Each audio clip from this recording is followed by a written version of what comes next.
Okay. So a very good morning to everyone. Before we commence today's event, I request all the viewers to turn off your camera and microphone, please. Only the person requested to speak will turn on his camera and microphone. Others, please keep your microphone and camera off. Department of English, Jangipur College welcomes all the audience in this national level webinar on Theatron, introducing the theatre of Greece, Rome, and India, organized by our department in coordination with the IQAC Jangipur College.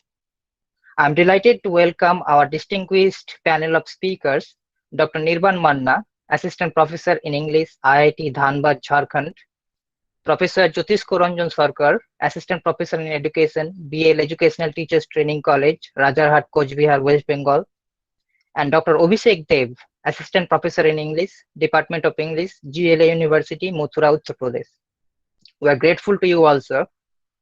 A warm welcome also to Dr. Navakumar Ghosh, Teacher in Charge, Jangipur College, Dr. Vikas Kumar Panda, IQAC Coordinator, Jangipur College, and Dr. Vasudev Chakraborty, Associate Professor in English, Jangipur College. Without their active collaboration, this webinar would not have been possible. I heartily thank all of you, sir. I also extend my gratitude to Mr. Torun Mondol, Assistant Professor and Head of the Department of English and Joint Convener of this webinar, and Mr. Tanmoy Ruidas, Assistant Professor in English and Convener of this webinar. And finally, I'm thankful to all the audience for joining in this event. So before we get on to our technical session, a few words on today's topic. As you already know, today's webinar is on Theatron, introducing the theatre of Greece, Rome, and India. It is not unfamiliar to us that the general approach to teaching dramatic text in the classroom has largely been text-centered. Students often find it difficult to understand when we refer to the conventions of theatre and performance and how it can lend an entirely different meaning to a text. Hence, the objective of this webinar is to facilitate the understanding of drama in general for the students, and it is hoped that this webinar would supplement the largely text-centered study of the undergraduate students of the text, and it would enhance their critical understanding of the play. The program would start with the inaugural address by Dr. Navakumar Ghosh, and it would be followed by introductory remarks by Dr. Vikas Kumar Panda. After that, we'd commence our technical session, in which our first speaker is Dr. Nirban Manna. Dr. Manna will be speaking on performing theatre in the arena stage. Dr. Manna's talk would be followed by Professor Jyotish Koranjan Sarkar. Professor Sarkar's topic for today's webinar is Foundation of Indian Dramaturgy in View of Classical Sanskrit Continuum.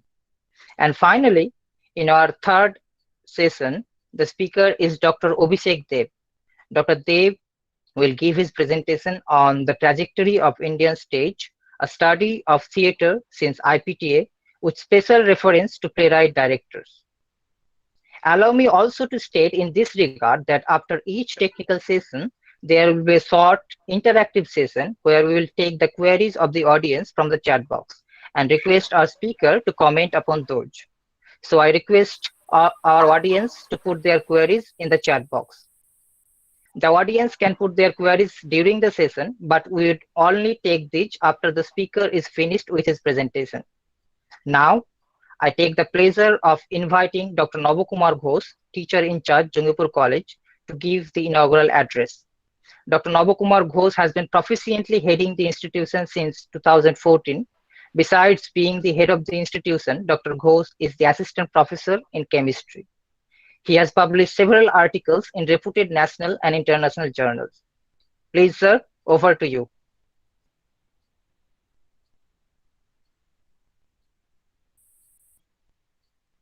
Am I audible?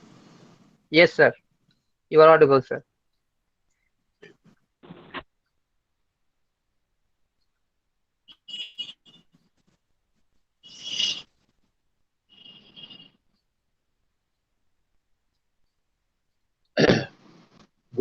Good morning, everybody. Uh, First of all, I welcome from my heart Dr. Nibaron Manna, Professor Jyotisko Ranjan Sarkar, Professor Abhishek Dev, who are the three resource persons of the webinar. The webinar is conducted by the Department of English in collaboration with the IQAC of this college. I thank and welcome the present and ex coordinator of the IQAC, Dr. Vikas Kumar Panda and Dr. Basudev Chakraborty, respectively. Specifically, Basudev, Dr. Basudev Chakraborty, who took initiatives for this webinar. Not only that, he is very effective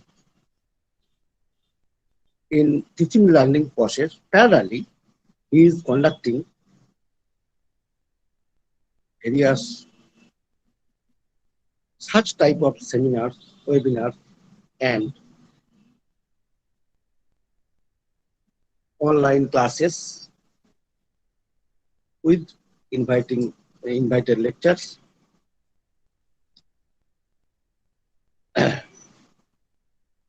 I expect and hope the Department of English, Jangipur College,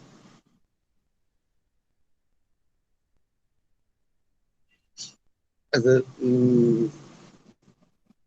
faculty, as a arts stream, is the top of the institution. Now, I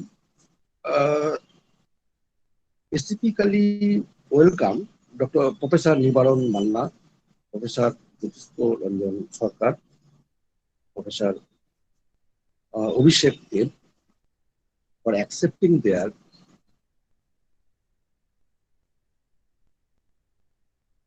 for accepting our invitation as a as the invited speakers, that is resource persons on the webinar on the theme, the introduction of uh, theaters of Greek, Rome, and India. It is theaters. Actually, theaters are included in the undergraduate as also as postgraduate syllabus. We call it in short drama. I will, we will learn more, more and more. The students will benefit more and more from the resource persons. I expect it. The Jangipur College will remember the resource persons for Ighar and Ighar for their cooperation, accepting invitation. When the situation will be normal, they will be invited. Hope they will be accepted to our college for their further uh, speak. Although both three speakers are outside the West Bengal,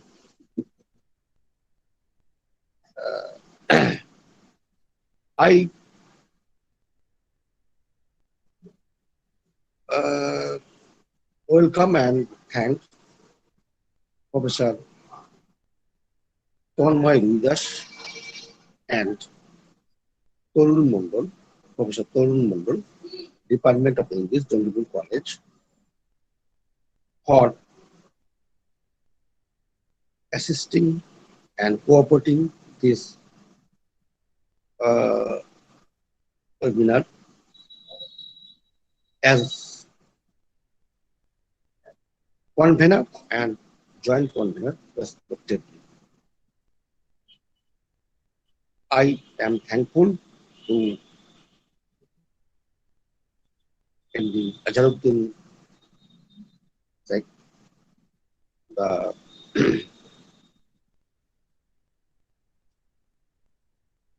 SAT means State Aided College Teacher of the Department of English, Jangipur College.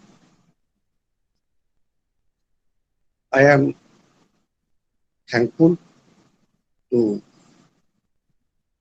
the governing body, including President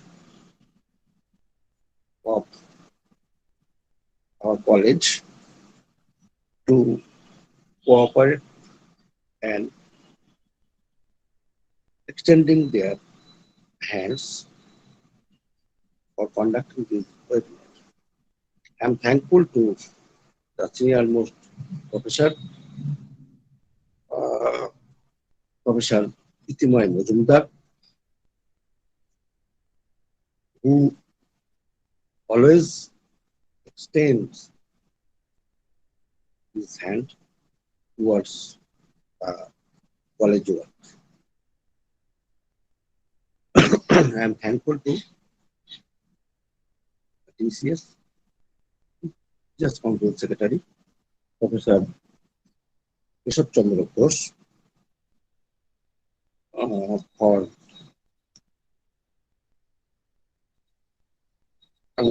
being with us. I am finally thankful to the technical operator, Mr. Shikanto Bosar, who is conducting, who is operating this type of technical session with carefully.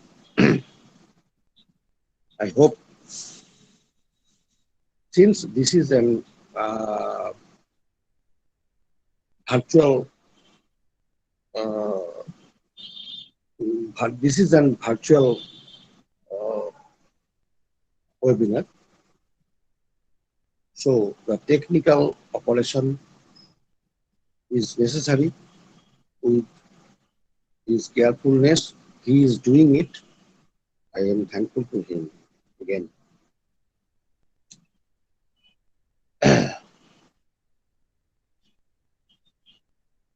I hope the webinar will make a grand success.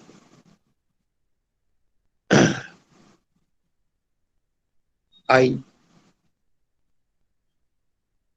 direct or uh, request the students who are joined with us to learn about the valuable talks of the three speakers. Hope they will notice and learn it sincerely. The students of Department of English are very sincere. I know. I am I am thankful and welcome to all the participants joined here. I wish it grand success.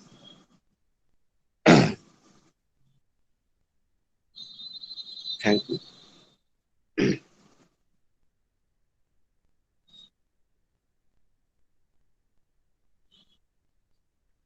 Thank you very much, sir, for your valuable words.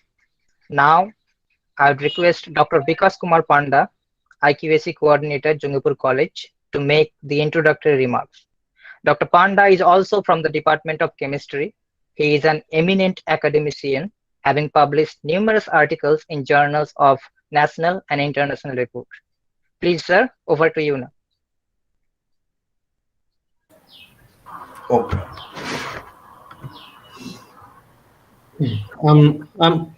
Hello. Hello. Yes, Dr. Vikas Kumar Panda, please forgive me because I'm interrupting you for a while. Akhi Das, please turn off your camera. Akhi Das, our student, please turn off your camera. Please switch off your camera.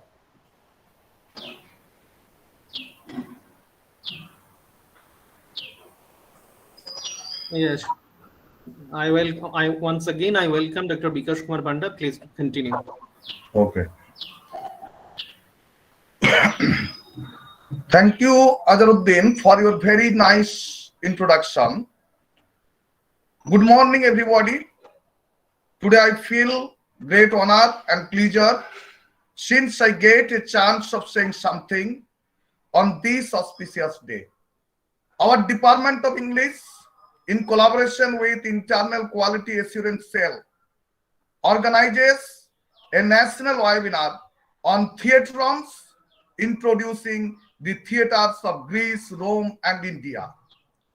Thus, on behalf of IQAC team Jangipur College, I would like to give thanks to our president of the governing body, and I am grateful to the other member of the governing body for their strong support. I also like to give my heartiest thanks to our teacher in charge, Dr. Navakumar Ghosh, for giving us inspiration. I am very much thankful to Dr. Vasudev Chakravarti, Associate Professor in English, for his great initiative and continuous effort regarding all the matters related to this webinar. I must say, without his valuable effort and suggestion, we are not able to organize such a nice seminar.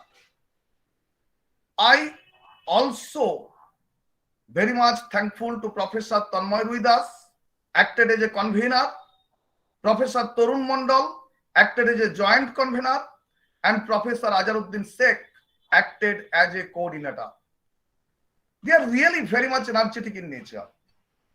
I am also thankful to all the members of IQAC and advisory committee for their great energy and enthusiasm. I also appreciate the help and technical support received from Mr. Sikanta Bosak. In this occasion, I am very much grateful to the resource person, Dr. Nirvan Manna, Assistant Professor in English, Indian Institute of Technology, Indian School of Mines, Dhanbad, Jharkhand. Mr. Jyotish Ranjan Sarkar, Assistant Professor in Education, BL Educational Teachers Training College, Rajarhat, Kuch Bihar, West Bengal. Dr. Abhishek Dev, Assistant Professor in English, Department of English, GLA, University, Mathura, Uttar Pradesh. I am very much thankful to them since they manage their time from their busy and tight schedule. Now, I just want to throw some light regarding the objective of this webinar. We have frequently heard the twin terms drama and theater, but we seldom try to find the difference between these two terms.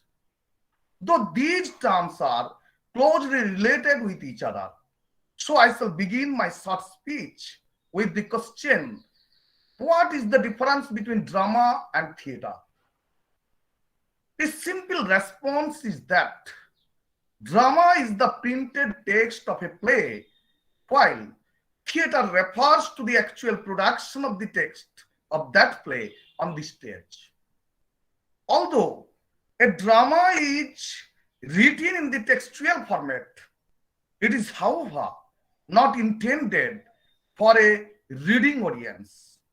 The playwright knows that his or her work will only be properly received by the audience in a theater after it has been interpreted by directors, actors, and designers. The theater artists transform the play text or written words into the theatrical events which are seen and heard in a theater as a live performance by an audience. The event and actions are precisely planned to create a coherent and significant sense of drama. That is how a drama differs from theater and is simultaneously associated with it. The theatrical culture of ancient Greece flourished from approximately 700 BC onward. The city-state of Athens was the center of cultural power during the period and held a drama festival in honor of the god Dionysus, called the Dionysia. This festival was exported to many Athens' numerous colonies to promote a common cultural identity across the empire. Two dramatic genres to emerge from this era of Greek theater were tragedy and comedy, both of which rose to prominence around 500 to 490 BC. The prominent writers of Greek tragedy include Aeschylus, Sophocles, Euripides, etc.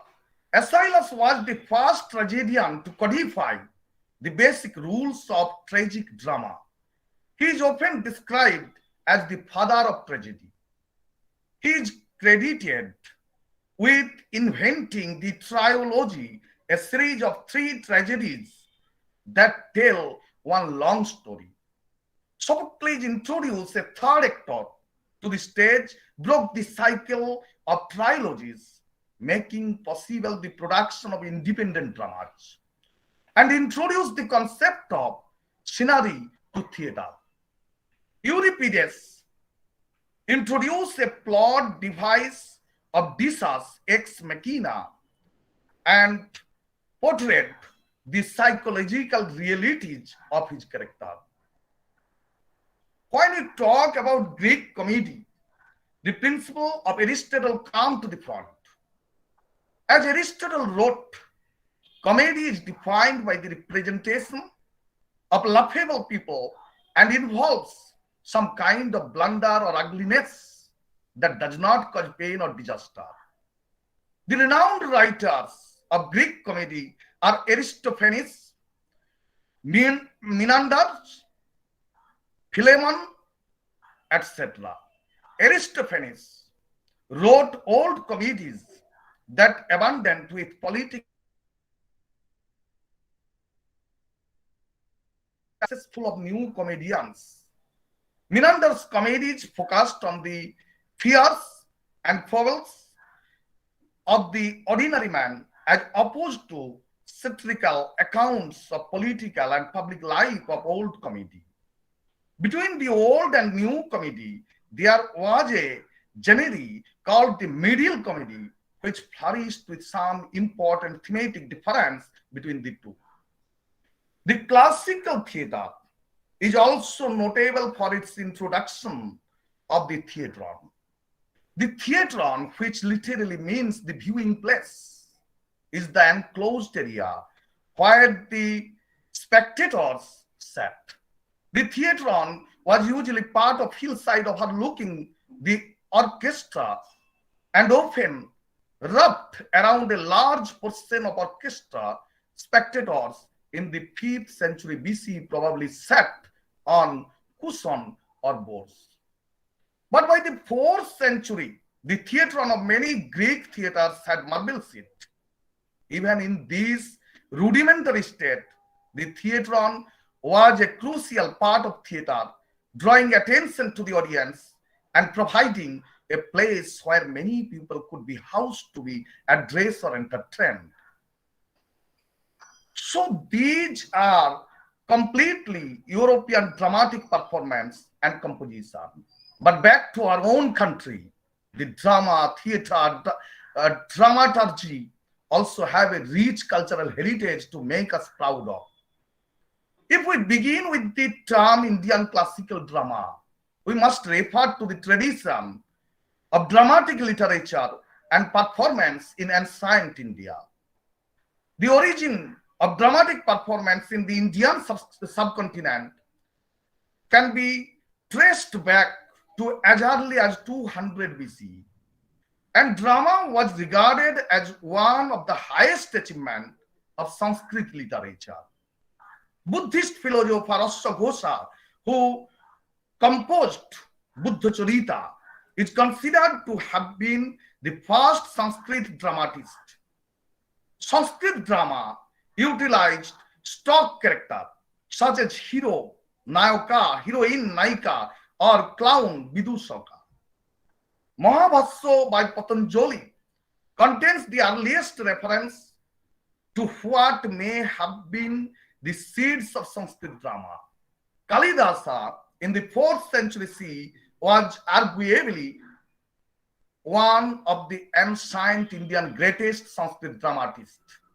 Three famous romantic plays written by Kalidasa are the Mala Vikagnimitram, Vikramar Bhassam, Avigyan Sukuntalam, which means the recognition of Sukuntala.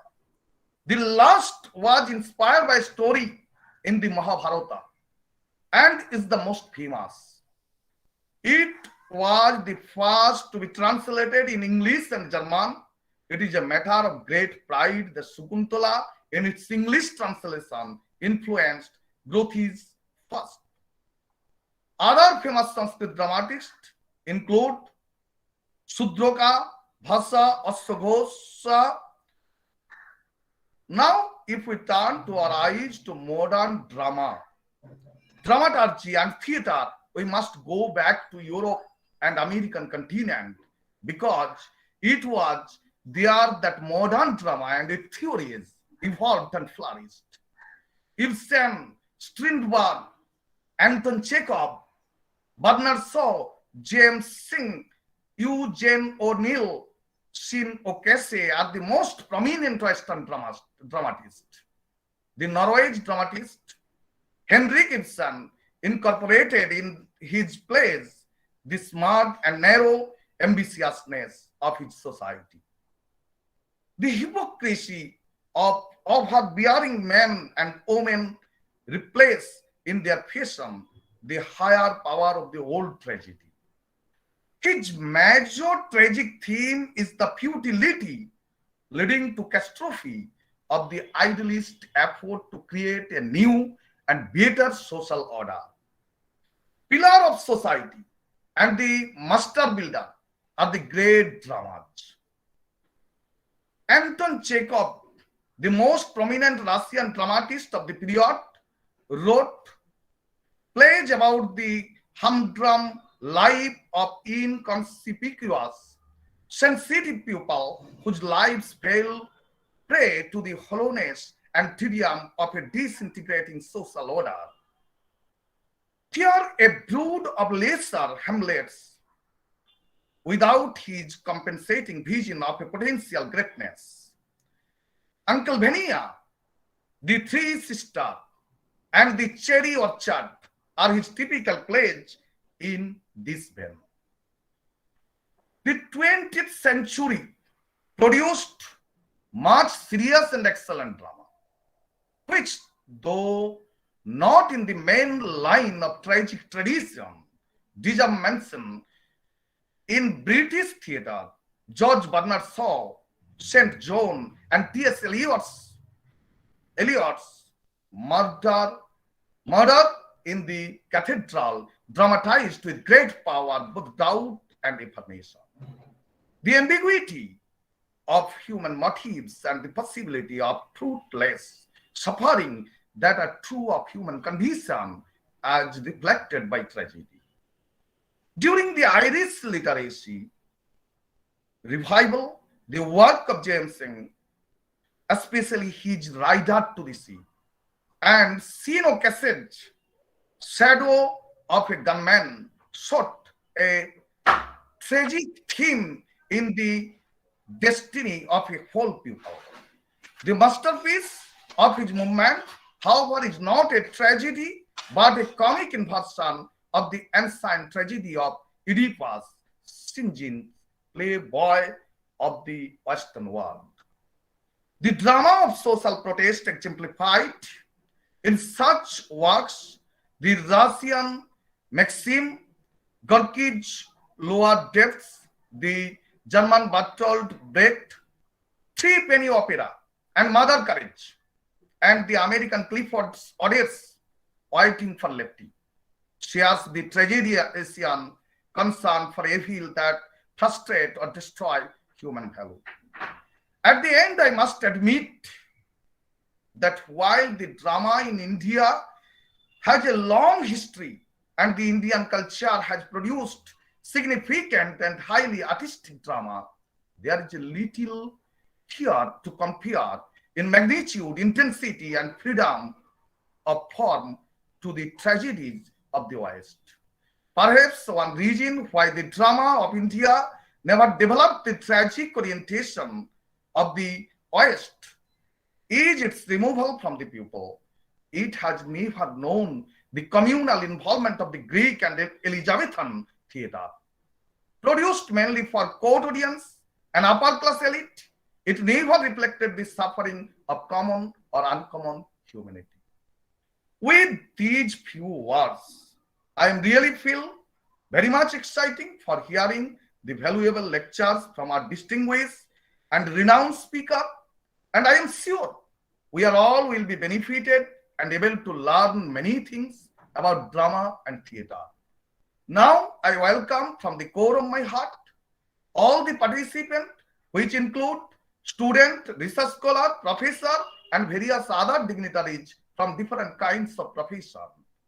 I am grateful to all of you for being with us. After all, I wish the grand success of this national webinar. I am not wanted to say anymore. Thanks to all of you once again. Thank you, sir. Thank you very much for your illuminating introduction on the topic. Now, it is time for first technical session to commence. Our first speaker, Dr. Nirban Manna, will shortly begin his speech on performing classical theatre in the arena stage. But before he begins his talk, allow me to introduce Dr. Manna to you in a few words. Dr. Manna is the Assistant Professor in English, IIT Dhanbad, Jharkhand. Dr. Manna's areas of interest include theatre and performance studies, digital humanities, gender studies, and cultural studies. He has done his PhD from Banaras Hindu University and has numerous citation indexed publications to his credit. Dr. Manna is also a translator of national repute, having translated into English plays of Tripti Mitra, Bratto Bosu, and Partho Chatterjee in anthologized volumes and journals of immense repute. Please, sir, over to you.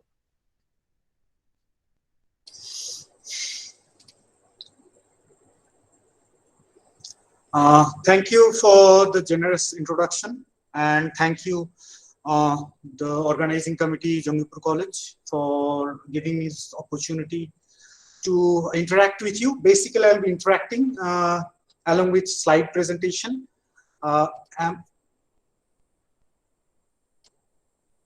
Just can you give me right to share?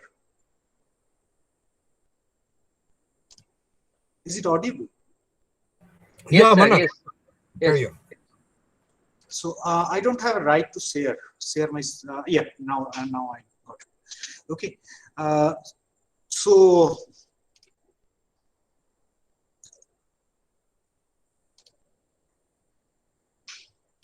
I hope you can see my screen. Yeah, it's there. It's there. Okay, okay. Okay, let me just put it in.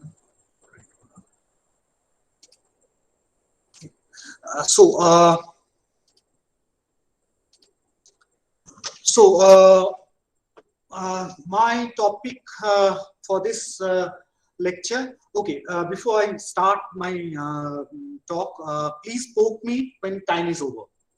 Okay, so this is the topic of my lecture: performing classical theatre in arena stage.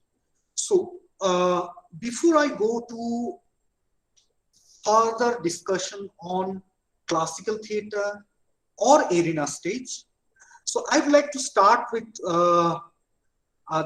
the particular cue that Professor Panda has initiated, the difference. So we are all confused when we are bombarded with terms like play, drama, theatre, and performance. So what is play, what is drama, what is theatre, and what is performance? So play is, I'll take drama later. Drama has a liquid existence. Play is a kind of written document. So it's all in black and white.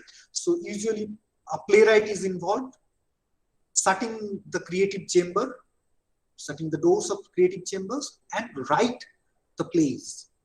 Okay. So when that play is presented before a particular audience, even one audience would be sufficient. That is called a theatre. So play is a written phenomenon, and theatre involves other things. Like it involves acting, it involves the building, it involves administrative scenery, costume, makeup, light. Okay, and one thing that is important, an audience. At least an audience is necessary for making a play theatre. Okay, so play and theatre, they're distinctly different. Now, drama has a liquid existence, I told you. So in common imagination, drama places in between play and theatre. Sometimes drama means the written text, that what is meant originally by play, and sometimes drama is used to mean theatre, the phenomenon of theatre. So drama can be used in two ways, but play and theatre, they're distinctly different. Now, performance. What is performance? Performance is a kind of thing that is very important in our terminology. Performance can be anything. Performance can be anything. Like I am giving a lecture or interacting with you, that is a performance. Anybody does anything, that is performance.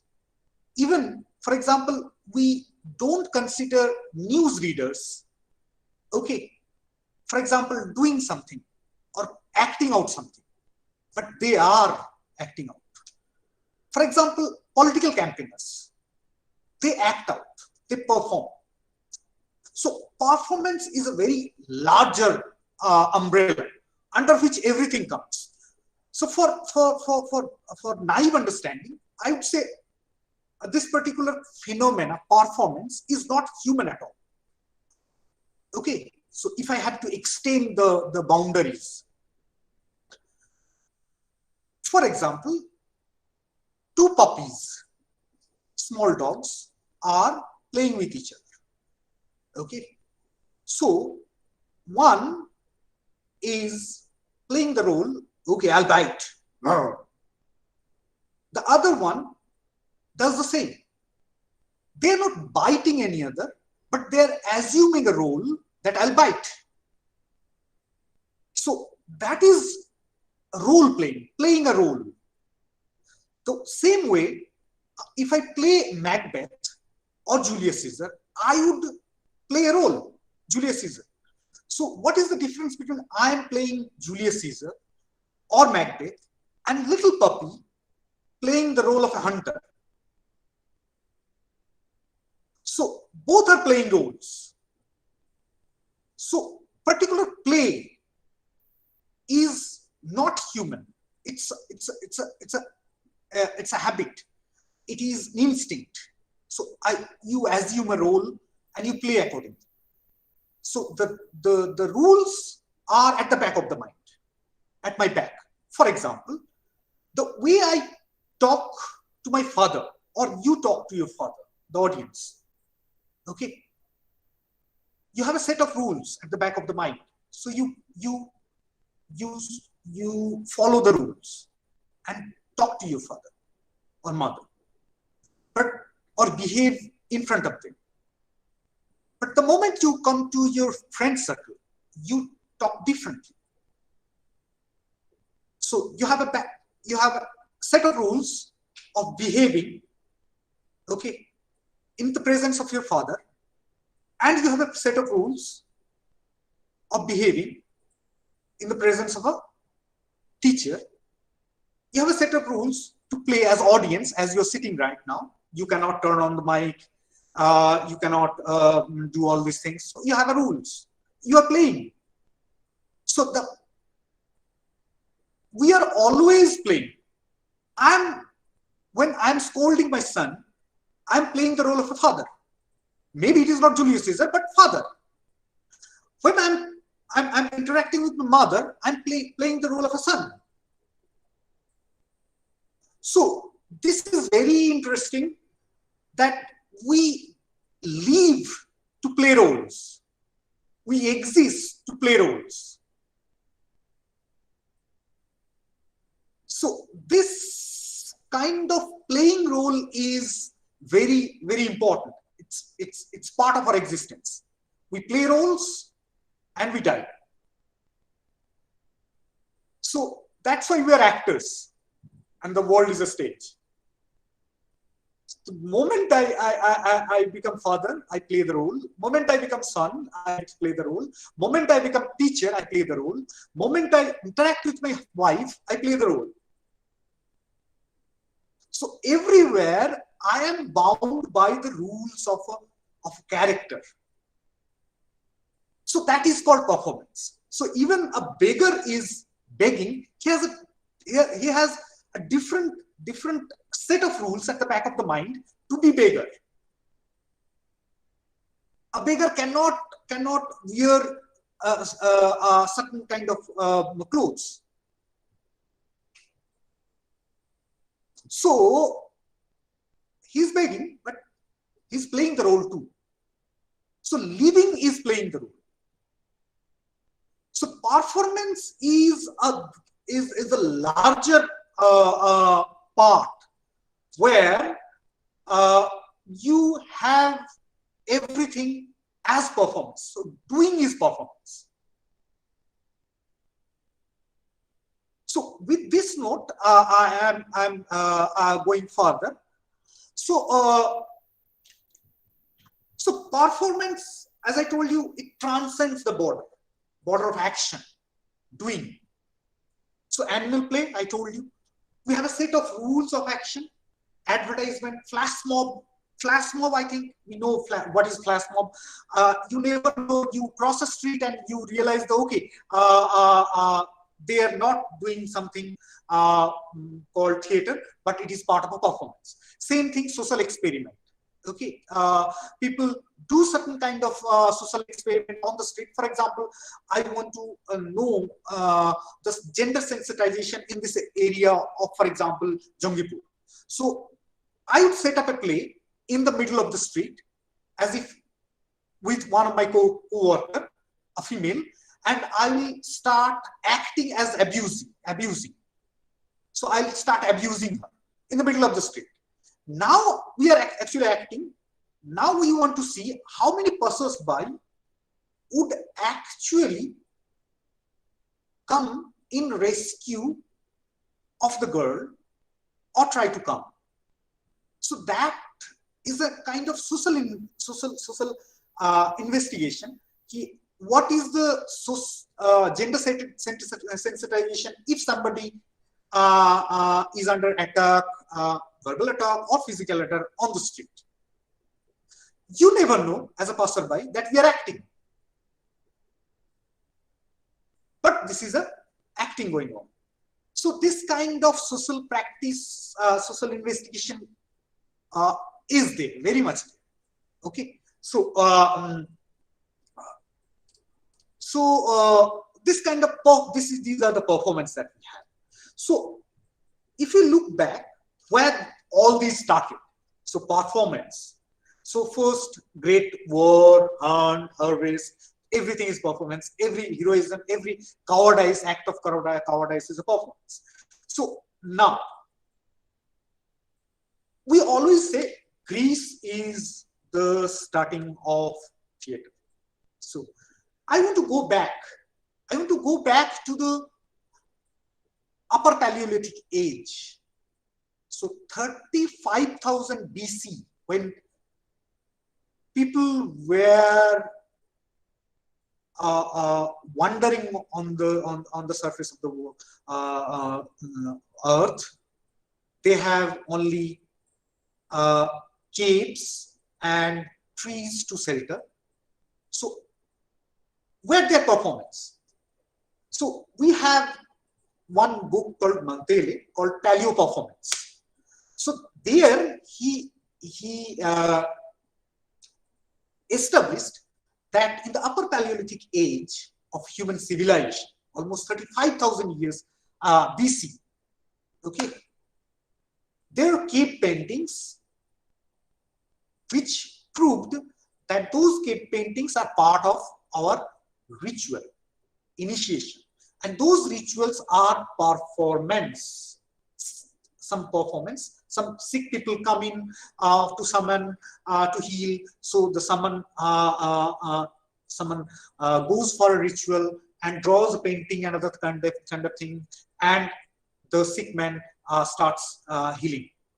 So those performances are later added by music and other instrument, and it becomes a performance. So first performance was at least a structure of performance that we can get in Upper Paleolithic age. The cave paintings where initiation techniques, disease healing were there. So the book is called Paleo Performance by Mantele. Okay. So now we go to the traditional history. Traditional history means we always think that, okay, as I told you, the classical theater means, okay, Greek theater, okay, Roman theater, okay. So it is always Eurocentric. So I want to destroy that particular concept of European idea that theater was born in Athens with Danusian cult, a festival. Okay, so the first performance, theater performance, I'm coming back to theater. So okay, I'll not deal with performance. Okay, so from there on, I'll deal with only theater. So first performance was in Egypt, 2000 BC, a passion play. Okay, that was played out during this age in Egypt. The story revolves around god Osiris, okay, and its religion. So the particular Dionysian theater festival that we used to think that it was the first birthplace of theater, it was not like that. In Egypt, during those timing, we have similar kind of festival, but it was 3 days long festival where the performance of scripted play were played out.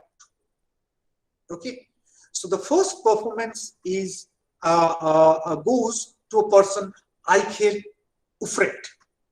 Okay, so this is the person who wrote this, the play of Odysseus. So the play, I think you can get it. The play Odysseus. It's a passion play. It's about passion. Okay, love, murder, jealousy, and coming back from the underworld. Okay, it's more like Greek myth, but Osiris is the story of Egypt, and it was the first theatrical performance thought to be existing, structured theatrical performance. Okay, so where do we get the evidence? Now, if I'm deconstructing something, you have to give proof. So proof is there in the plaque. Okay, the inscription. Okay, the pictures. So these are the inscriptions that we get. So audience we have here. Okay, so and this is the kind of performance that we get. So this is a full recreation of the original. It was not like it is not original. It was recreation of the original, and these are the original. Okay, so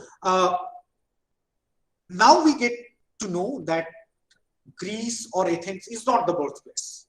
It is Egypt. Okay, because in the prehistoric age, Greece was a later superpower. Egypt was the earliest superpower. So from that particular discourse, the historian delved deep and found these evidences. Okay, now we come to Greek period. Now, before we go to further discussion, I want to say classical theater means not Greek. Some people, some students have a preconceived notion. Okay, classical means it is always Greek. Western classical means it is Greek and Roman both. So technically, in my presentation, I'll be talking about the Greek period and the Roman period, both. Okay, so let's start. And one thing that I want to emphasize here, that in these interaction with you, I'll be more talking about the phenomena of theater and stage and space rather than play. Am I gettable? So I'll be talking about the theater, not play. So I'll not be talking about the Oedipus. Okay, scene 1, act 1, scene 2, act 2, this kind of thing. I'll be talking about the concept of stage, so that it will help you to visualize what might have gone there. Okay, so before I start talking about the stage, a brief kind of thing. So we know the festival. We grew up as as a student of English literature. We grew up listening to the stories. Okay, Dionysian cult, Dionysian festival, Aristotle, and Greek theatre. Okay, so of course it is Dionysian cult, Dionysian festival. Dionysius is the god of fertility, and this particular festival usually run for 5 to 6 days. Okay, and the performance were given in a semicircular auditorium like kind of thing we call arena, usually natural setting. Okay, in a cut into hillsides, and this kind of capacity of auditorium has 10 to 20,000 people to hold. Okay,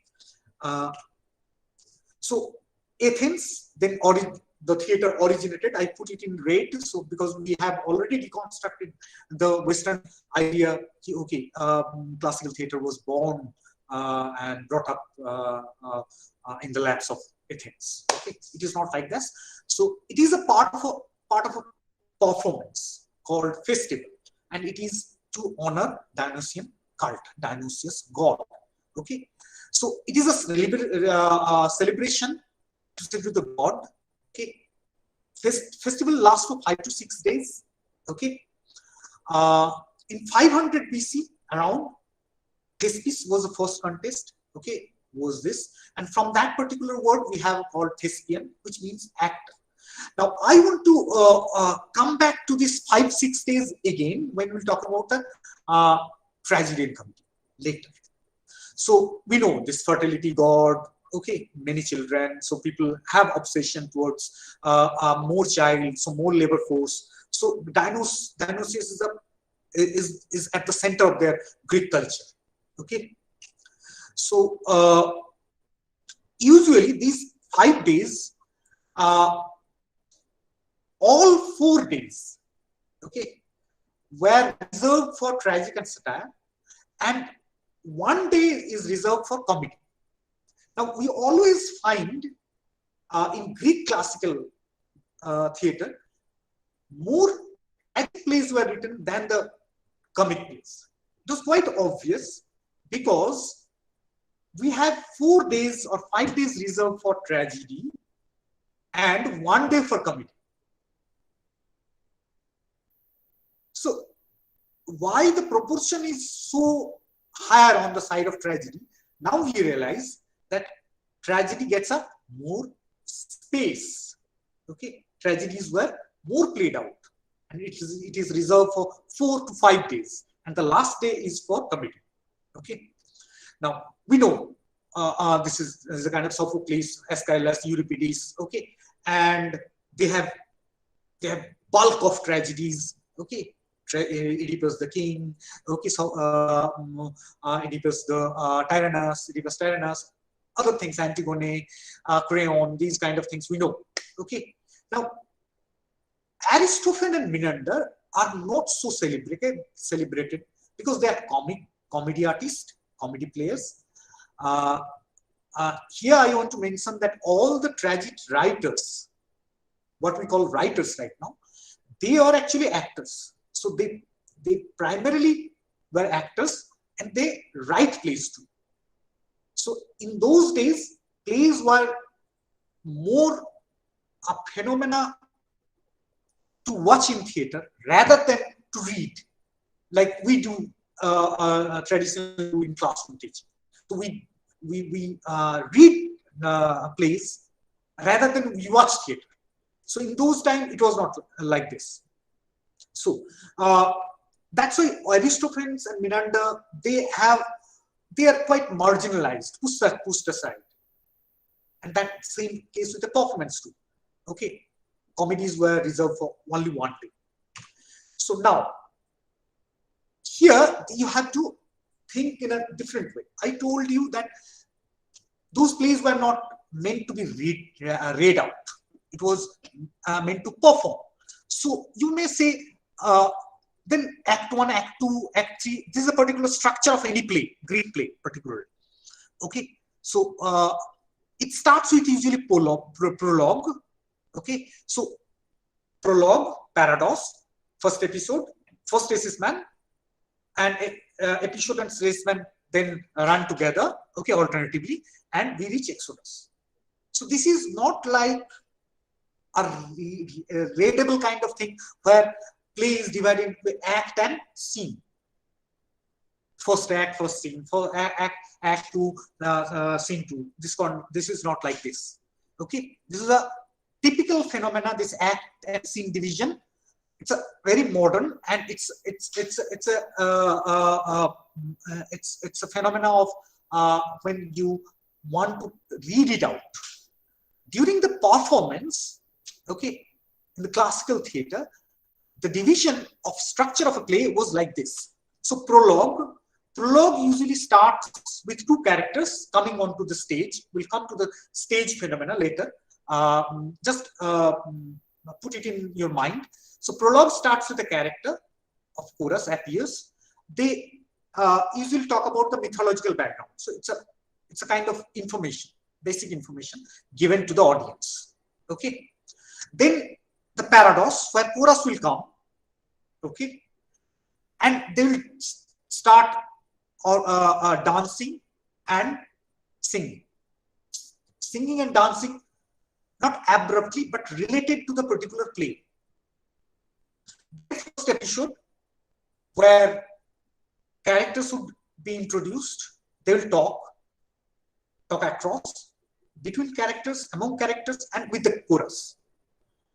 So statisman, okay, statisman would the part of the episode, first episode, usually at the end, where characters would retreat, okay, and chorus will again come in the front to dance and sing and comment on the action that already had taken place in the first episode and will be hint for the next episode.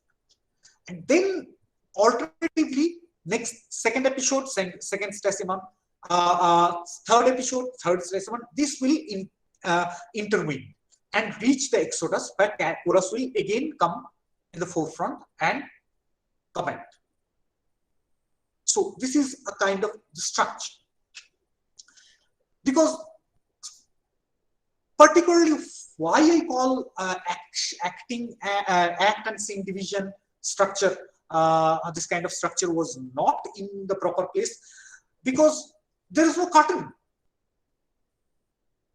Curtain bondo hoye gelo, curtain khule gelo, acha ঢং করে ঘন্টা বাজলো, this kind of thing was not there. So you must have heard all the Greek plays were played out in the daylight, or at least in the evening, not in artificial light. So there is no concept of curtain. So there is no concept of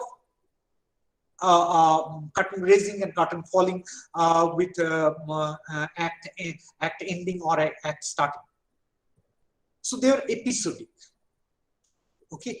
So how the theater was there during this particular classical period, Greek classical period. Okay. I'll talk about Roman later. So this is the present state of theater of Ephesus. Okay. One of the arena stage, we call this arena because it is open. You must have heard the word arena in gladiator also in Roman history, where it is open. No roof kind of thing above the head of the audience or the actors. Okay, so this is a kind of semicircular plate er moto dekhte khanikta, ঠিক আছে? So which was built on the natural hillside. So this is the bird's eye view of the theater. So this part, okay, is for sitting. This part, can you see my cursor moving?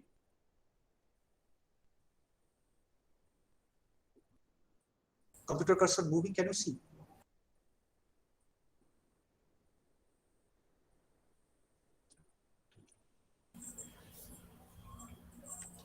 Yes, sir. Yes, sir. The next slide is visible. Okay, okay. So now, if we put it in this particular format, okay. Here, this is a chorus play, the part of the chorus, and this sitting space is called theatron. Now you realize why it is theater. So the sitting space for audience is theatron. Okay, this particular passageways for audience to come and sit is called parados, and this is called scheme. Okay, now orchestra usually works here, the chorus area. People, audience sit here. They come to and exit from this parados, and the main action works happens on the scheme part. Okay, so here it is given why it is like so. So these are the terminology explained. So I'll not go there. So this is a kind of full-fledged story. Okay, so theatron, this part. Okay, this is a part of the chorus, part for chorus and orchestra. Okay, now if we go to the scheme area, okay, I'll divide that particular stage in different terminology later. So first let me explain this particular thing.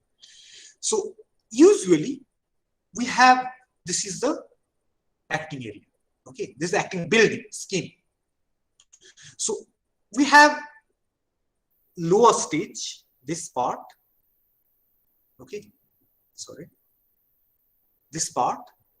Okay, this is the upper stage, upper part. Okay, so this is a upper stage and this is a lower stage. This is called altar.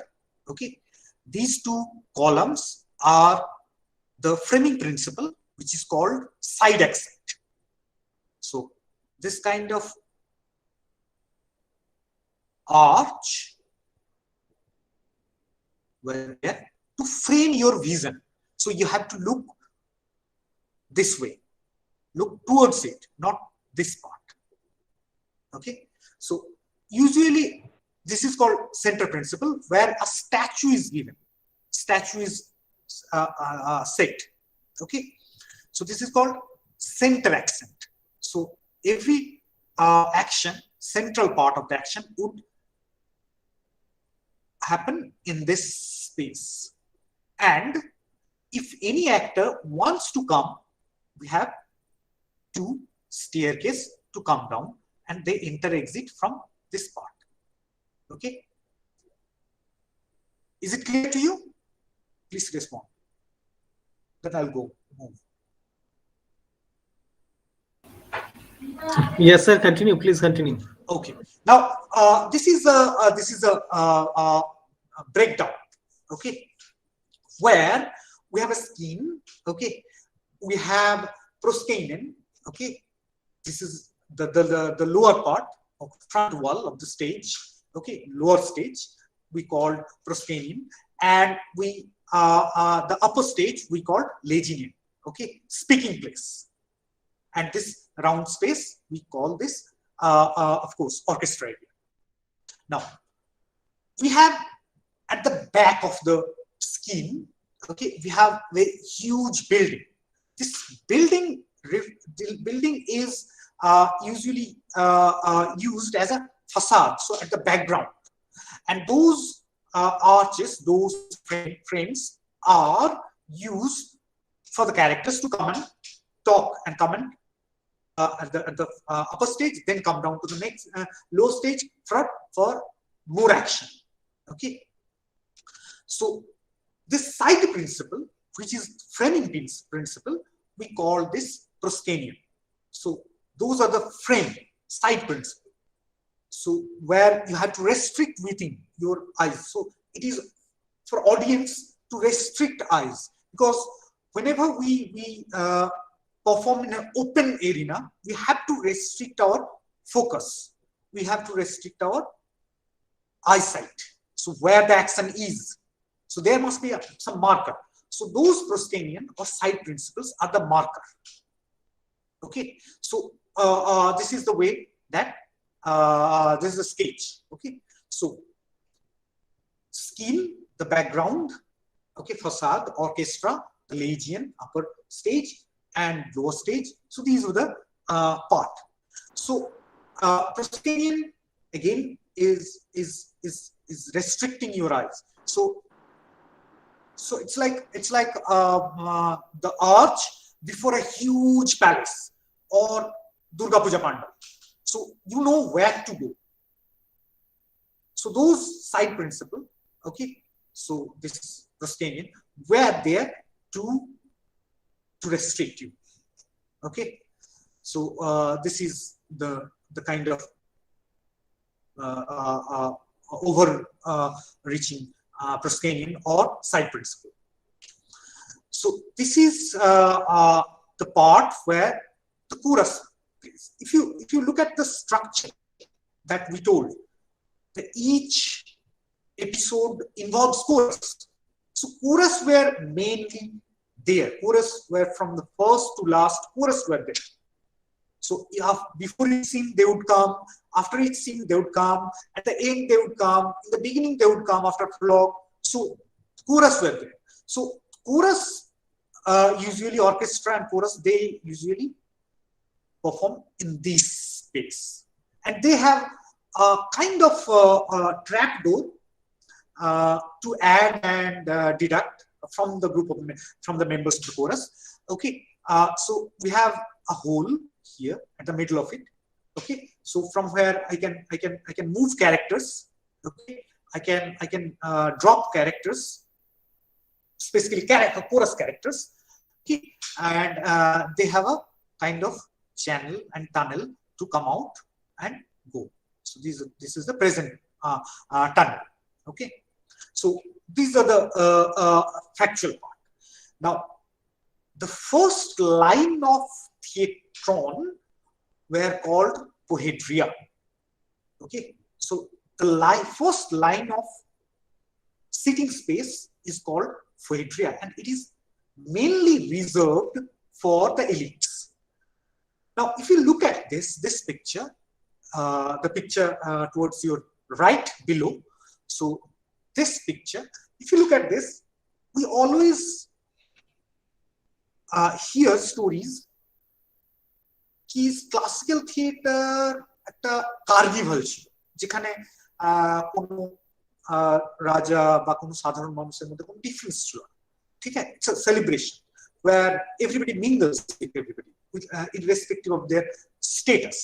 Now, only demarcation, these are the this back benches are for the commoners, and only the same benches, some kind of decorative, but not so decorative. We'll come to the decoration later part in Roman theater, how they differentiate. এই পার্টটা একদমই সাধারণ, মানে অতটাও different. ঠিক আছে, so this first row is called pohedria, and this is reserved for elites. Okay, and only one row. But I want to say here that there is no roof above the sitting space in classical Greek theater. I'll come to this roof in Roman theater. Roof chilo na mathar upor. So you are someone elite. It does not mean I'll be giving you much importance in the days of Dionysian festival or theater. So this particular sitting, each sitting row is called pylon. Okay, so this is a kind of ball-shaped sitting space. Each sitting row is called pylon. Okay, so these are the kind of thing.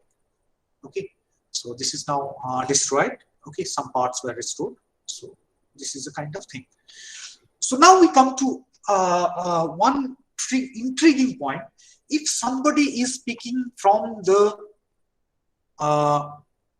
stage, lower stage or upper stage, okay, how 20,000 people sitting here can really listen to? How do they?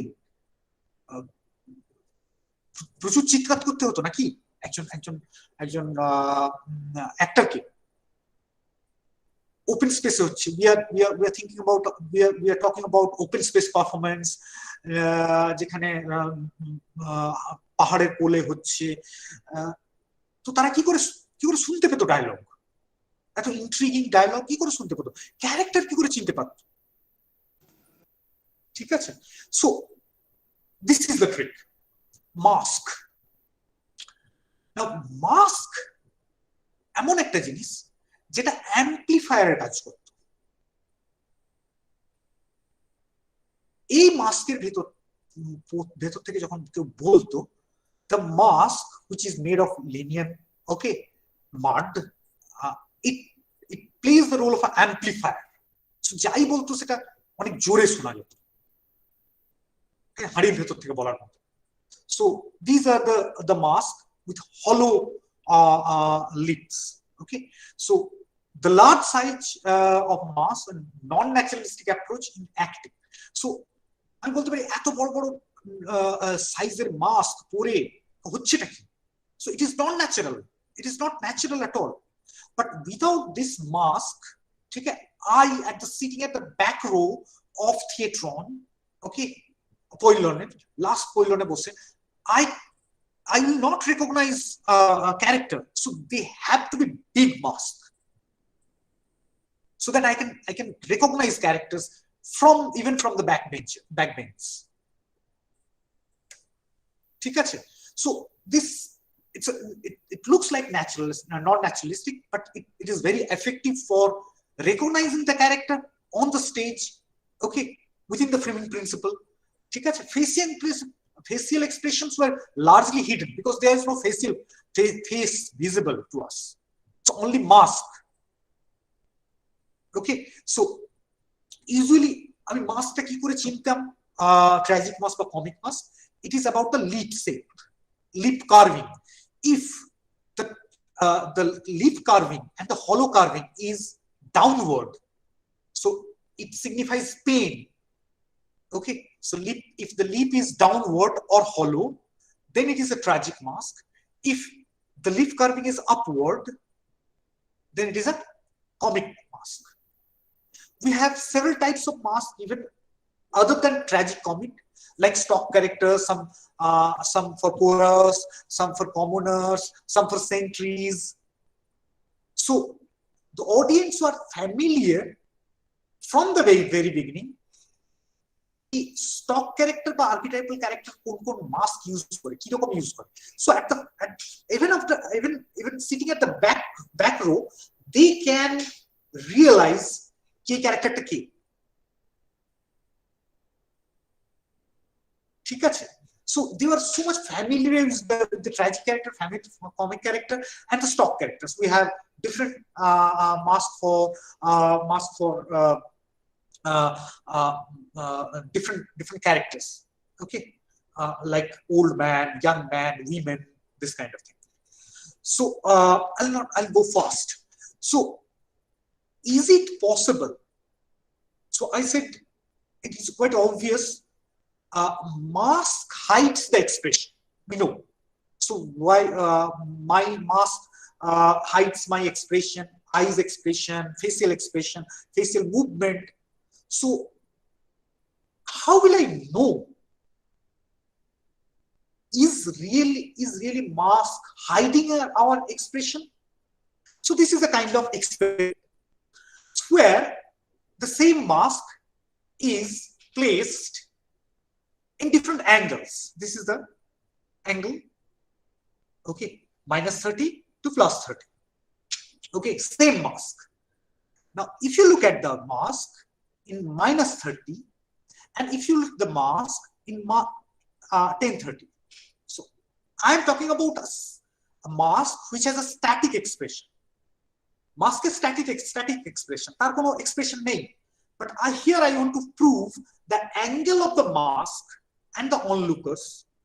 আমি audience যেভাবে দেখছে মাস্কটাকে, যে angle থেকে দেখছে, সেখানে এক্সপ্রেশনটা change হয়ে যায়, আমি অন্যভাবে দেখতে লাগি। যেমন -30 ডিগ্রিতে আমি সেম মাস্কটাকে যখন নিচের থেকে দেখছি, I see it differently. I see it something like, okay, he is at least happy, for example. Okay, or this here he is not so happy, but look at this, here it looks sad. Extremely 30 degree angle. 30 minus niche theke dekhchi, it's different. So same mask with fixed expression, আমি যখন বিভিন্ন angle থেকে দেখছি, that creates different expression, because we see it and we want to see expression. So even in mask, with a slight change of angle, our cognitive approach sees those kind of static expression from a different angle, a kind of expression. বোঝা যাচ্ছে? So আমরা যতটা একটা মাস্ককে আমরা যতটা ভাবি যে এটা এক্সপ্রেশনলেস নয়, মাস্কের অ্যাঙ্গেল এবং অনলুকের উপরে ডিপেন্ড করছে আমি কোন এক্সপ্রেশনটা দেখাতে চাইছি। So these are the point. Now Roman period, I have to go quick because I have already taken your time. stipulated time. So Roman civilization theater একটু লেট এসেছিল after Greek tradition. Okay, একটুখানি late. So I want to say that Rome, if Greek theater is known for tragedies, Roman theater is known for comedies. Most of the writers were comedy writers, comic masters. Okay, for example, Plutarch, Terence. Okay, these are the main masters. I'm not going in that detail. ঠিক আছে, Terence, Meander. Okay, they write plays like this. Okay, এইগুলো লেখা ছিল. Seneca the younger is the odd one out, who was writing tragedy. Now, Seneca tragedy লেখার পেছনে কি কোনো কারণ আছে? So let's delve deep. So he was odd one out. He was figuring out, he was a senator, okay. এই Seneca দুজন infamous, cruel dictator emperor রেনে ছিল. So he was serving Caligula. He lived his life as one of the advisor of Emperor Nero. So Caligula and Nero, they're extremely cruel, sadistic, callous, and hell loosed on Roman Empire. Both of them were cruelly killed. Okay, Caligula সময় plague, Nero সময় plague, poisoning, famine. So these are the prime indicators, Caligula and Nero, and their attitude, the particular atmosphere during Roman Empire, during that Seneca's time, somehow darkened his vision. So he switched to comedies, tragedies. In his tragedies, Seneca's tragedies, self-destruction, decadence were very clear.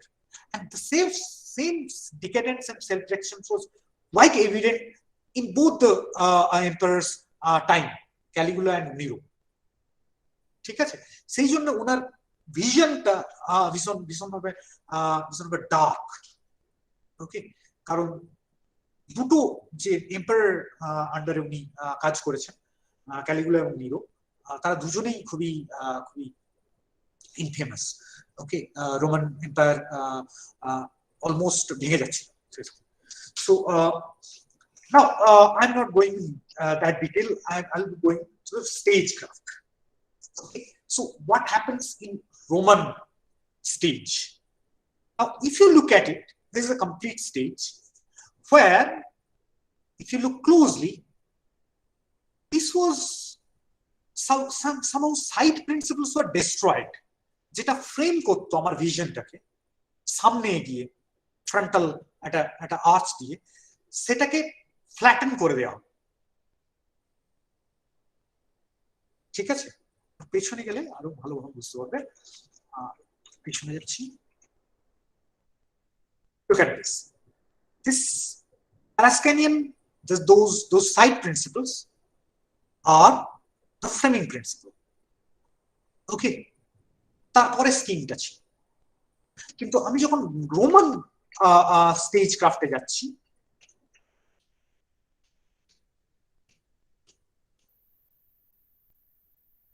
that side principle was destroyed. So my eyes were flattened. Vision is flattened.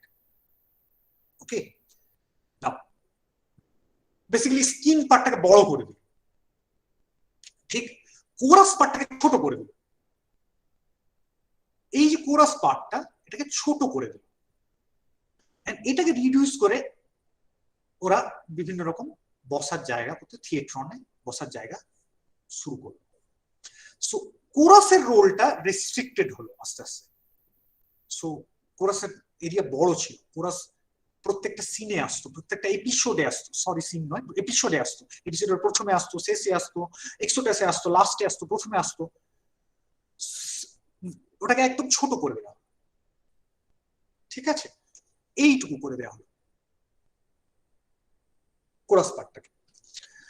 Now, another important, for the first time in history of theater, Greek Roman theater introduced velarium or velum. That is one kind of canopy overhead. So that was the starting of a proscenium theater, যেটা আমরা auditorium theater, যে আমার মাথার উপরে ছাদ থাকে। And those velum was meant for the seating space where social Roman elites would be sitting. So they introduced hierarchy, very clearly, hierarchy of facilities.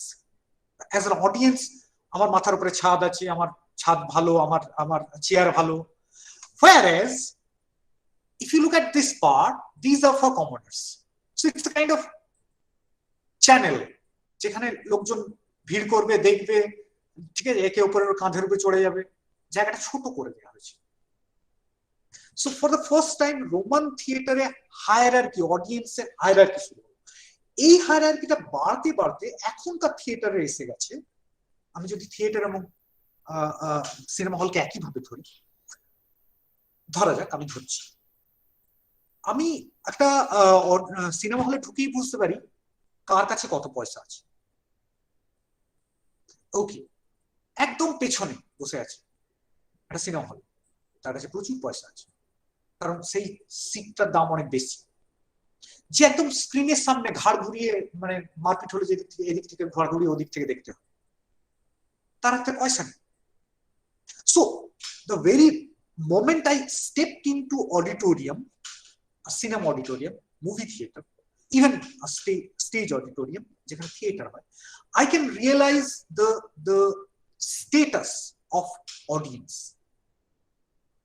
যে কার কাছে কত টাকা আছে, কে কোন স্টেটাসের লোক, অডিয়েন্সকে বাইফার করে দেওয়া হবে। যেখানে এলিটরা ভেলামেরান্ডা বসবে, সাধারণ মানুষরা এখানে মারামারি করবে, যাদের আলাদা পয়সা আছে তারা এখানে বসবে। So Roman theater first introduced hierarchy, যেখানে গ্রিক থিয়েটারে বেসিক ব্যাপারটা ছিল সেলিব্রেশন। সেখানে সাধারণ মানুষ বসতো, কিন্তু অতটাও তাদের প্রিভিলেজেস কেটে নেওয়া হয়, শুধু ফ্রন্ট রোটা এলিটদের জন্য ছিল। ঠিক আছে, অর্কেস্ট্রা বেশ ছোট করে দেওয়া হলো, খুবই ছোট করে দেওয়া হলো। ঠিক আছে, এটা আমি আগেই বলেছি। অডিটাস, এটাকে অডিটাস বলা হয়। এন্ট্রি এক্সিট ডিফারেন্ট করে দেওয়া হলো। For elite they have different entry and exit.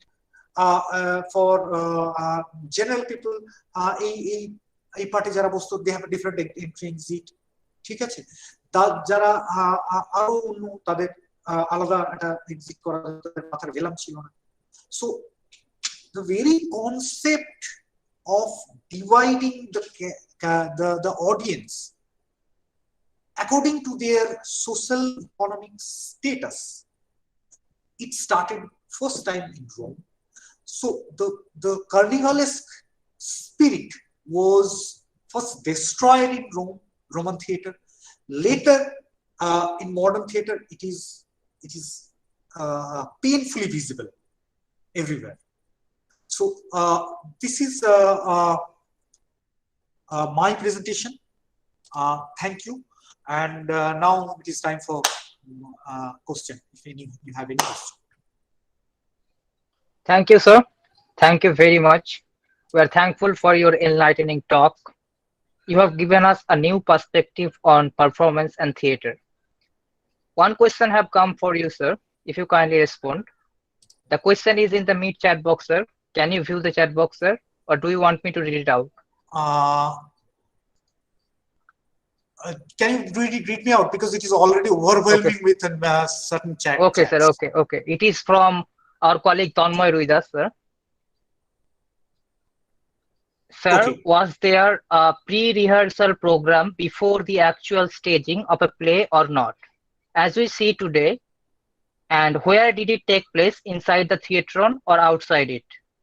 So usually we don't have any written records of rehearsal or pre-rehearsal before a final presentation.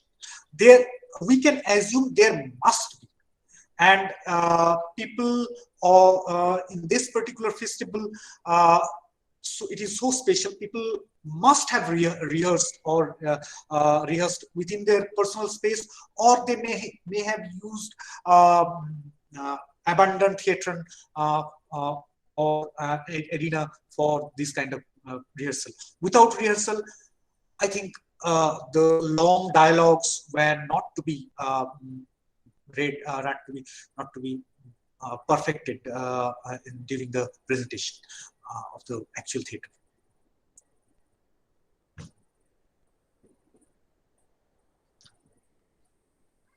Thank you, sir. Thank you for spending your valuable time with us. I think Basudev has a question. Okay, sir. Thank you for your answer. Manna, it's not a question. I must it is an observation, sir. Yeah. Azharuddin, can you please read it out for Manna? Okay. Please. Brilliant analysis, Dr. Manna. Overwhelmed. Just an observation I wish to share with you. Since you mentioned performance in its overarching sense and how Egypt might have held center stage of what we call theater today, I am reminded of Richard Skenkner's observation that in Alan Capro's assemblages, we may get an inkling of how collages might have been the earliest form of performance. It was also site-specific, as later on, we come up with the concept of theatron. Enjoyed your talk. Okay, thank you. Vasudeva has rightly pointed out, if you talk about and if he reads Sekner, Richard Sekner, okay, he was the person who led the foundation of performance studies, okay, and Turner, okay, they have a concept of site-specific performance, okay, and it is of course related to theater. Yes, sir. Thank you, Manna. Okay. Brilliant listening to you. Pleasure. Any students, thank you again, sir. Any student, do you have any other questions? No, sir. Okay, thank you. Okay, sir. Thank you again, sir. So now our second technical session would begin with Professor Jyotisko Ranjan Sarkar's lecture on Foundation of Indian Dramaturgy in view of Classical Sanskrit Continuum. Professor Sarkar is the Assistant Professor in Education, BL Educational Teachers Training College, Rajarhat, Coach Bihar. Professor Sarkar's expertise is Sanskrit theatre. His most recent publications include a study on Prayogratnamala Vyakaranam of Purushottam Vidyabhagis and Kamrupi Upabhasa Lakhon o Boishishto. Professor Sarkar is presently pursuing his research on Sanskrit manuscripts of immense value. Please, sir, over to you.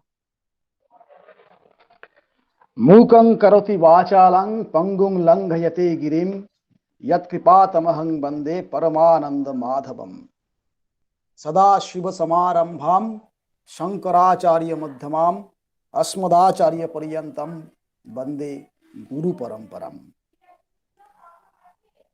Thank you, Ajahar. Today, I am really thankful to Vasudeva, who happens to be the Bhagirath to bring me up here in front of you. This is something. It's a privilege and pleasure, Jyotishko. Yeah. Please. So, actually, I'd like to furnish my presentation before you. Actually, the title that has been printed there is initially I just jot down and sent it to Vasudev. Actually, it would be Foundation of Hindu Dramaturgy in view of Natya Shastra and its continuum up to Kalidasa's Avijnana Shakuntalam, because Kalidasa himself is a milestone in this particular domain. Anyway, actually, when I did a benediction. It's a ritual of Indian conscience, Indian way of approach, Indian style. This is actually, I internalized as Hindu dramaturgy. Why? Because our predecessors, Professor Acharya Brajendranath Shil and Prafulla Chandra Rai, they also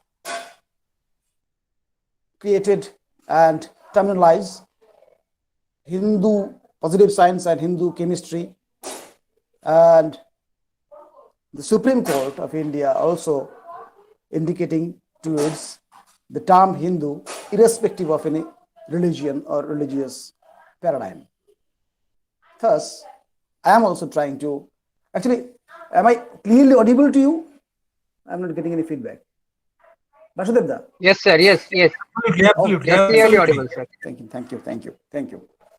Actually, it's a new juncture in our life that we are confronting such a challenge to communicate through devices like mobile phone and others. It's a peculiarity prevails throughout the globe. Similarly, we are also facing the same jantrana of jantro. So I think it's sometimes difficult to carry on speaking and projection of our videos. So allow me to put off my video so that I can communicate to you with much more distinctively and with a degree of clarity. So the foundation of, before we start, I must say, as the IQAC, Internal Quality Assurance Cell and Department of English, Jangipur College, it's really a commendable job for the job. They have arranged such a beautiful and very relevant topic that which is not only specified with a particular domain. Actually, it touches and prevails our whole life. Similarly, this presentation also, I would like to intend to wonder with mythological and historical origin and evaluation of playable poiesis in Indian context with masterly touches of maestros like Bhash, Kalidasa, Ashwaghosha, and so on, many others who happens to be their own position in this particular domain. Moreover, in this particular presentation, I'll try to explore traits of Hindu or Bharatiya dramaturgy along with other mundane parameters as depicted in Oriental philosophies. Why Oriental philosophy? Because philosophy is a term which occupies the life altogether. Let us, before we start our voyage through the passage of time, let us fix some parameters. It has to be taken for granted that similar to history of this subcontinent as a whole, the origin of history of dramaturgy, particularly Hindu dramaturgy or Indian dramaturgy, is also disputed. Because it is with a full of conception and misconception, theories, thesis, antithesis, etc. And a lot of controversies over there. Perhaps origin of theater is similar to language. You know, when we are trying to communicate each other, the medium of expression on this planet, we know language being a finest discovery of mankind that has manifested in arts, and the tree of arts used to produce flowers of many types in many branches or literatures, and theaters is undoubtedly one of them. And if we would like to rate the sharpness of human intellect over time, that will be perhaps unrealistic, because see, the brain of the pre or purva purush of or a former man, the discovery of the power of fire created out of collision of two flint in Paleolithic period, which is still flows in the form of matchstick or lighter in our pocket, or the masterly painting on the wall of cave Altamira, definitely indicating towards that excellence of aesthetics of Homo sapiensis on this planet. In the same way, the simplest form of mutual communication has become a carrier of ideas enriched with aesthetics and transformed into drama. As our previous speaker has rightly pointed out, of acting or action in every sphere of life. Visibility is therefore a common concept in Greek theatron and Sanskrit Drishyakabya or visual poetry. And that is why, to understand the nature and feature of Drishyakabya, where visibility, visualness, and kabya, poiesis, playable poiesis,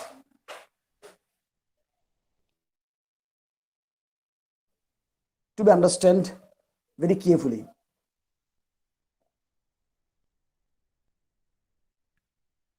Like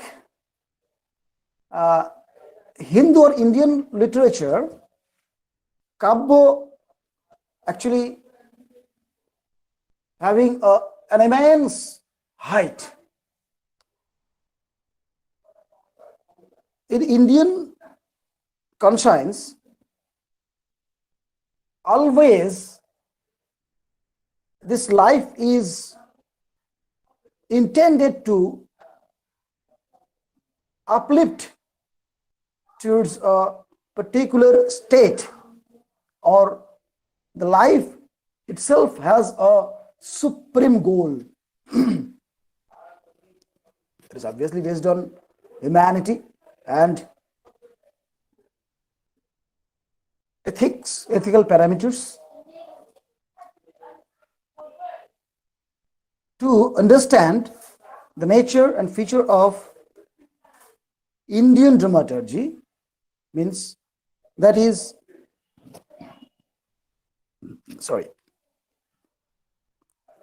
encoded here as Drishyakabya, Drishya and Kabya, visual poetry, we have to understand the Kabbo and the elements that created Kavyas altogether. Hindu or Indian theatre is the most ancient forms of theatre. It is because the origin and the development of Kavya always indicating that particular train that we are continuously carrying out to generation, that initiated with the first enchantment towards fire or Agni Shuktam, and recorded the first verse in the record player with the suggestion of Max Muller. So, so we have to understand the nature and feature and Kavya and its formation, and then it's a spatial division, that is Drishya Kavya or visual poiesis. In this context, we may remember that has been depicted by a history of literature, history of Sanskrit literature by S.N.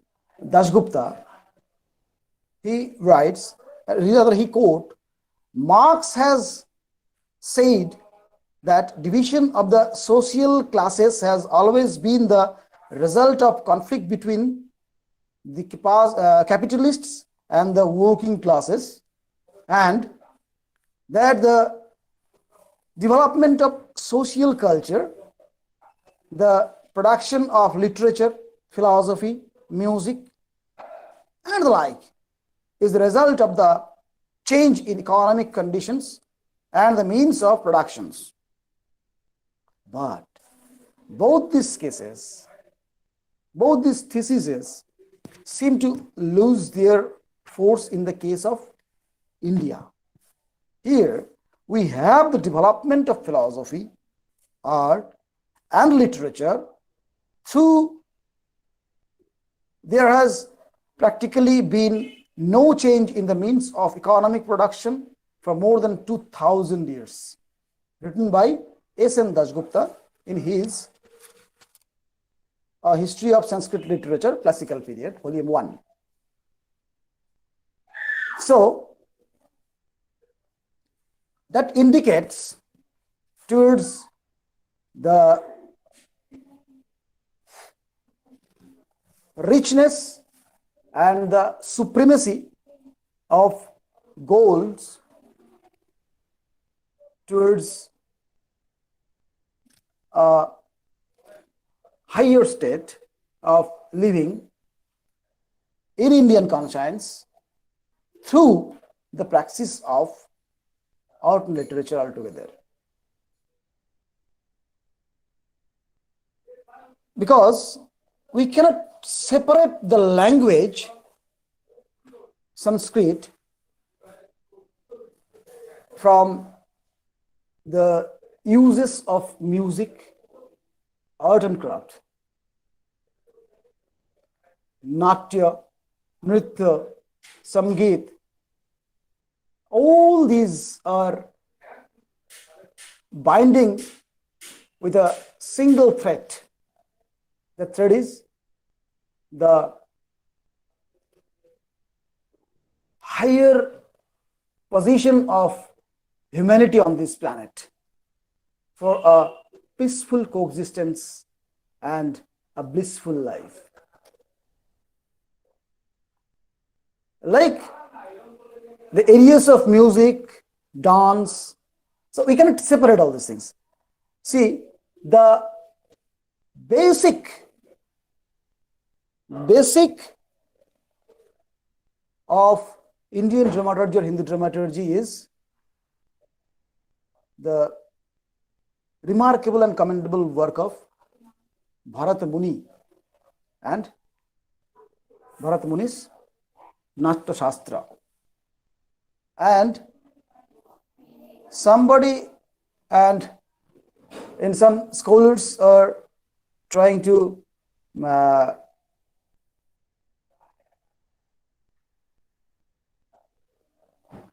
express their views, because Codiactum and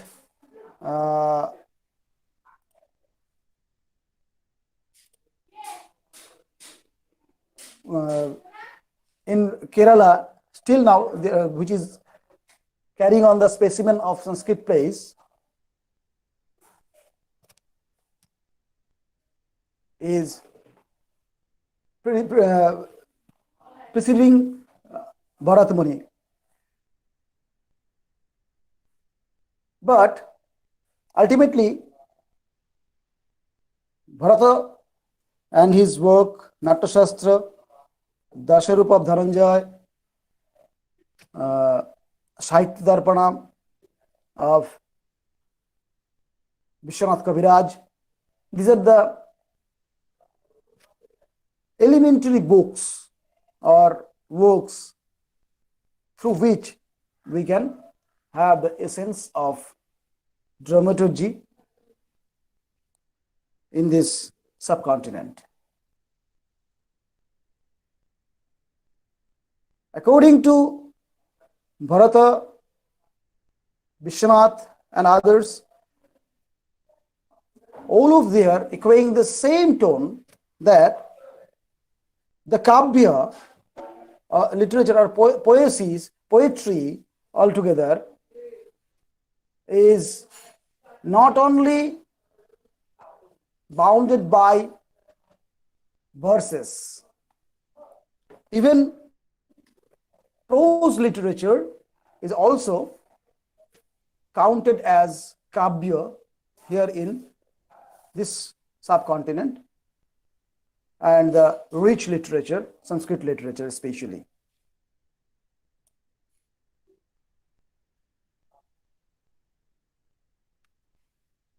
So dancing, and still today we are having Bharatanatyam. The name of Bharata Muni is still carrying on with this particular form of dance drama in the South India. Tamil Nadu especially. The fusion of North Indian and South Indian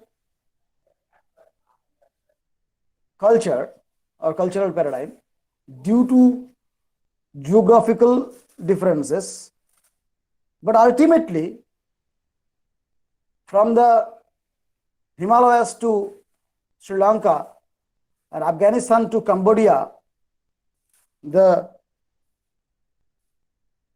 land is tying with the same thread of cultural paradigm. And that is the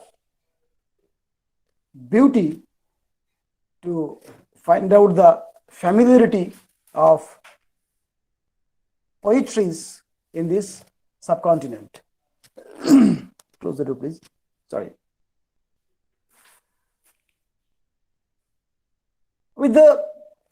But the music, science, drama, this has been studied very carefully with a degree of precision in this area, starting with Bharata's Natyashastra, Dhananjay's Dasarupak, Vishwanath Kaviraja's Sahitya Darpan, Abhinava Gupta, and Shrangadev, Brihaddeshi, Sangeet Ratnakar. Actually, all this literature, all these creations are dealing with the formation and the grammar of dramaturgy in this region. But not only in case of Sanskrit drama, music, the grammar of this particular language is also indicating towards a rich cultural heritage that is unparalleled to the IQ of contemporary world. But mind it, we shouldn't confine ourselves to rating the position of humanity on this planet with IQ only, but also the other parameters have been considered here in this conscience, that is, with IQ or emotional intelligent quotient, EQ is equally important, that is emotional quotient, and the SQ is the supreme goal, that is spiritual quotient. And the entire Indian poetics is in the package of these 3 degrees. IQ, it's a blend of IQ, EQ, and SQ. Intelligent quotient, emotional quotient, and spiritual quotient. And the 4 main aims of human life, that is dharmartha, kama, moksha, are combinedly creating this rich culture in this particular subcontinent. Now it is divided into many more political territorial fragmentations, but the cultural integrity and unity is till there. Still, it is we can find out the fraternity of cultural integrity throughout this subcontinent. Similarly, Sanskrit, Natya, the word Sanskrit word, that actually used to define or express drama. But here in Sanskrit, it is considered as Drishya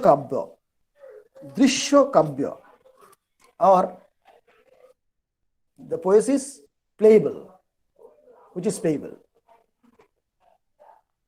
With the foreign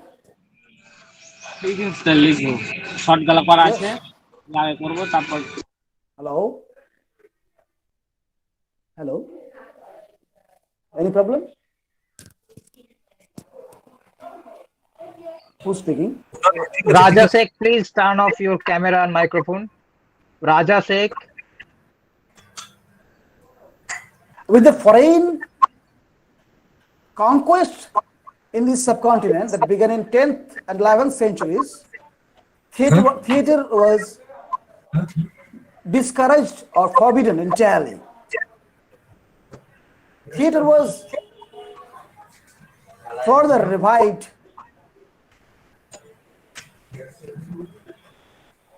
I think someone is still. Sir, Vasudev sir, your microphone is on, sir. Please off it. So, all right.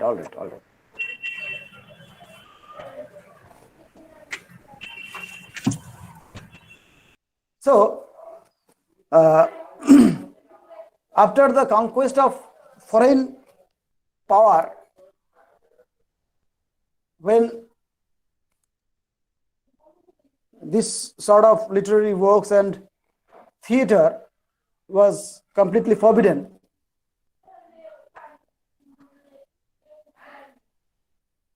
then later in an attempt it's reassert indigenous values with the ideas, village theaters was encouraged across the subcontinent. Asian Dasgupta, a history of Sanskrit literature again,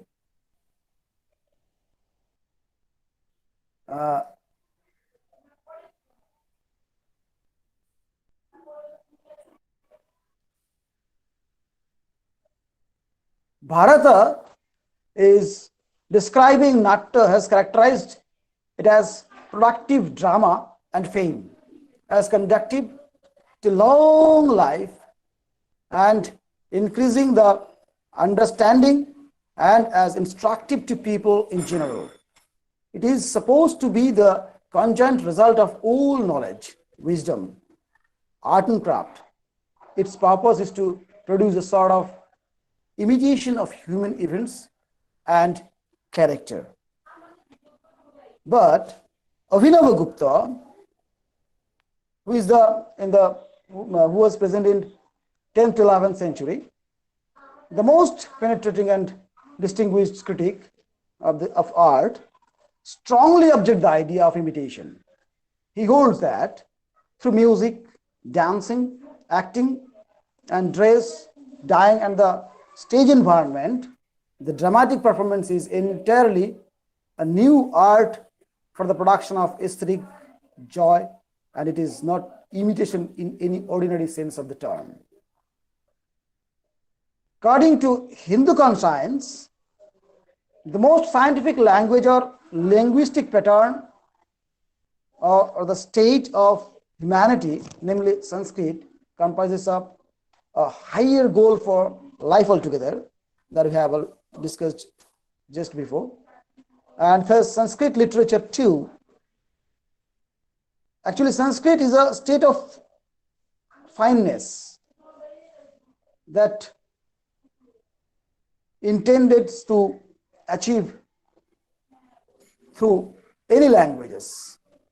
We know that the earliest works of Indian literature were orally transmitted, the Vedic literature, and perhaps this Vedic literature and rituals are indicating towards the origin of dramaturgy and drama, theatre, or Drishyakabbo, according to this terminology, is embedding this Vedic rituals and dialogue hymns are embedded with such dramatic expressions further. Further dramatic expressions are embedded in these dialogue hymns of Rig Veda, where we have some important number of hymns, that is the 179th hymn of 10th mandala and 179th hymn of first mandala, 10th mandals 51st, 10, 52, 56, 89, 108. These hymns are already depicting the same dialogues pattern to denote that they are carrying the rudimental elements of Sanskrit drama in future, where we find the dialogue between Lopamudra and his wife, and the famous dialogue between Yam and Yami, where the twin sister of Yam, Yami, was urging a lusty union with her twin brother Jom, and the self-controlled Jom denies with a honor, and with the ethical values. For it's a remarkable but unended story in Yam Yomi Sangbad. And similarly, we have find some dialogue hymns with Poni and Sharma and others. These are the rudimentary elements. But when we are talking about the Vedic literature altogether is a combination of fourfold division of mantra, Brahman, Aranyak and Upanishad. These Aranyak, Upanishad, and further they are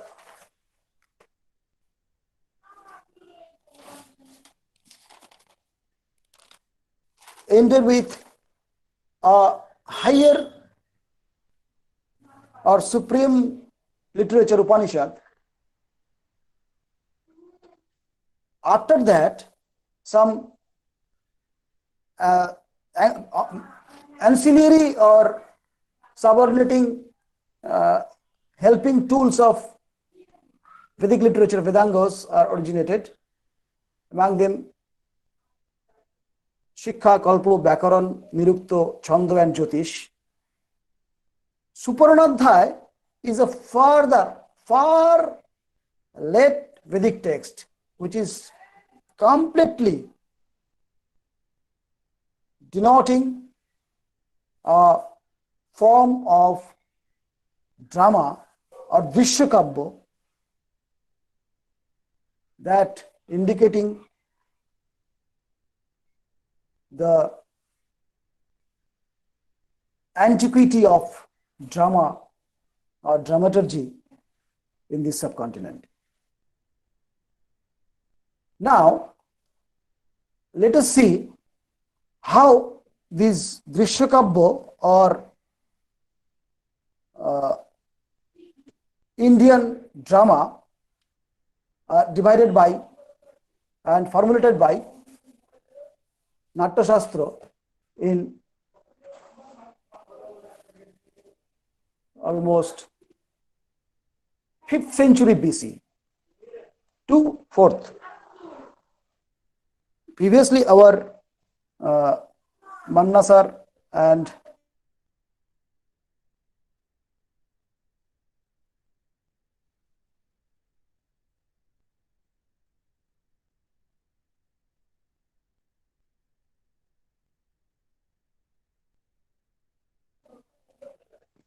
our he has rightly mentioned, actually there was a call.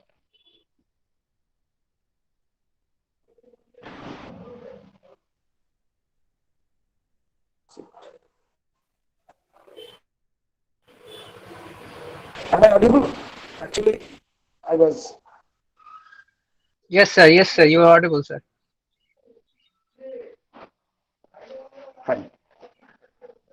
So, where we were, the antiquity of drama in India, Suparanadhyay, that dealing with the story of collecting soma for snakes by Garuda to release his mother. It's a complete dramatic composition in the later Vedic period.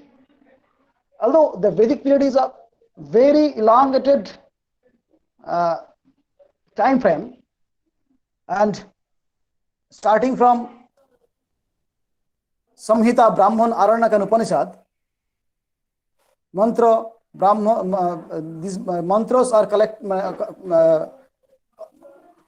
collectively form mandala and sukta, and these suktas are formed some mandala, and a collection of few mandalas are creating a particular book, and it is divided by Vedavyash, Rik, Sam, Yuju, and Atharva. Rik means, and the linguistic pattern itself indicating, actually, to enter into the clustered soil of Indian dramaturgy or Indian poetics altogether, we must understand the basic structure, rhetorics, and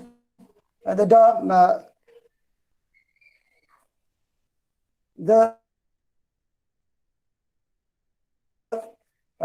diction of Indian mind, that indicating towards the nature of epistemological approach of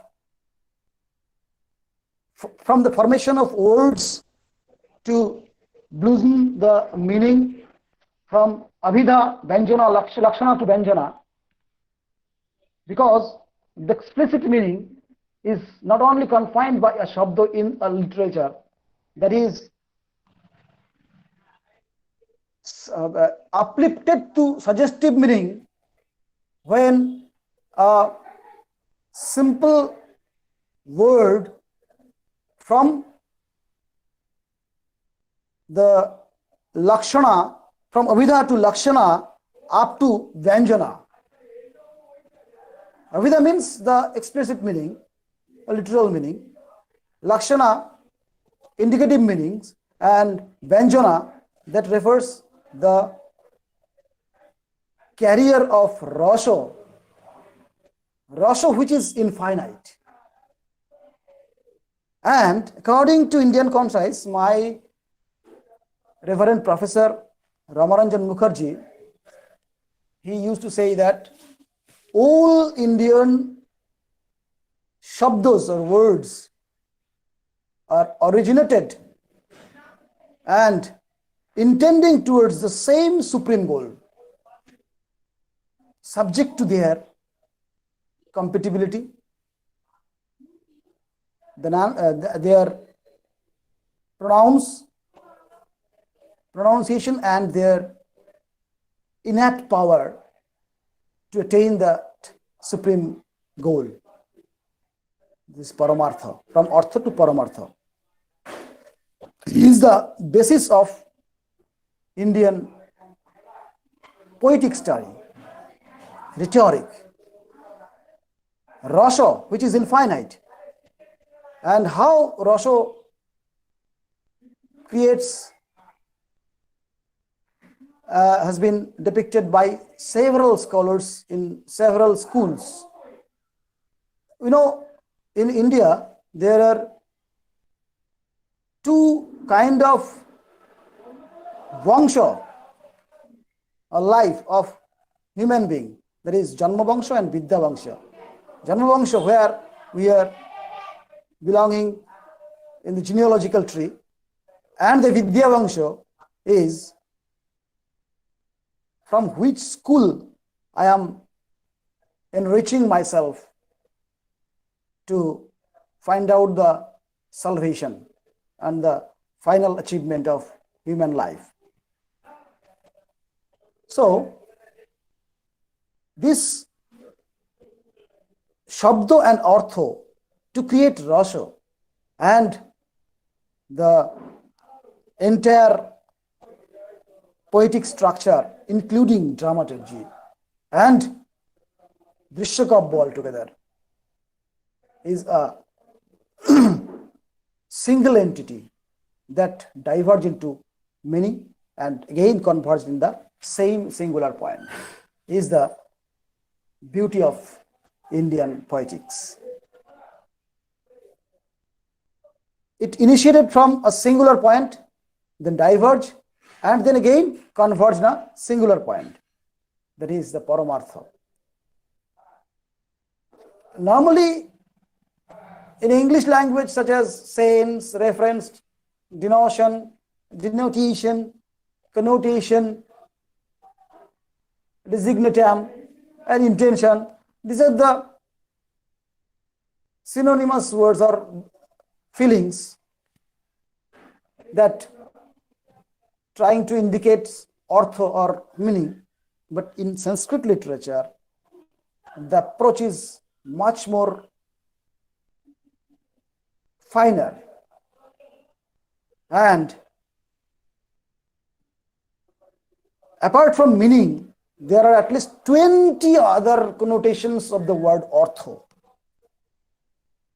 So, to enter into the jungle of the structure of dramaturgy, we must be equipped with the light of these terminologies so that we can go through the original path to attain the final goal. Ortho,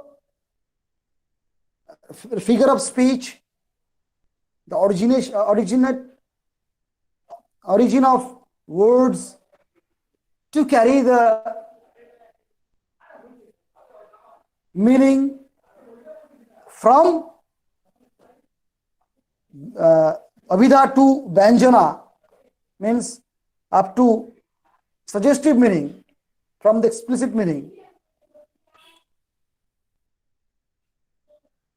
Direct or literal meaning from symbolic or suggestive meaning, Vyanjana, to flourish the rasha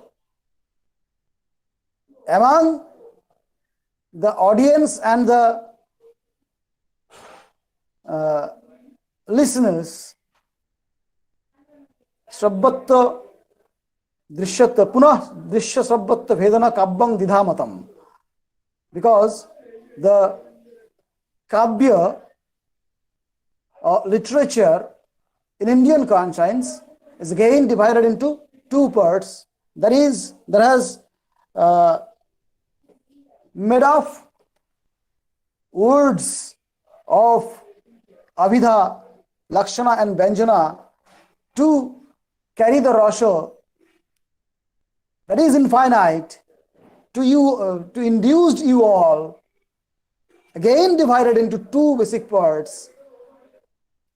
Shrabya means audible, and Drishya, which is playable or visual literature.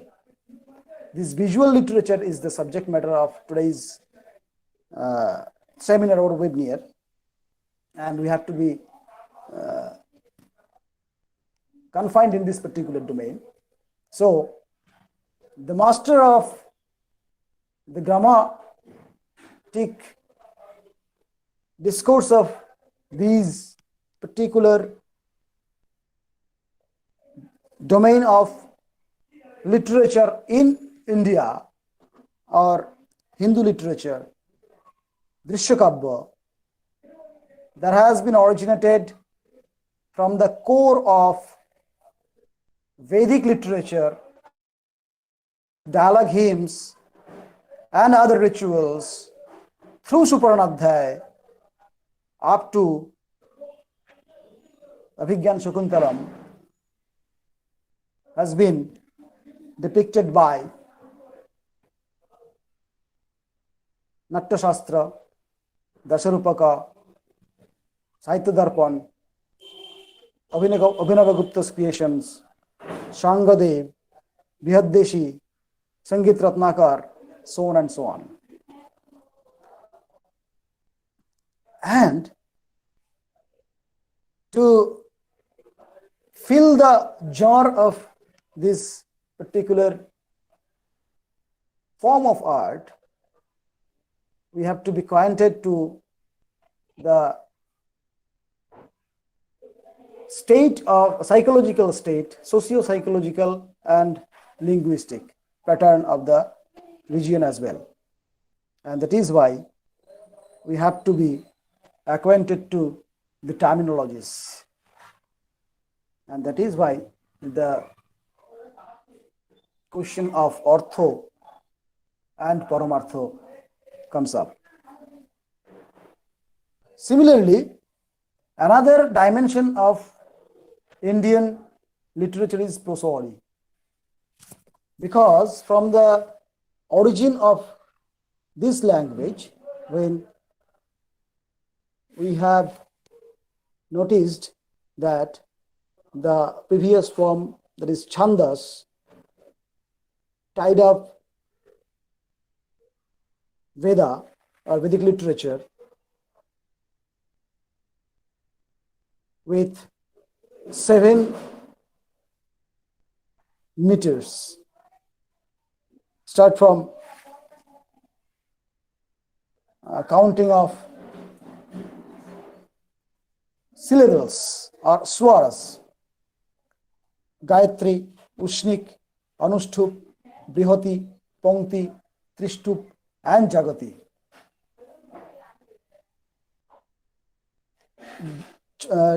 Gayatri is a meter that contains 24 syllables, and in order to reach up to Jagati from Gayatri, Ushnik, Anushtup, Brihati, Pongti, Trishtup, Jagati, the next one is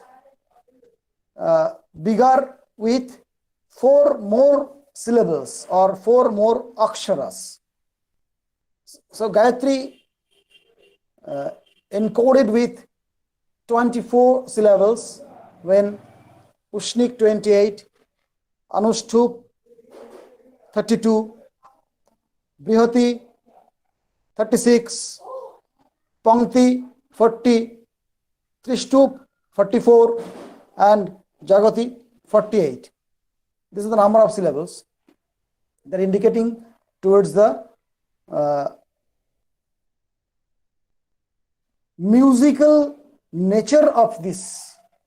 That is why this language is not only based on stress accent to carry some meaning, along with the pitch accent to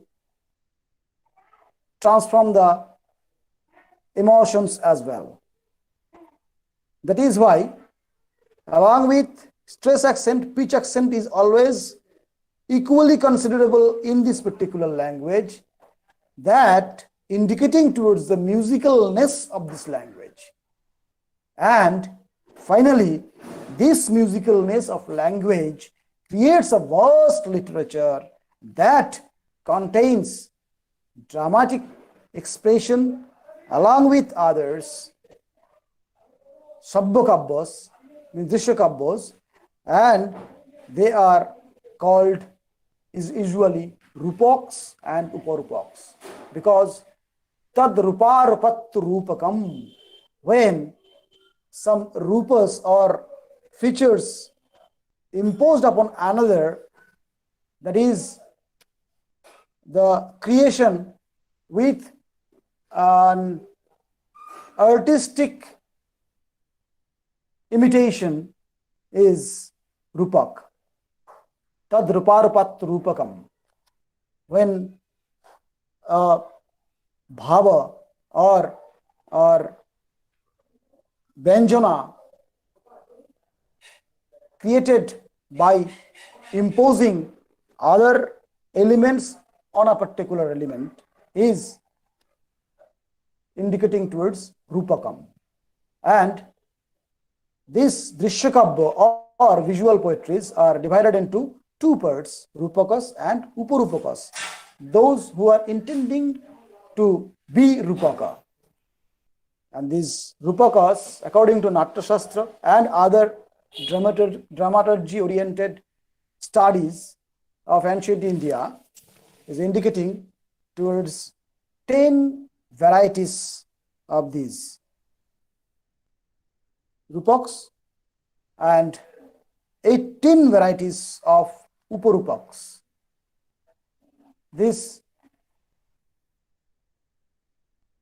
10 varieties of Rupaks are namely Natak, Prakaran, Bhan, Bayog, Samabakar, Deem, Ihamrigo, Onko, Bithi, and Prohosan. And so নাটক প্রকরণ ভান ব্যয়োগ সমবকার ডিম ইহামৃগ অঙ্ক Bithi and prohosan. These are the 10 rupakas that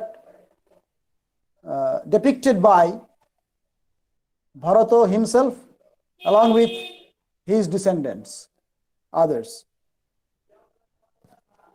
Uparupakas are also divided into 18 categories, namely Natika, Trotok, Goshti, Sattak, Nattarasak, Prasthanam, Ullapa, Kabya, Prenkhan, Rasak, Sanglapaka, Srigadita, Shilpaka, Vilasika, Durmallika, Prakarani, Hallish, and Bhanika. These are the 18 types of Upurupaks.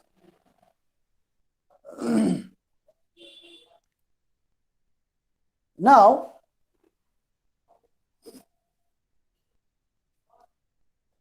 these Rupaks and Upurupaks are subject of Abhinay. Then what is Abhinay? Abhinay, Bhaved Abhinaya Avasthanukaraha. Abhinay, that is to onukar or imitate a state that has been divided into 4 categories. That state of Abhinay or the subject of Abhinays are divided into 4 categories. Those are what kind of onukar a performer can do on the stage to perform Drishyakabya or to Abhinay Drishyakabya. These are Sattik, Bachik, Aharjo, and Angik. Sattik, Bachik, Aharjo, Angik. Or Aharjo, Angik, Bachik, Aharjo, Sattik. You can say. Angik means when the imitation is done by angos or physical posture. Angik. Vachik, when you can imitate same sort of connotation with others. Like if you can imitate the cuckoo bird in springtime, it is also a Vachik Abhinaya. Aharya means the Abhinaya or acting based on some arrangements. Say a king is having their particular code of dressing. A school boy is also having some uniform. Similarly, the uniform oriented or dressing oriented imitations or that is acting in terms of Aharya. And Sattvic. Sattvic is the finest one, that is the Abhinaya of bhavas, different states of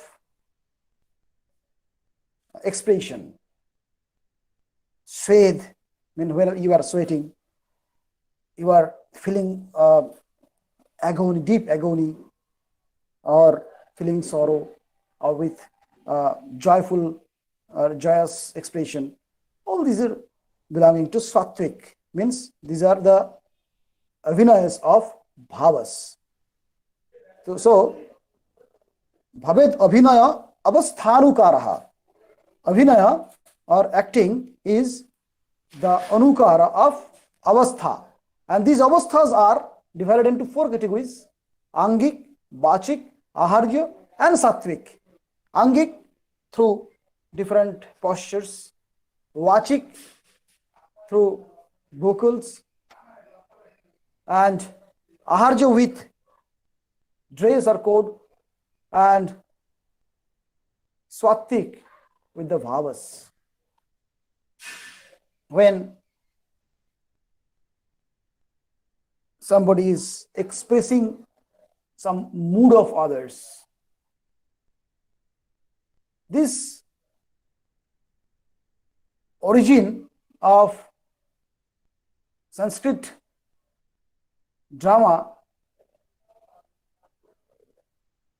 in this subcontinent indicating towards the very energetic approach of, or epistemological approach of this dramaturgy that has been indicated by Panini, Katta, and Patanjali and others also. In this connection, we must say Panini is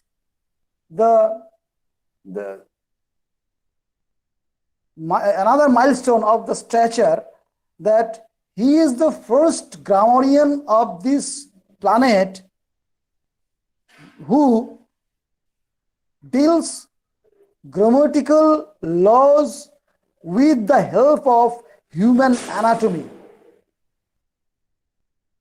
So,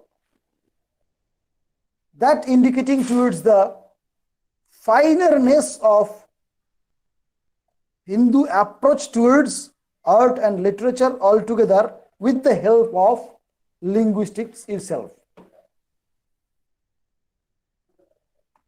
So now we have divided kavyas or literature into 2 main basic branches, that is Rupaka and Uparupaka. Before that, we have divided into 2 categories, Shrabya Kavya and Drishya Kavya. And these Drishya Kavya, Rupakas, are of 10 categories and Uparupakas are 18. Now, we are talking about the structure of these Rupakas or Drishya Kavyas that contains Tadruparupat Rupakam and Bhavet Abhinaya Avasthanukara Satu Chaturvidaha. There is 4 types: Angik, Bachik, Aharya, and Sattvic. And the stage orientation and formation is also indicating towards later practitioners of Drishya Kavya by these predecessors like Bharata and others. Bharata, especially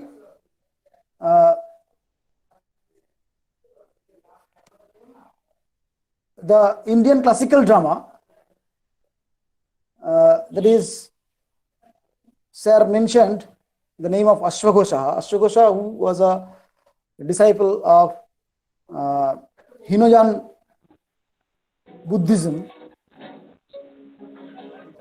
he was a Buddhist philosopher, and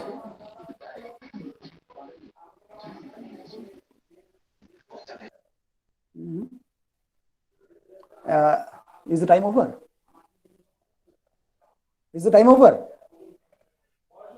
No, please, Jyotishko, continue. Continue, You sir, round up continue. Okay. You round up your own way. Yeah. Sure. Yeah. So, Drishya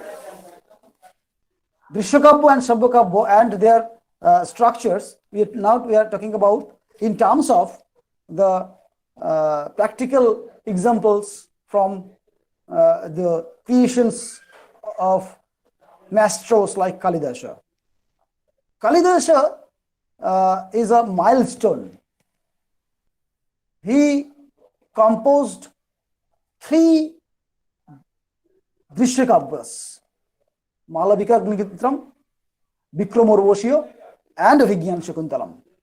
Malavika Agnimitram, simply the story of Malavika and Agnimitra. Vikramorvashio, it's a story of Urvashi, nymph, and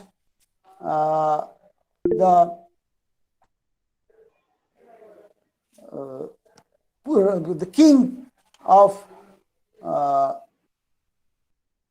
earth, that is Vidarbha, the king of Vidarbha.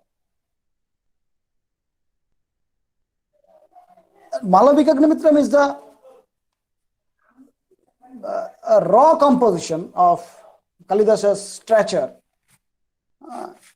because some scholars are indicating that it is the initial composition of Drishyakabya by him.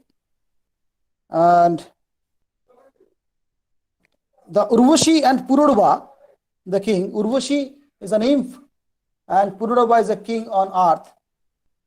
Their love and some tussles, and again reunion is the subject of Vikram and Urvashi, Pururava and Urvashi. Vikram means the glory of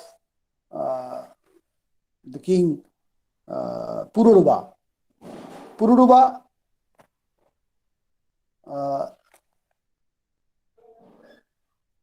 was indicating as such a warrior that he fought for Indros, and he hired by Indros from earth to heaven to fight against demons. So Vikramorvashio is a drama or creation that indicating towards the journey of finer state of Kalidasa to uplifted up to produce the final creation of, or beautiful creation of Vijnana Shakuntalam. Vijnana Shakuntalam is gradually getting its masterly stand in the domain of Indian poetics, contributed by the maestro Kalidasa, when the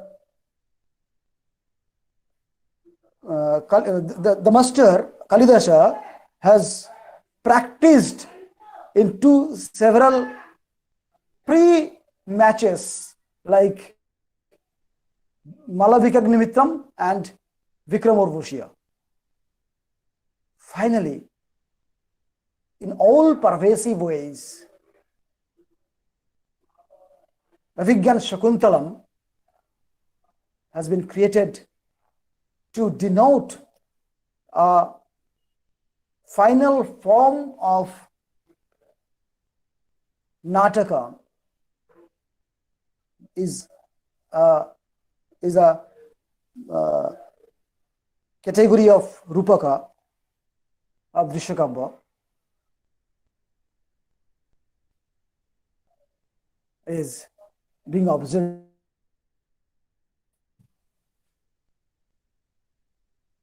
Take that much time, because time is always getting shorter, and I have already taken a long part of this session, of this webinar altogether. So actually this orientation of Rupaka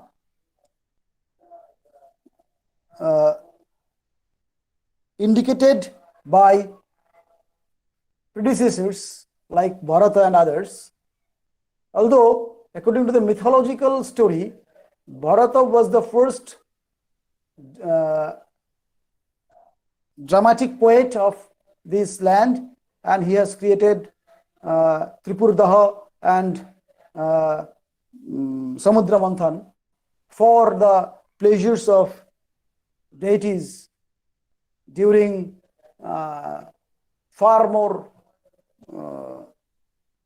ancient period than the creation of other dramatic compositions is actually a myth. We don't have any solid Tripurdaha or Samudra Manthans dates with any proper testimony. But Kodiyattam still is acting in action in the southern India, especially in Kerala. And actually it requires different session to discuss with the formation, the historical background, and the structure of Indian dramaturgy and its position in our life to touch the crescendo of the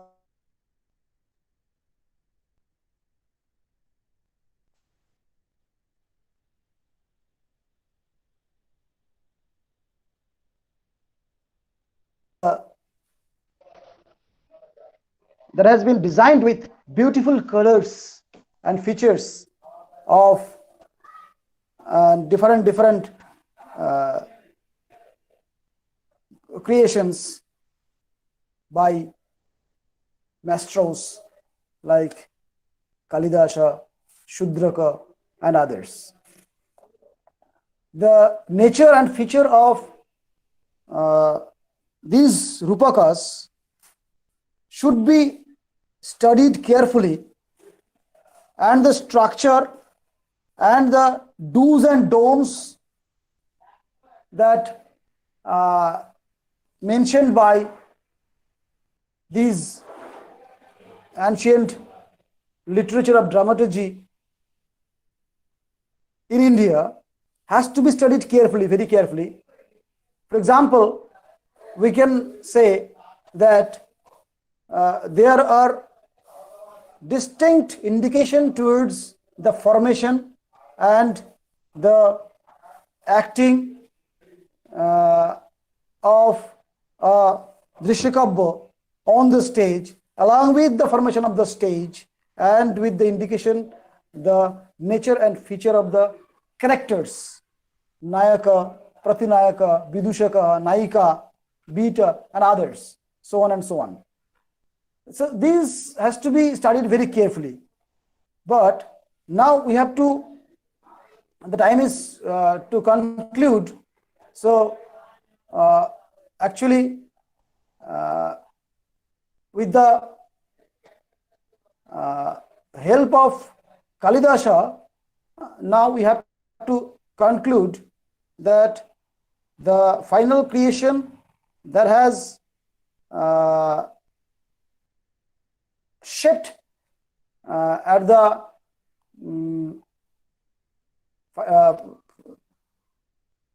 shaped the Avigyan Shakuntalam to disseminate the final message of human love, along with Paramarthika love. The first one is English and the second one is Sanskrit. The divine love, English, and towards the Paramarthik Labha, Sanskrit. To lead our life with a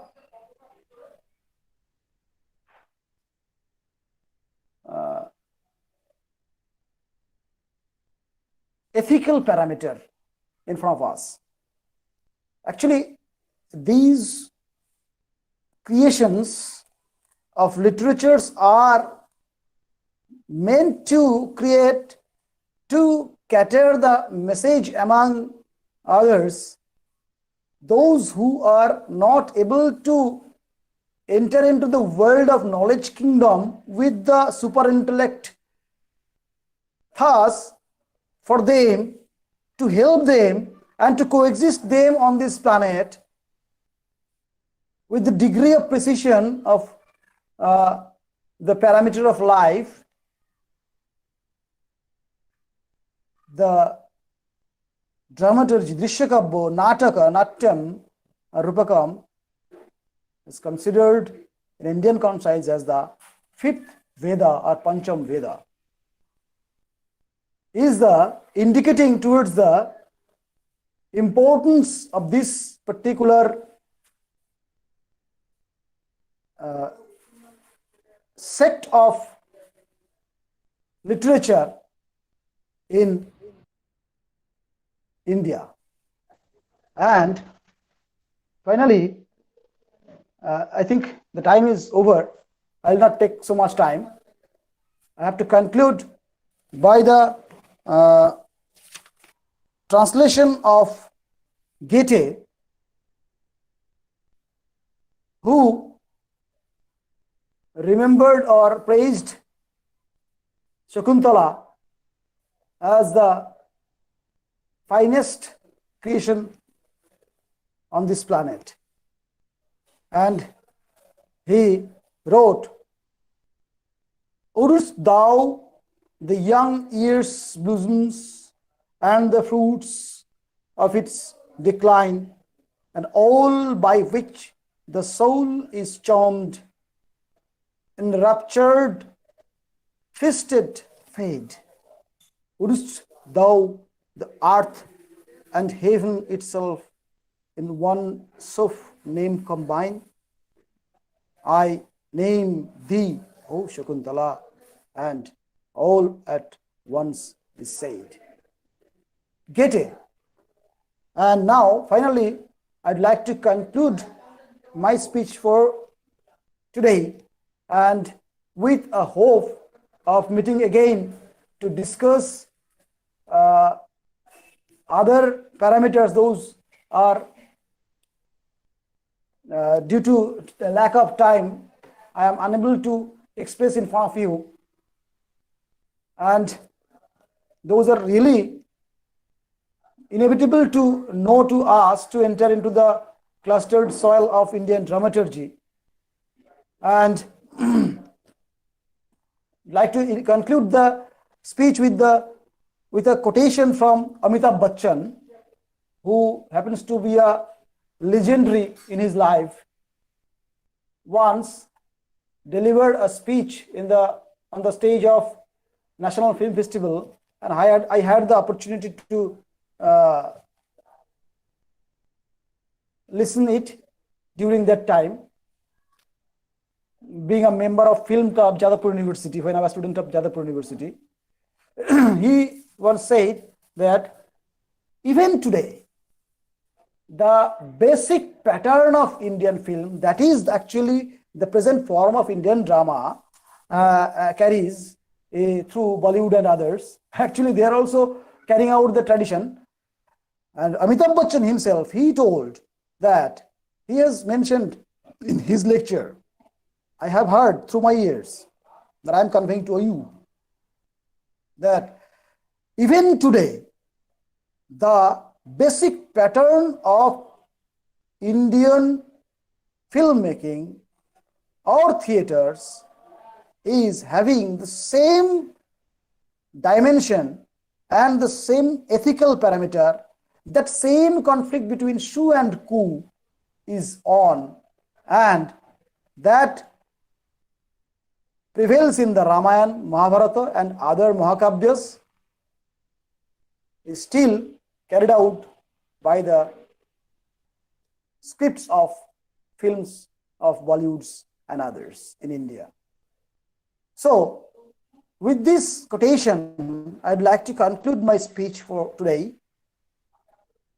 with a hope to meet again in future that we are carrying a tradition that is the signature of ours on this planet, with a degree of precision and fineness of expression in all pervasive ways in the domain of art altogether, along with dramaturgy and Drishyakabya. Thank you for this occasion. Thank you for listening me very carefully. And if you have any queries, we have almost 5 minutes now, 4 minutes now. Please. Thank you, sir. Thank you very much. We have been really enlightened and enriched by your talk, sir. And we will surely try to get back to you, sir. There has one question have come from one of our students, sir. I want to know one thing. Am I allowed? Yes. Yeah, please. Carry on. Thank you, Professor Sarkar, for your valuable lecture, which will help the students, research scholars, and the faculty members. I will invite you. We will invite you when the situation will be normal in our college. Thanks you. I want to know one thing. I want to. This is not question. I want to know one thing. Please. Is there any interrelationship between among Indian or Greek and Rome theaters? Definitely. Just complete within 1 or 2 words. Definitely. You have raised a very valid point and very dimension of this language, of this topic. That Weber is a name of historian and the Indologist who has first indicated towards the relation between Greek and Roman theater with our Indian theaters. And some scholars are indicating that when Greek used to come here and they came to conquer this particular land, they brought a troupe of drama for their own enjoyment, and that influences the dramas of this land. Actually, it's a theory, and the logic for it and against it are available in this particular discussion, and the discussion is still on and the debate is still on. But the final conclusion laid down by the Vishwakavi Rabindranath Tagore, Debe and Nebe Milabe Milibe, and we are always believing on that philosophy that we are in the domain of culture and arts. There is no fragmentations, no territorial fragmentations, no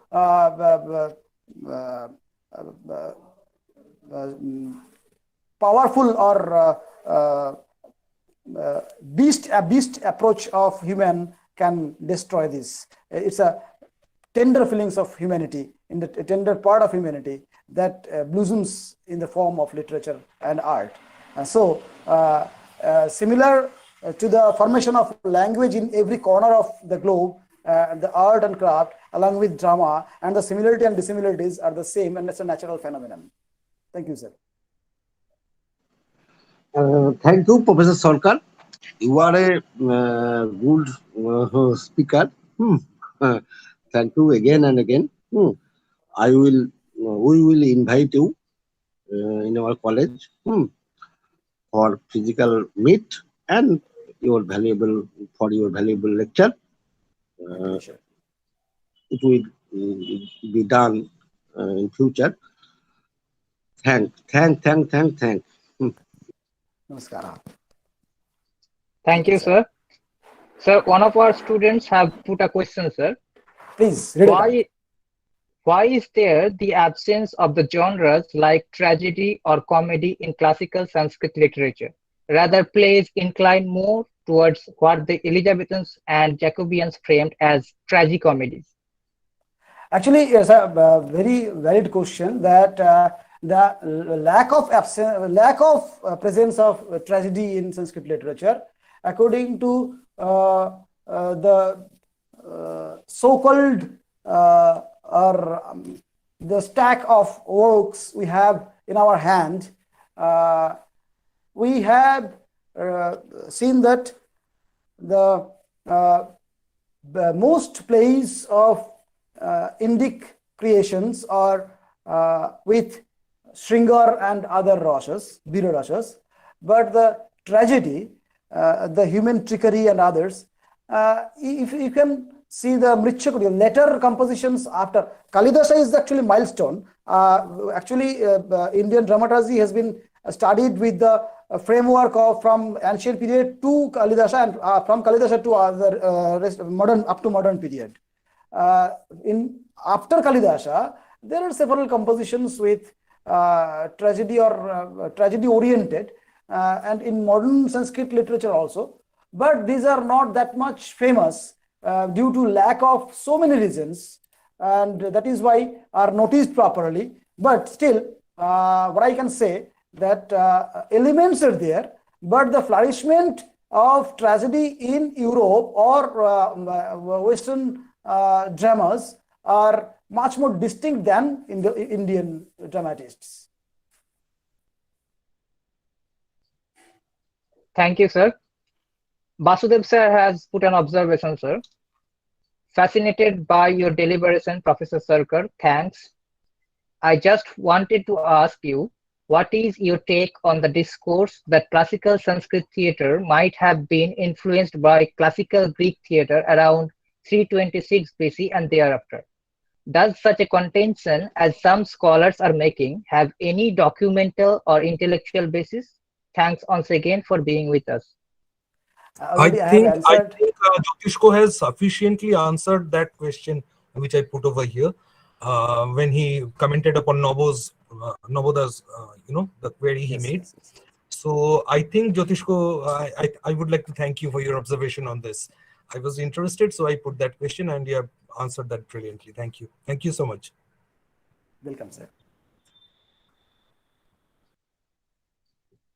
So let's move on Thank towards you, sir. the next session. Thank you, sir, once again. We have no more Thank you, queries, Ajay. sir. We are immensely grateful to you, sir. Thank you, Ajay. The speaker of our third and final technical session is Dr. Abhishek Dev. He will be delivering his lecture on the trajectory of Indian stage, a study of theatre since IPTA, with special reference to playwright directors. Dr. Dev is the Assistant Professor in English, Department of English, GLA University, Mathura, Uttar Pradesh. Dr. Dev's research interests include theatre and performance studies, post-colonial theory, translation studies, sociolinguistics, postmodern studies, post-colonial theory, and linguicism. Besides doing his PhD from Banaras Hindi University on ideology as dramatic action, a select study of Habib Tanvi, Badal Sarkar, and Utpal Dutt, Dr. Dev has a number of research publications in both international and national journals. A translator par excellence, he has been translating poems from Bengali and Hindi into English for quite some years now. Dr. Dev's translation of Bratya Bosu's play Black Hole has been anthologized in Amitav Ghosh's edition on the translated plays of Basu. Please, sir, over to you. Thank you, Mr. Azruddin, and thank you, Dr. Jyotishko Sarkar. It was really a captivating, talk. Listening to it was indeed a pleasure.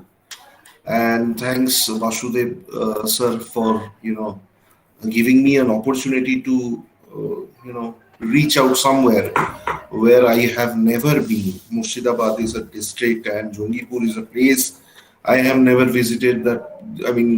This place, and it is indeed a nice way to get in touch, at least virtually, if not physically. So that is what I mean when we try to communicate. This communication.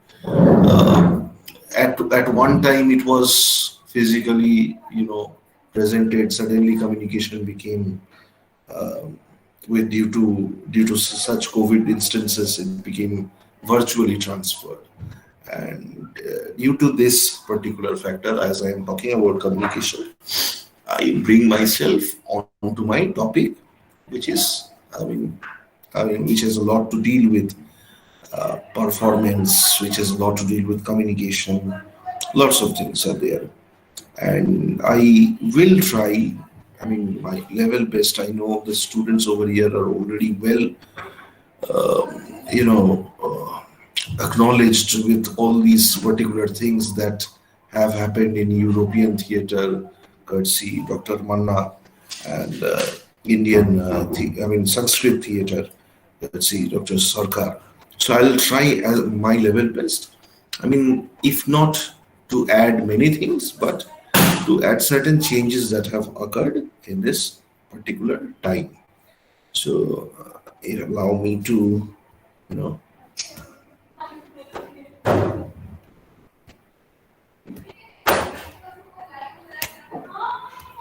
yes, I hope you can. So, as my topic is the trajectory of Indian stage, a study of theatre since IPTA with special reference to playwright directors. Now, there are, lots of keywords over here. So let me just, hop around and tell you something. Initially I had started with, when the word is a trajectory, it means obviously a curvature. So my intention at first, it was to, bring you starting from the 1795 or 1770s Indian theatre, and then, take you right up to the Indian independence, and, take you back again. But taking back again means, that Sanskrit theatre, which, I don't think after such a prolonged talk about Angik Vachik Abhinay, you need any lesson on that particular part. So thanks to Dr. Sarkar about that. Now, IPTA and playwright directors. Well, I would say IPTA is definitely going to be one of the most, important parts of our particular talk, or whatever we are going to gather in this half an hour or 40 minutes, whatever I have. So IPTA is essentially that particular phase in our Indian theatre which changed the face. Had IPTA not been there, we would have not, arrived at this so-called term playwright directors in our particular Indian stage. So this is my layout. This is how I'm going to, scatter it. So first, it's staging theatre. So how, when you are staging something, so you normally stage a play, but here I will stage in front of you the theatre and the audience. So what should be theatre? What do we understand by theatre? Or what can we understand by theatre, and what can we understand by audience? And now there are some problems in Indian theatre after having understood that. And after that, how does modernity creep in?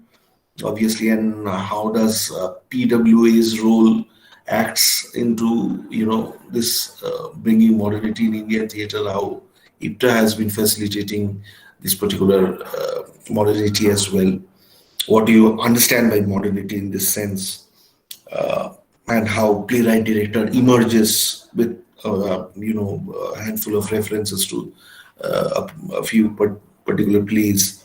And then we'll also dive into the so-called cartography of modern Indian playwrights, some modern Indian playwrights, and we'll talk about a little bit of their dramatic praxis.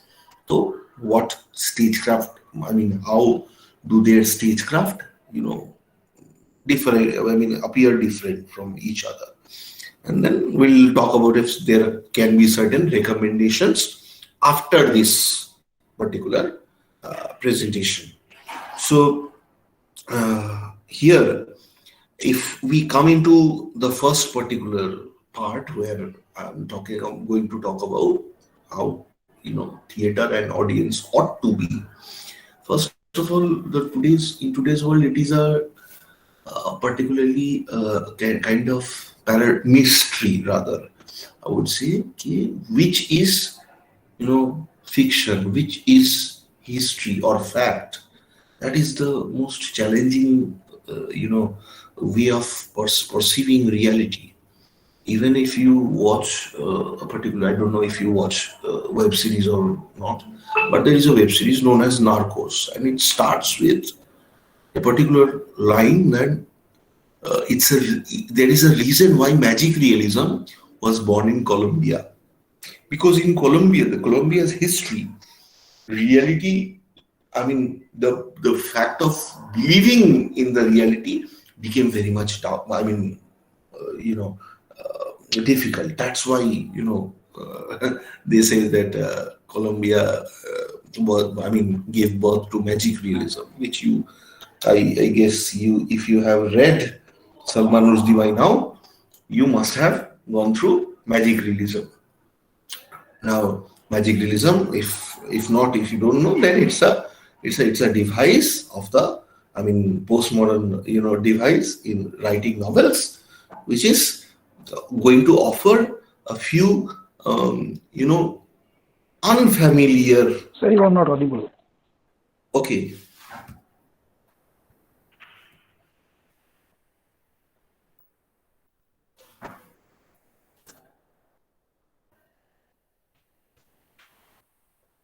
I'm not audible?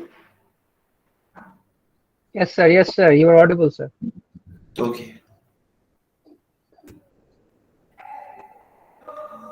So,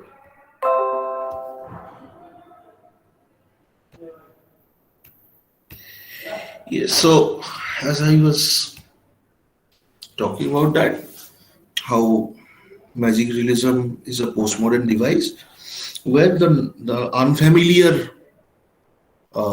particularities blend in with our familiar facts, and then we perceive our reality accordingly. It is our way of choosing how we understand reality. We don't select anybody's version. So history, when we talk about history, it is a kind of, if you talk about just blatant history, nothing else, facts, only facts, then it's a kind of mnemonically understood process. Renate Lachman, if you read the role of cultural memory in literature, Renate Lachman, he talks about that our perception of history is not guided by somebody's pointing out. It's a very, somebody says that history is actually somebody's story. No, that is not the fact. It is a mnemonically understood process where what we find is that our understanding of history is on the basis of knuckle-based understanding. So you understanding, if you think about how many days how many months are having 31 days. So what you do is you depend on your knuckles, and you find that January, March, May, all these are having those 31 days. So it's a knuckle-based memory. While literature and performance is absolutely away from that knuckle-based memory. It's the memory of culture. So how you have been through during these 31 days and 30 days, how you have been through, how you have lived through. When you are trying to answer that how, that particular incident brings you to the forefront of, putting or staging a performance. Performance doesn't, necessarily, come out of a particular newspaper headline. Performance, comes out of how you have been living through these particular few days, and then that particular newspaper headline, for example, Aryan Khan's arrest, may just give you that spark. So response to stimuli, that's how we find ourselves in play. And when we are talking about the language of theater, it is going to be a kind of discursive process, as Terry Galton puts it. It's a discursive process, and which will be inscribed in ideological relations. What kind of society you are from, what is your, so-called, are you part of the majority of the religion, that is practiced in a particular, country, what are your demographics? So all these will be internally molded by their pressure. And if I go on reading this part, then it's saying, I quote, language itself is a relatively autonomous system, shared by worker and bourgeois, man and woman, idealist and materialist alike. So whether you are a worker, whether you are a so-called the owner of a particular company, whether you are rich, whether you are poor, whether you are man, you are a woman, whether you are part of the majority of the community, or you part of the minority group. So whatever, you are part of that belongingness, sparks the kind of language you will be using to stage a play. Everything, comes from, the kind of world you live in.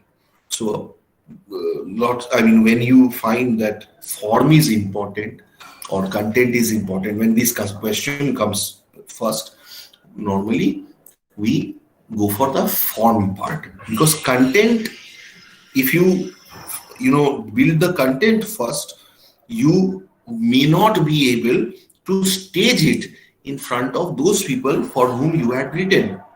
So first of all, you have to think about your form. Only then you can think about reaching your public. So content can be presented after that.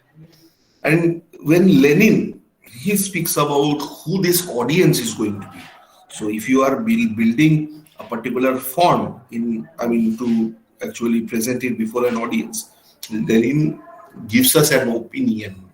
He says that the ideal audience, Lenin is a very political person. He was, as you well know, if you are from Bengal, I am from Bengal, obviously.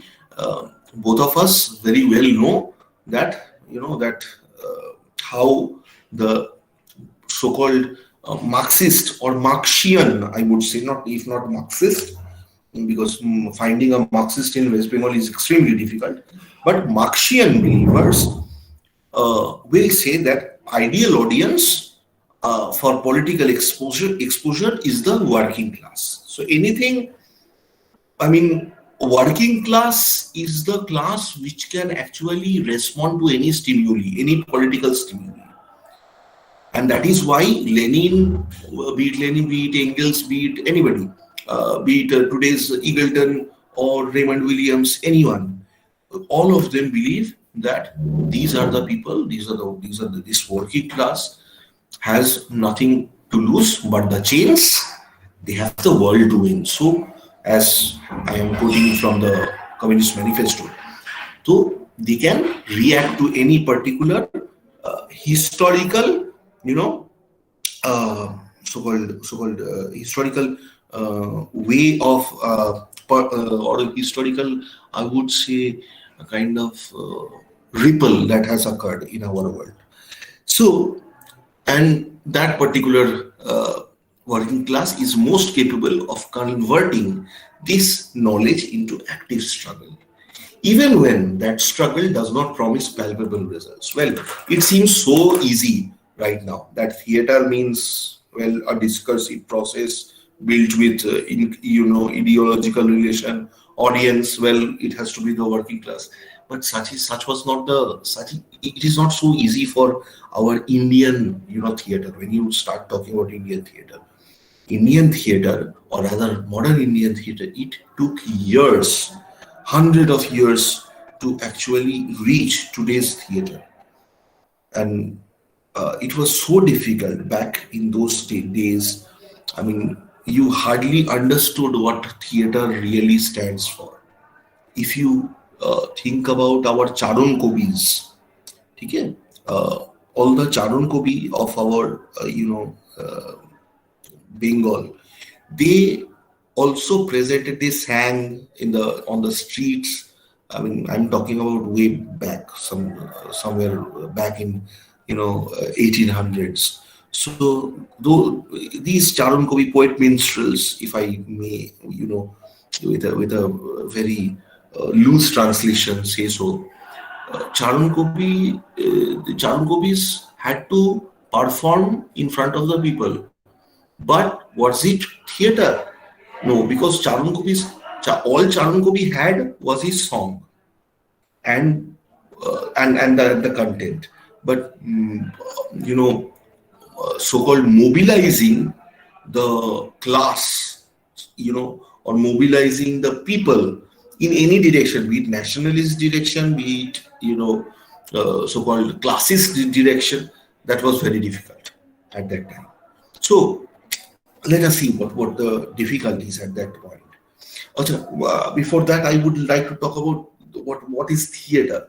Schechner, in his particular Seagull Theatre Quarterly interview, he gives us a particular point that it is a way of sculpting a view of the world on the part of the artist or the ones who are making it. So actors or writers, they definitely have a perception of the world, and that's how they try to make you perceive. That is their way of showing you. So that is what usually starts with what is theater, and it's also self-expression. See, Richard Schechner is a alternative theater practitioner. There are if you ask me, there are three kinds of theater. There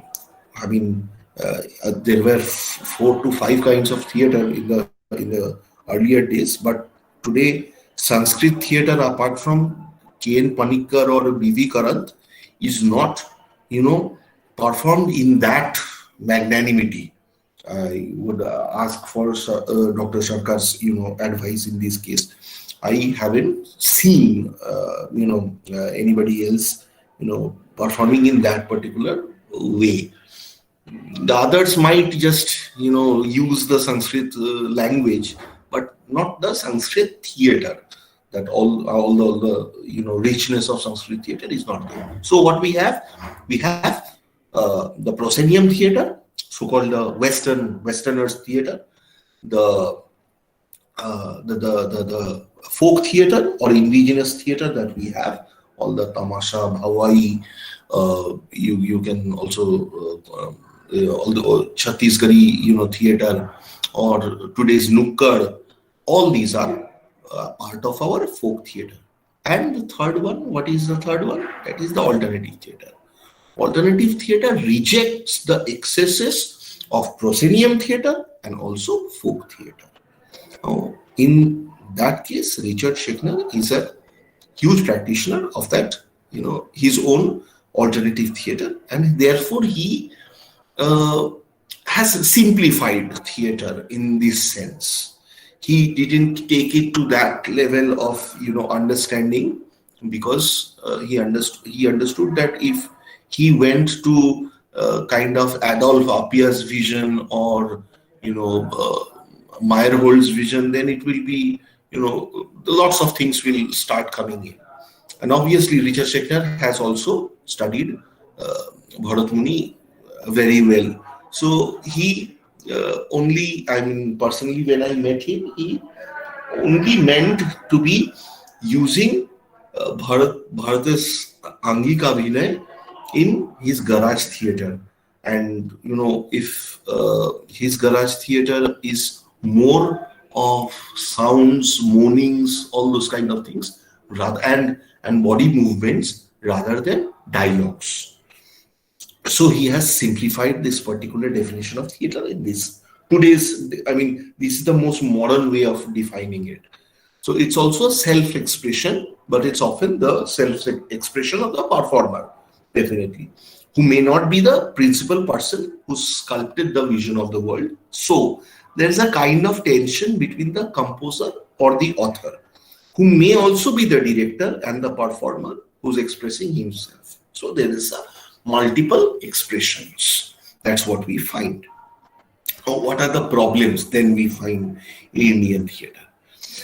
There were, I mean, when the Britishers took over, as we know, we found that our Sanskrit theatre had already worn out.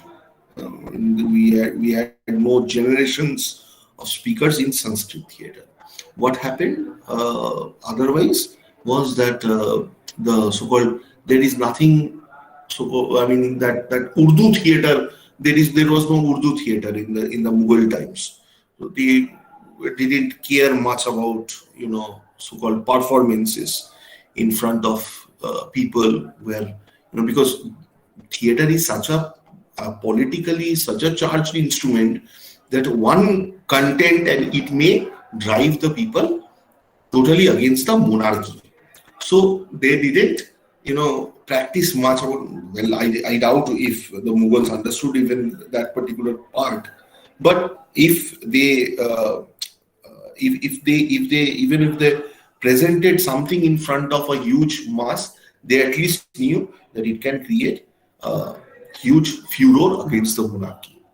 Now it came to a person, a Russian named as Gerasim Lebedov. Gerasim Lebedov, or Gerasim Lebedev, whatever you call him, Gerasim Lebedov, he came to India and he found, I mean, he learned a lot about Indian, you know, culture and all. And he understood that this particular nation does not have a theatre of its own, I mean, theatre of their own language.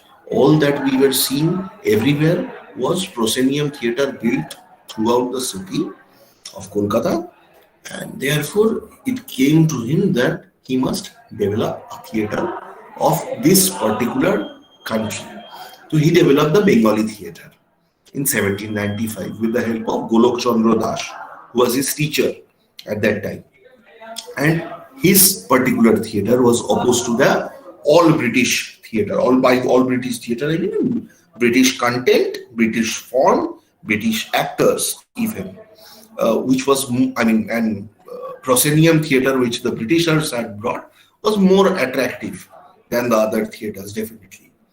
But on the other hand, Gerasim Lebedov, he had brought a theatre which was, you know, having not only males but also females. In British theatre, the female part was also enacted by the male. Obviously, the Britishers did not allow their women to, you know, in front of the Indians, at least, they didn't allow their females to act. And also, when it came to enacting Othello or any other black character, that's when an Indian was called. Otherwise, I mean, they didn't care much about presenting Indians on their stage. So British theatre was, you know, attracting the so-called Babus. And by Babu, I mean those people, our great-grandfathers, who were trying to, you know, mimic the way in which the Britishers were living at that time. And so-called, there is a term known as hybridity.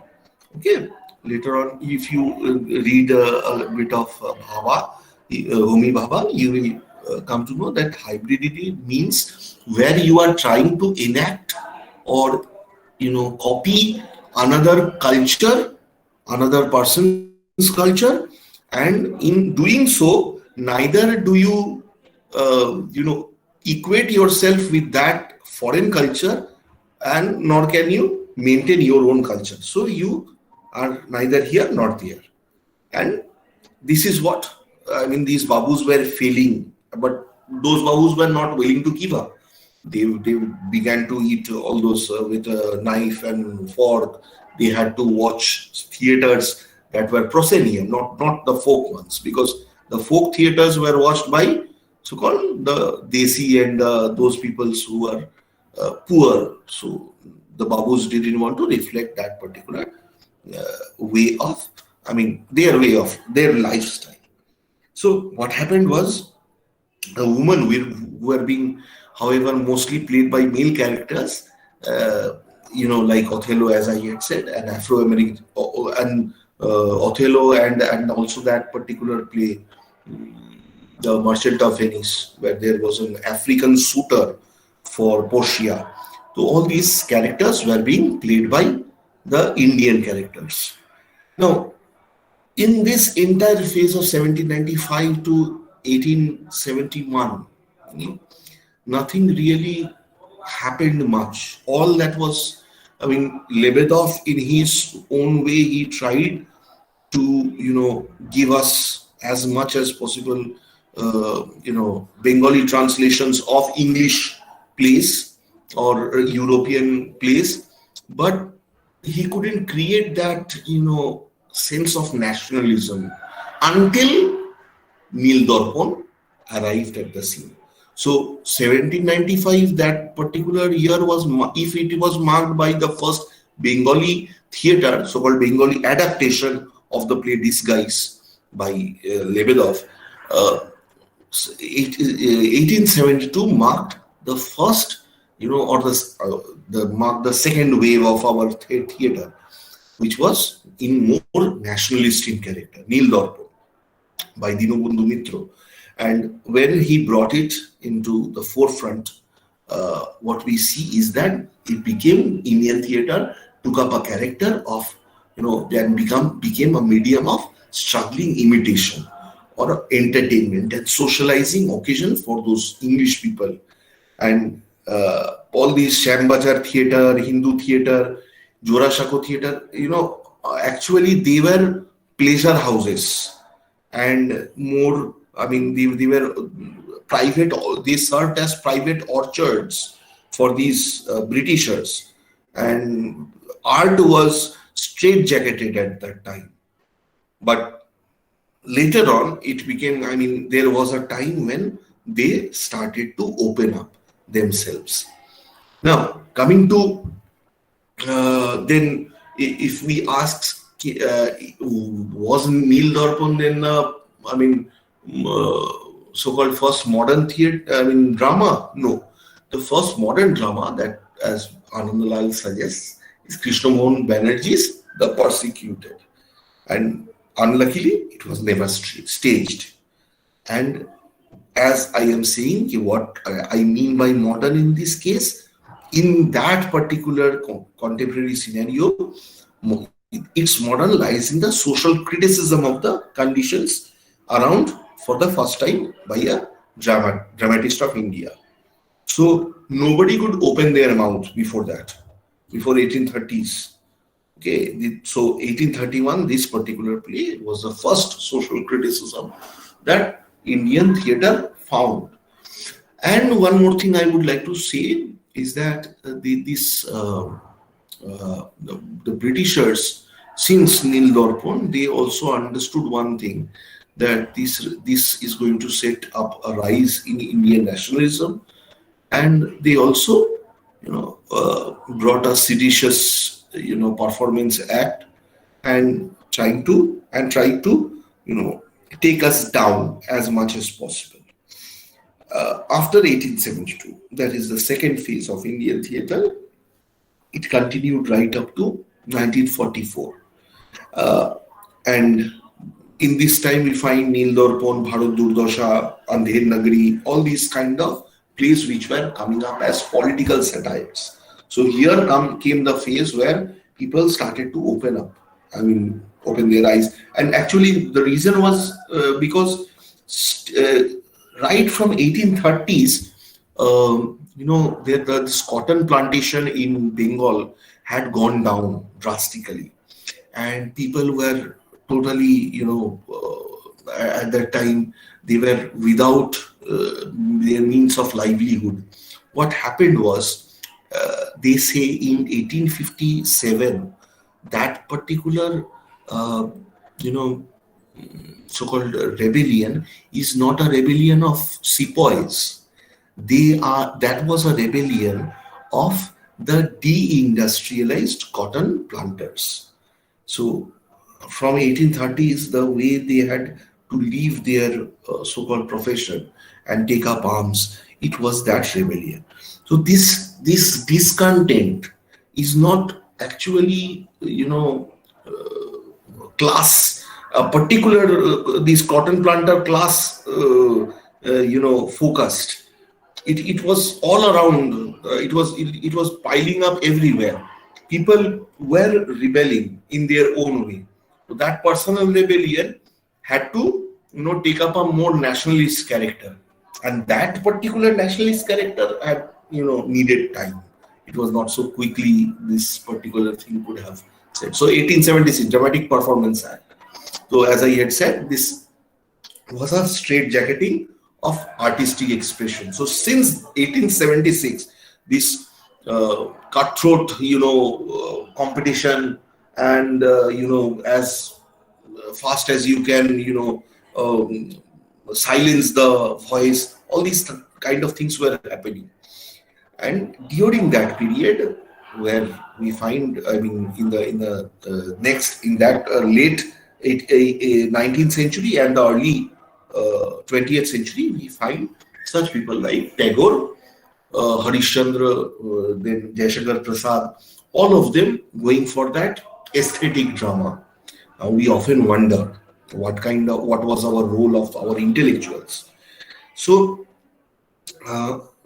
Rabindranath Tagore as a dramatist was not that, you know, kind of rebel, you know, he didn't rebel that much as a dramatist.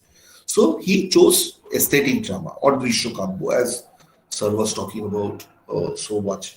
So I need not tell you once again what's a Drishya Kabya.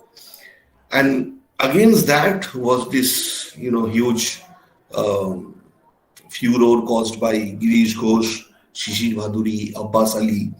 They built up, I mean, art for the sake of common mass.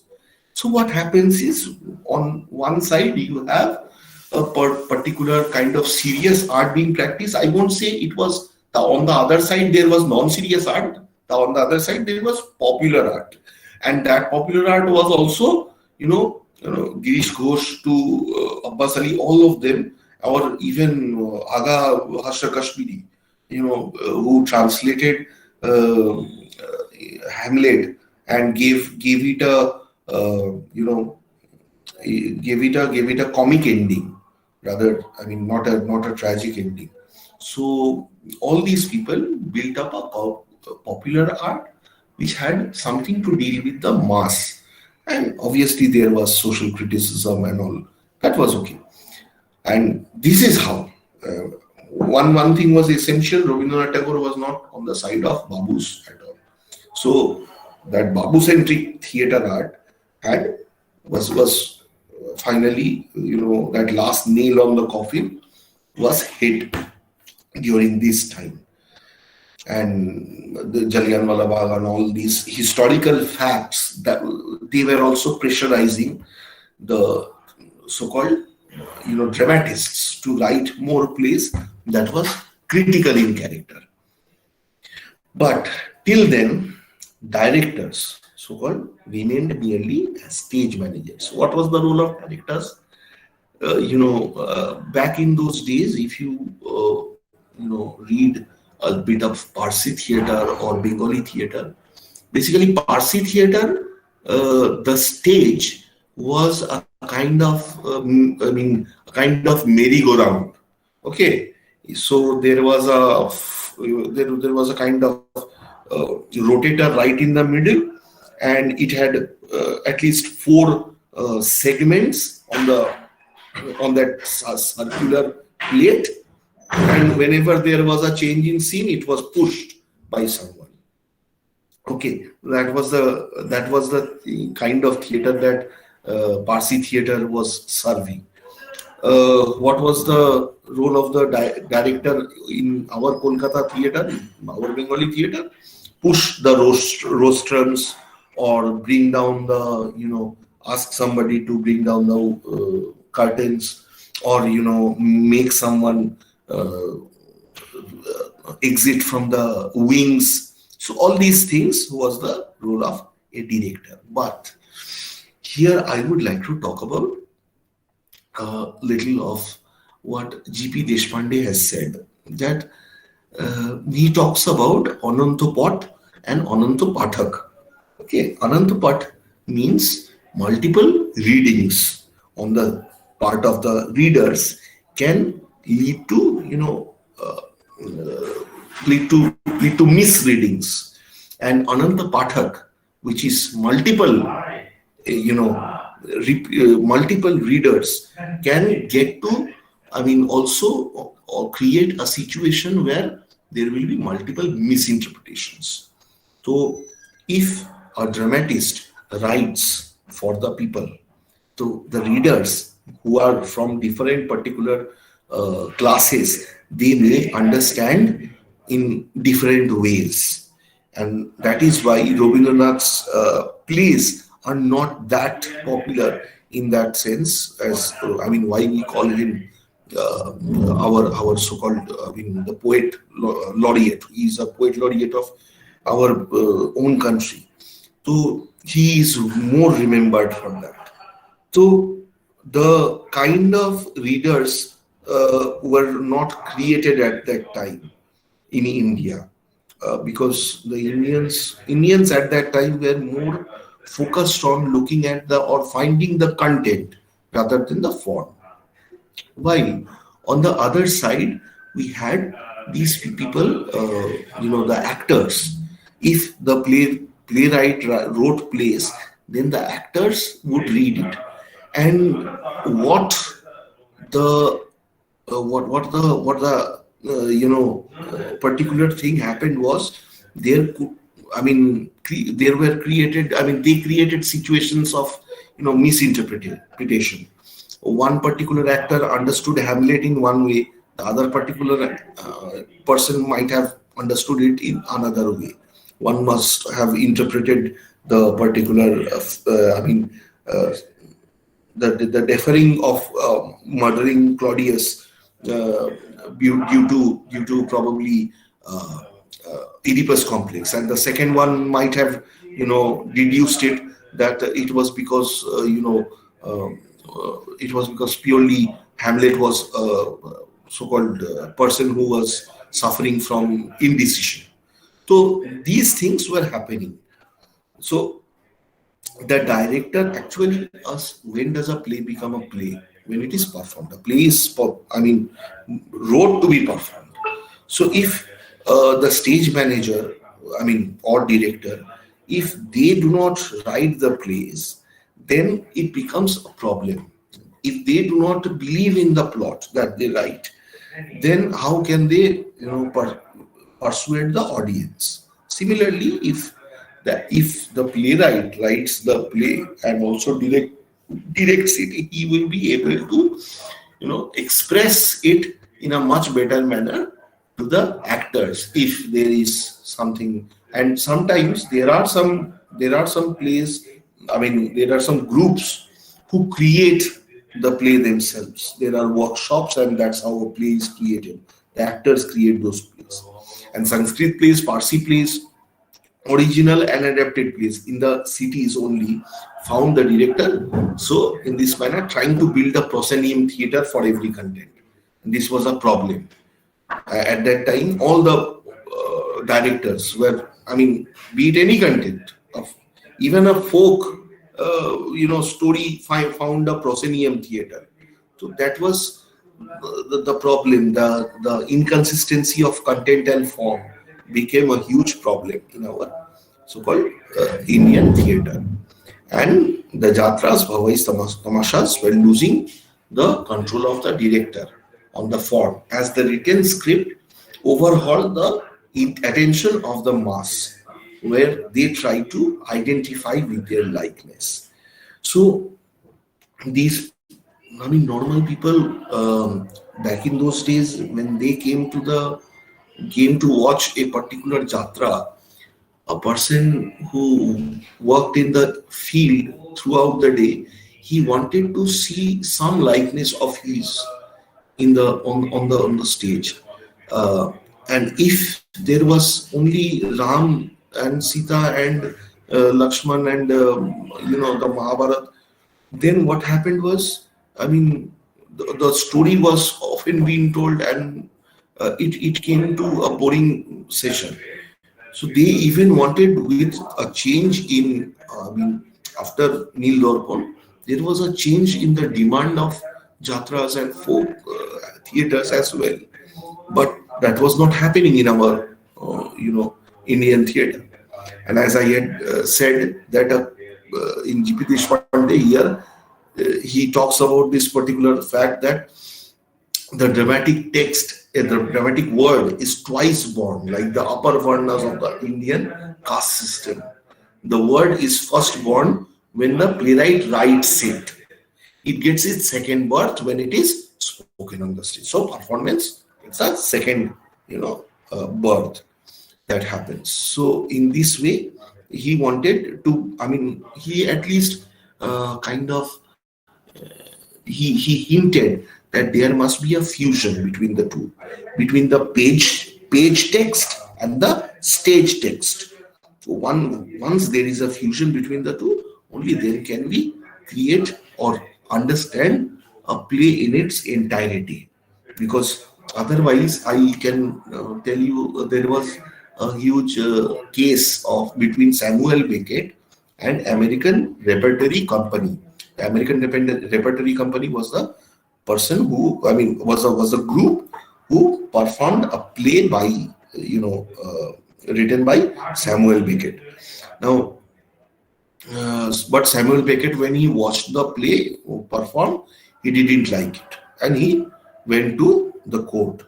So once, he went to court. So this growing dissent, the continuous, confusion between what the playwright has written and what the director wants. This particular dissent was growing in our country as well. And when it came to when it came to close to our independence, what should be present before the audience? And should we follow the director? Should we follow the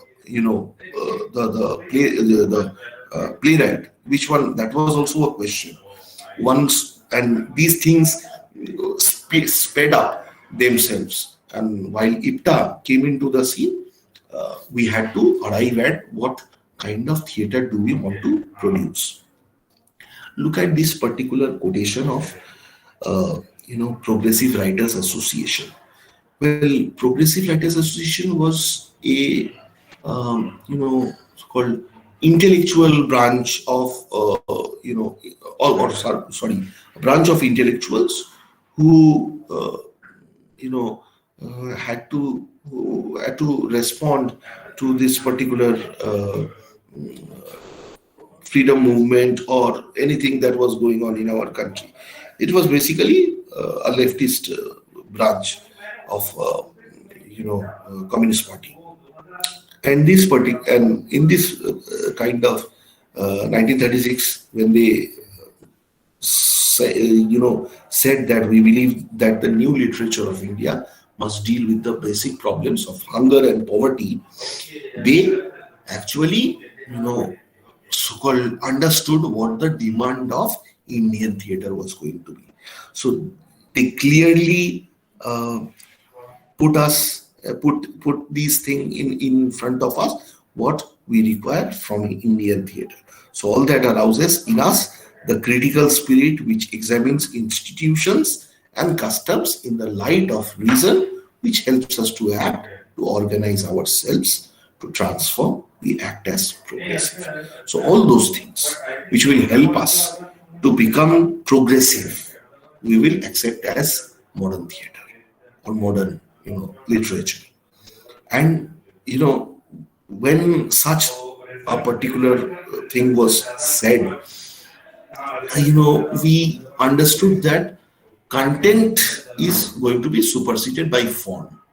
This is the time when it was created. And One more thing that we understood that proscenium, that slavery to proscenium theater is going to meet its end soon. So if form is above content, then we have to understand that we cannot, so-called bow down before that, proscenium arc, and which reminds us of that, colonial hangover or Eagletonian pastiche that you know as.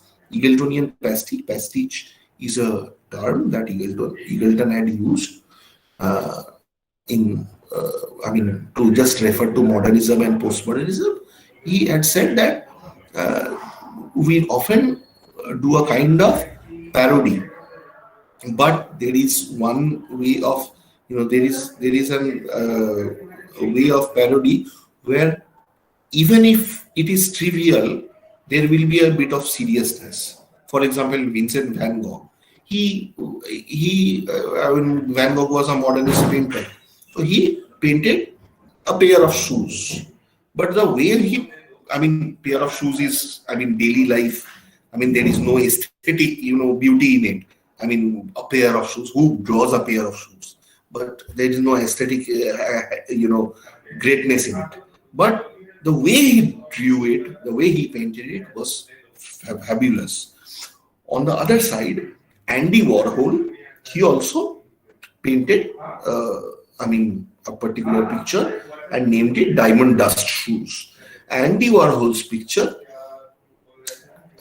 didn't have, the difference between Vincent van Gogh and Andy Warhol was, Andy Warhol's particular picture has, shoes hanging in, random order. It is not like all of them are hanging in pairs. So in random ways, all the shoes were hanging. So that's the thing. This is, a way of how you are doing pastiche. So our Babu's theater is a kind of pastiche theater. Neither can you become this, nor can you become that. So that colonial hangover, that proscenium arc is, was trying to portray before us. We had to get over it. And IPTA, when it came into existence, we found that it so-called popularized open air performances, and for the first time the common mass became the hero. And this is the time where we find that how it formed itself. Well, these are the details you have seen. It came into existence in 1942 under the secretaryship of Mrs. Anila De Silva, and she was a Sri Lankan. And P.C. Joshi had, chaired that particular, presided over that particular, it was first session. And he was also, as is said, that joined by huge figures like Bijon Bhattacharya, Shomu Mitra, Dina Gandhi. At that time, Dina Gandhi, her name was, later she became Dina Pathak. Then Khwaja Ahmad Abbas, Balraj Sahni, Kafi Azmi, Utpal Dutt, then Sachin Shankar, everybody, huge figures at that time were present. Even Yashpal, the scientist, he was also part of IPTA at that time. And in 1944, our Bengal IPTA produced, Bengal branch of IPTA produced Nabanno, written by Bijon Bhattacharya. And this is the part where common mass, became the face of Indian stage, Indian theater. So they attack the melodrama, the willy-nilly glamour, socio-political oppression, exploitation, everything that was happening at that time, against the Britishers. What kind of, change did theater have? The stage at that time was basically loaded with props, loaded with, the lights and all. And what IPTA did was totally reject everything. They dropped all those extra props, and I mean props almost was reduced to nothing. They gave away the wings. It was open air performance. So suddenly that excess of Babuana was dropped off. And later on, here, I mean, we find that some way we find that playwrights and directors find a common ground. So it brought about a fusion among these two poles who had been sharing a long descent among each other. So we find that there was, I mean, after a time, it also broke away. I mean, people thought that Communist Party was actually having too much to speak in what IPTA was practicing. IPTA wanted to practice aesthetic productions, but Communist Party said that it had to be propagandist. And there are lots of reasons why IPTA broke away. Utpal Dutt says that there was there was a so-called disruption between the Trotskyites and the Stalinists. So that's why, I mean, many people left IPTA. Oh, there are several reasons. And Shomu Mitro, Ibrahim Al-Kazi, Dubey, Shamanand Jalal, all of them broke away from IPTA and started to adapt, so-called the greats of Indian literature. So Tagore's plays were being adapted by Shomu Mitro. You have seen Rokto Korobi was a huge success as Shomu Mitro broke away from IPTA. Then K.N. Panikkar, V.V. Karant, what did they do? They refashioned classical Sanskrit texts in modern form. Oh, they brought Avigyan Shakuntalam and all those things in a new manner. On the other hand, Habib Tanvir, he was a practitioner. Basically, Habib Tanvir had passed through many stages. So initially he had his, liking for Sanskrit theater as well. For the first time, he saw a character dancing with Angika Binay and enacting Hanuman. So that particular, first Sanskrit performance, Sanskritized performance was what took Tanvi towards performance, and later on he liked even Parsi theater as well. Then he moved on to IPTA and found that this language, local language, had a huge role of its own. And Erin B. Mean, who talks about theater of roots, if you know, if you have read, Erin B. Mean says that the visitation or the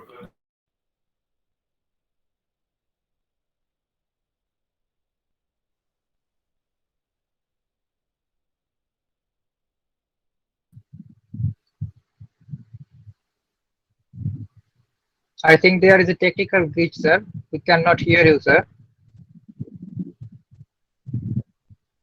Please bear it with us.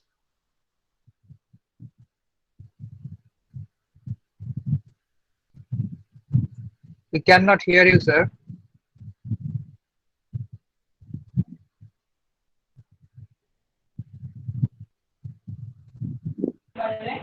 So turn off the presentation. Please tell আমাদের বসাক বাবু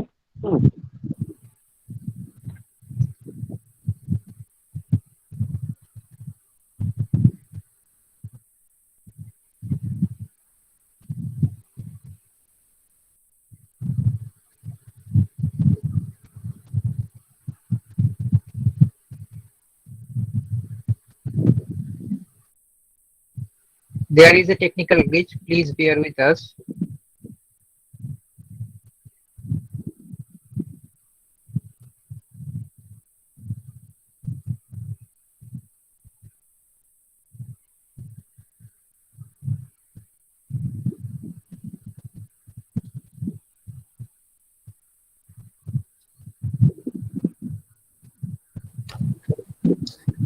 Hello. Yes. Yes, Vasudev da. Can you hear me? Hello, Vasudev da. Yeah. I can hear you, and I've informed our speaker about the problem with PC, and he's back. Okay, he's back now. Okay, thank you. Back. Yep. Yeah, thank you, sir. So, as I was talking over here, now we come to uh, Andha Yug. Andha Yug is a play which was, I mean, enacted by 4 directors. It was written by Dharambir Bharti, but it was enacted by 4 directors, and they were having 4, angles of presentation. So here, that director and the uh, uh, playwright, that difference can be seen easily. So Ibrahim Alkazai had his own historical projection of dramatic events. All that took place, he historically projected them. Satyadev Dubey, he added that poetic resonance in his language, in the language of Andayu. He made. Ratan Thiam, he produced it with an open air production in Japan, and he performed it right on the day of Hiroshima tragedy. So Andha Yug became so-called, you can say, very satirical on that day. I mean, satirical on the side of on the so-called Western world. Ravi Baswani, I mean, he used the minimalist production and threw away ancient costumes that were used in Andhayu and picked up modern military uniforms. So this is how playwright directors became, a demand, because they were so-called avant-garde theater activists trying to equate textual demeanor and performative style. And they created their own theatrical dynamics by modifying our so-called theater and strike a balance between our art and praxis.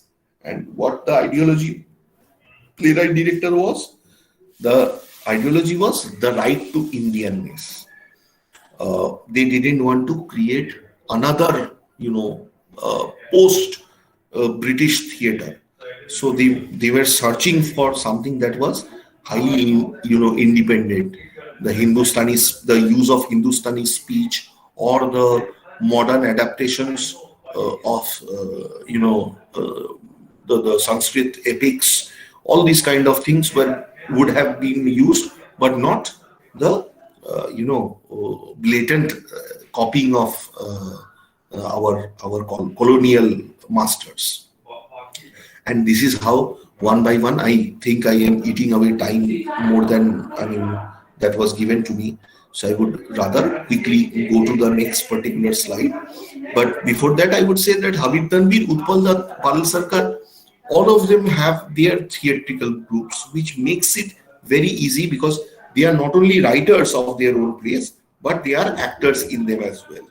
And their own, their intention was not to only present their plays before their target audience, but also make their target audience their actors at times.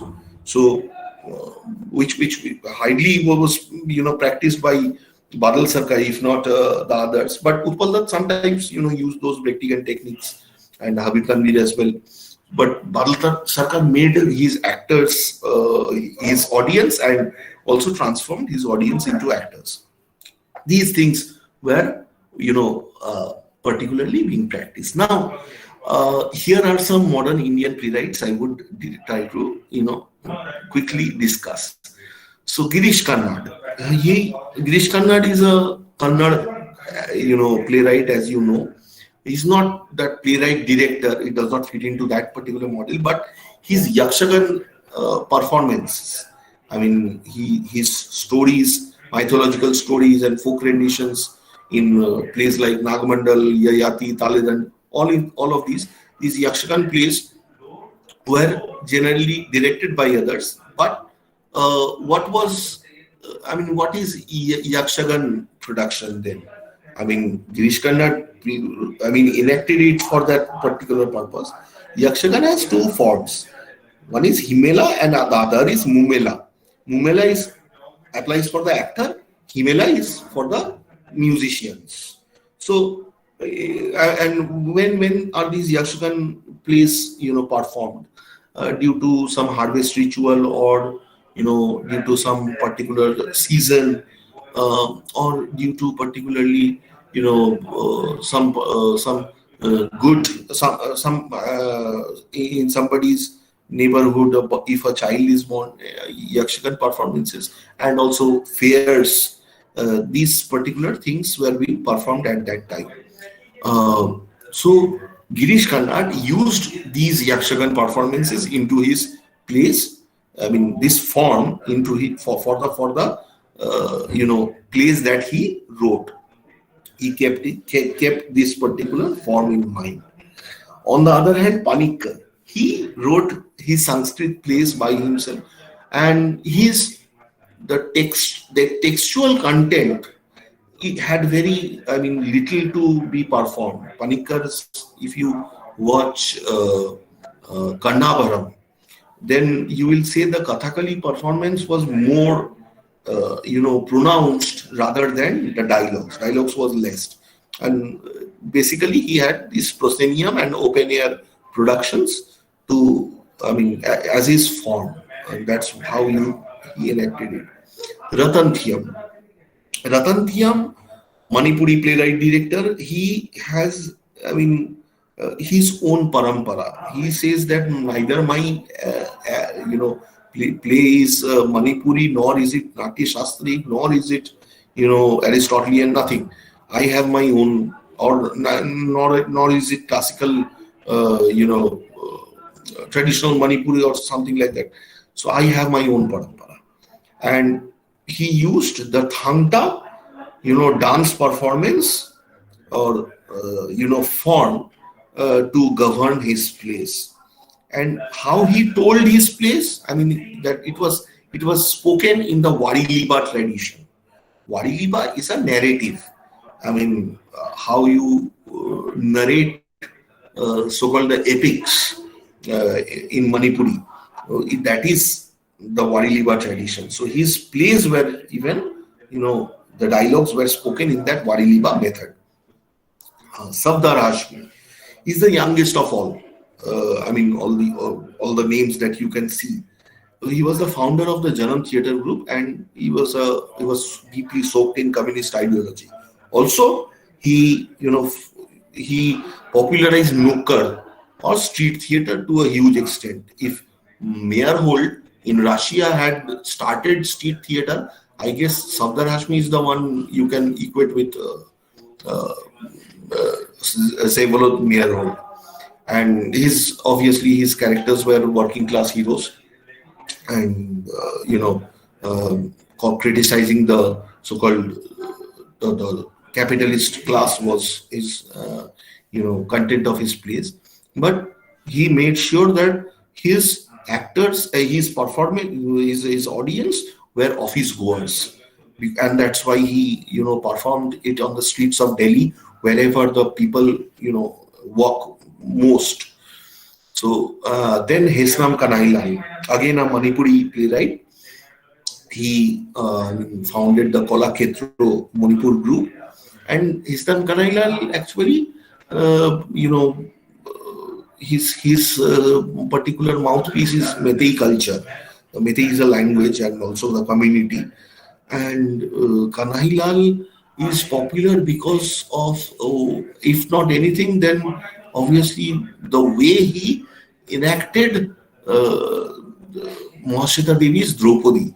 But that is not the fact why I'm mentioning it. He in a way, so-called, if the female écriture feminine is so-called said to be written through language, I would say that he created a écriture feminine through performance. And if you want to know more about how it was creature feminine through performance, you'll have to know the whole story. I have to quickly move on to the next part. That's why I cannot share with you the story. But it was obviously through the performance of Draupadi written by Murshidabad. And then there are non-proscenium and open air performances from his side as well. Sometimes he gives some proscenium performances as well.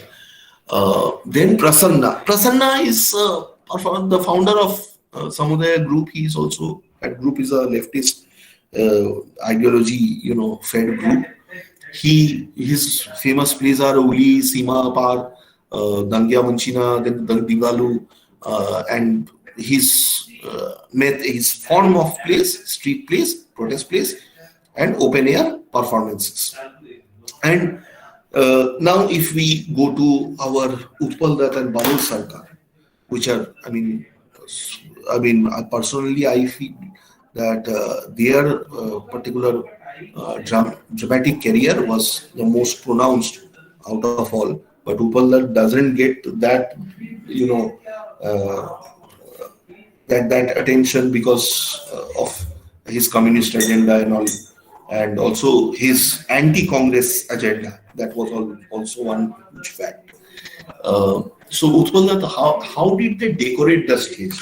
What did they do for the stage? Everything we will, who were the audience, we will be discussing in this manner. That Utpal Dutt's, he used the proscenium theatre, which is indoor production theatre, as his form, and the Jatra as well. Well, Badal Sarkar had two forms, Angon Moncho and Mukto Moncho, indoor and outdoor productions. And who was Utpal Dutt's audience? Working class audience. Badal Sarkar, on the other hand, he has said in many places that he wants an intellectual audience, kind of Fanonian intellectual, Frantz Fanon's intellectual. Utpal Dutt, prefers the elevated stage as the production space, while Badal Sarkar, he prefers halls, schools, assemblies, parking lots, etc. He doesn't, want that elevatedness of stage, because that makes that creates a divide between the audience and the performance.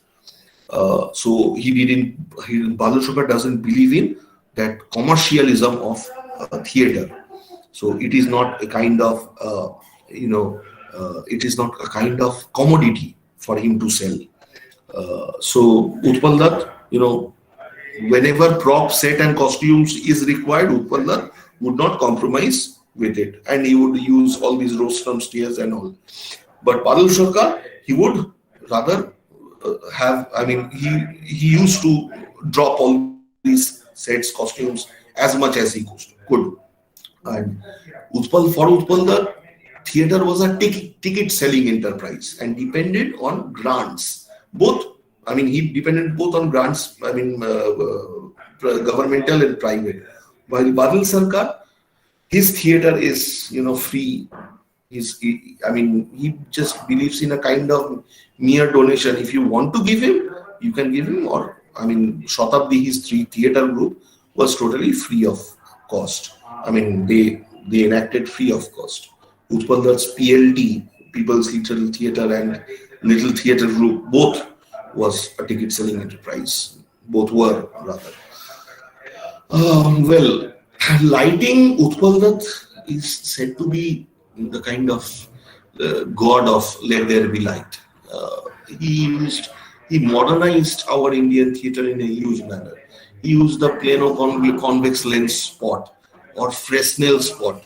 So in today's days, we understand that some light is used to just glitter up the face. So that's a Fresnel spot. What's an ellipsoidal reflector spot? So whenever you are reaching a particular place, that particular spotlight is focusing that area only. So these things, he was the first one to make us know. If you read Utpal Dutt's Goddo Sangro, you will come to know a lot of things from him. Then lenses, floodlights, footlights, dimmers, bulbs, lamps of different capacities. All of them were used. I mean, he used when he was serious about his theater. I mean, in the sense, he made sure that his theater was sold, his content was sold properly. Badal Sarkar, he, made even his tragedies. He produced his tragedies under sunlight. His particular play, Michil, was performed before people, in sunlight, and the actors enacted a particular scene where the light is off, and they are, under sunlight. That light has been, cut short. That particular tragedy in a particular city where there is, it's a nightmare city. That particular tragedy is enhanced. So Badal Sarkar had, since his indoor production and outdoor production is non-proscenium, so there is no practice of wings. But Utpal wings, he used wings for entry and exit. His actors are always on the stage, mostly on the stage, while Badal Sarkar breaks that wall. You sit in a play of Michil, you will be at one time you will be the actor, on the other time you will be the audience. So there is nothing, that is going to be, separating you from that. Okay, there is one thing that Nirvan sir was telling us about. I came to know about that. Even the Egyptian theater had tired sitting arrangements. I saw that Ephesus theater. Badal Sarkar has no tired sitting arrangement. Utpal definitely tired sitting arrangement. Proscenium theater model was followed by him. That's why. And the acting space is limited, while Badal Sarkar's acting space is unlimited. Dialogues were, fully framed sentences. Utpal believed that if you serve the content, then you have to serve it in proper manner. And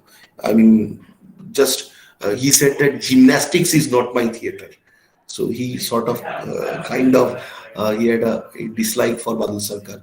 So Badal Sarkar sometimes believed that if there is no reason of, playing or saying something, then he would not speak at all. So there were relatively short dialogues in his plays. And this is after that phase of early existentialism in him. Badal Sarkar for the first 3-4 years, those Evang Indrajit, then Baki Itihas, all these plays, he was under this impression of existentialism. But later on, he changed to a huge extent. Utpal, well, his particular body movements, well, not that. Body movements didn't rule over his theater. While Badal Sarkar's theater, via negativa that Brodowski talks about, is a huge element in Badal Sarkar's theater. And what kind of music? Well, Utpal used whole khanjani, tara, dotara, everything that you can find. Piano, everything. While Badal Sarkar's theater was absolutely opposed to that. So this is how you can see the differences that are occurring. You can obviously go for a alternative theater, research after Badal Sarkar. So there is Probir Ghosh and others who are practicing Badal Sarkar's theater. So you can obviously go for that research. You can go for a performance theory research blended with anthropology. So I believe Eugenio Barba, who has his environmentalist, who practices environmentalist theater, he also his performance theory was blended with anthropology. But till now, nobody has done a performance theory research in Indian theater with anthropology.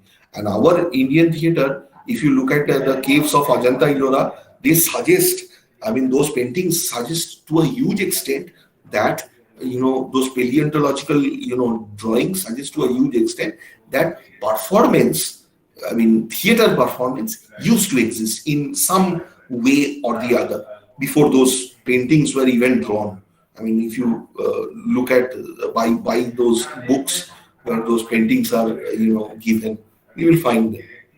And as these theories on dramatic praxis also suggest, a performance is learned best with, peers. With great exposure, one should able to extend one's dramatic language. That's what I would refer to Cummings in this particular factor.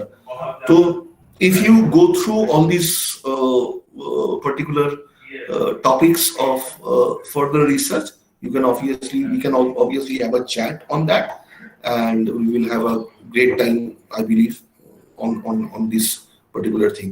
Yes, and I think I have finished my presentation from my end, and if there are any questions from you, sir, I would be gladly happy to answer them. Thank you.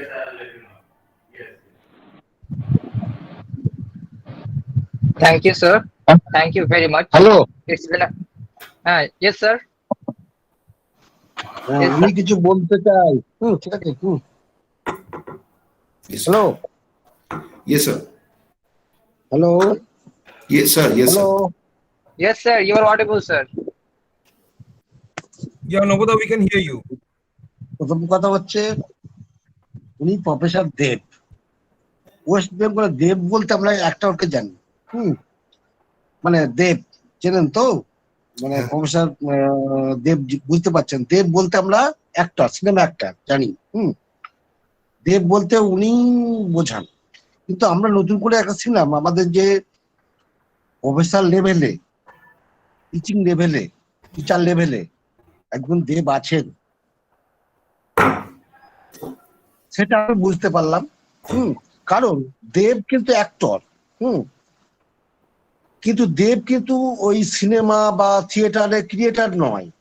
তা উনি written version নিয়ে act করেন। যার সৃষ্টিকর্তা কিন্তু আপনারা। আমি বাংলায় বলছি, আপনি উনি পলিটিক্সের কথা বললেন, এখানে ইংরেজিতে কথা বললে আবার আমি জানি না, অবশ্যই ইংরেজি জানিও না। বাসুদেব বাবু জানেন, ওই তরুণ বাবু জানেন, তন্ময় বাবু জানেন, আজহারউদ্দিন বাবু জানেন, আর একজন কোয়েল বসু বলে জয়েন হয়েছেন, উনি পলিটিক্যাল সায়েন্স অনার্স হতে পারেন। মানে উনি ইংলিশ নিতে নিতে বাংলা নিতে পলিটিক্যাল সায়েন্স নিতে ইংলিশ নিয়ে ফেলেছে, ইংলিশ বা এটা ইন্টারনাল ব্যাপার। ঠিক আছে, এসব ব্যাপার আমি যাচ্ছি না। উনি কিন্তু অ্যাকচুয়ালি ইংলিশে ইন্টারেস্টেড। আমি আজকে ব্যাপার হচ্ছে, মুখ্যমন্ত্রী জানেন মমতা ব্যানার্জি বাংলায় কথা না বললে কিন্তু আমাকে কিন্তু রেহাই দেবেন না। ঠিক আছে, সেখানে বাংলায় কথা বলছি। ঠিক আছে, হতে পারেন আপনি ওয়েস্ট বেঙ্গলের বাইরের মানুষ। ঠিক আছে, জঙ্গিপুর কলেজ আপনাকে প্রয়োজন হবে। আই উইল নিড ইউ, যদিও আপনার সমস্ত এই যে বললেন রেকর্ড করা থাকলো, স্টুডেন্টদের, টিচারদের, স্কলারদের সব শিক্ষা দেবো, কিন্তু ফিজিক্যালি হয়তো প্রয়োজন হবে, ফার্দার প্রয়োজন হতে পারে ভার্চুয়ালি হলেও। বাসুদেব বাবু আপনার সঙ্গে কন্ট্যাক্ট করবেন, আপনি ভালো থাকবেন।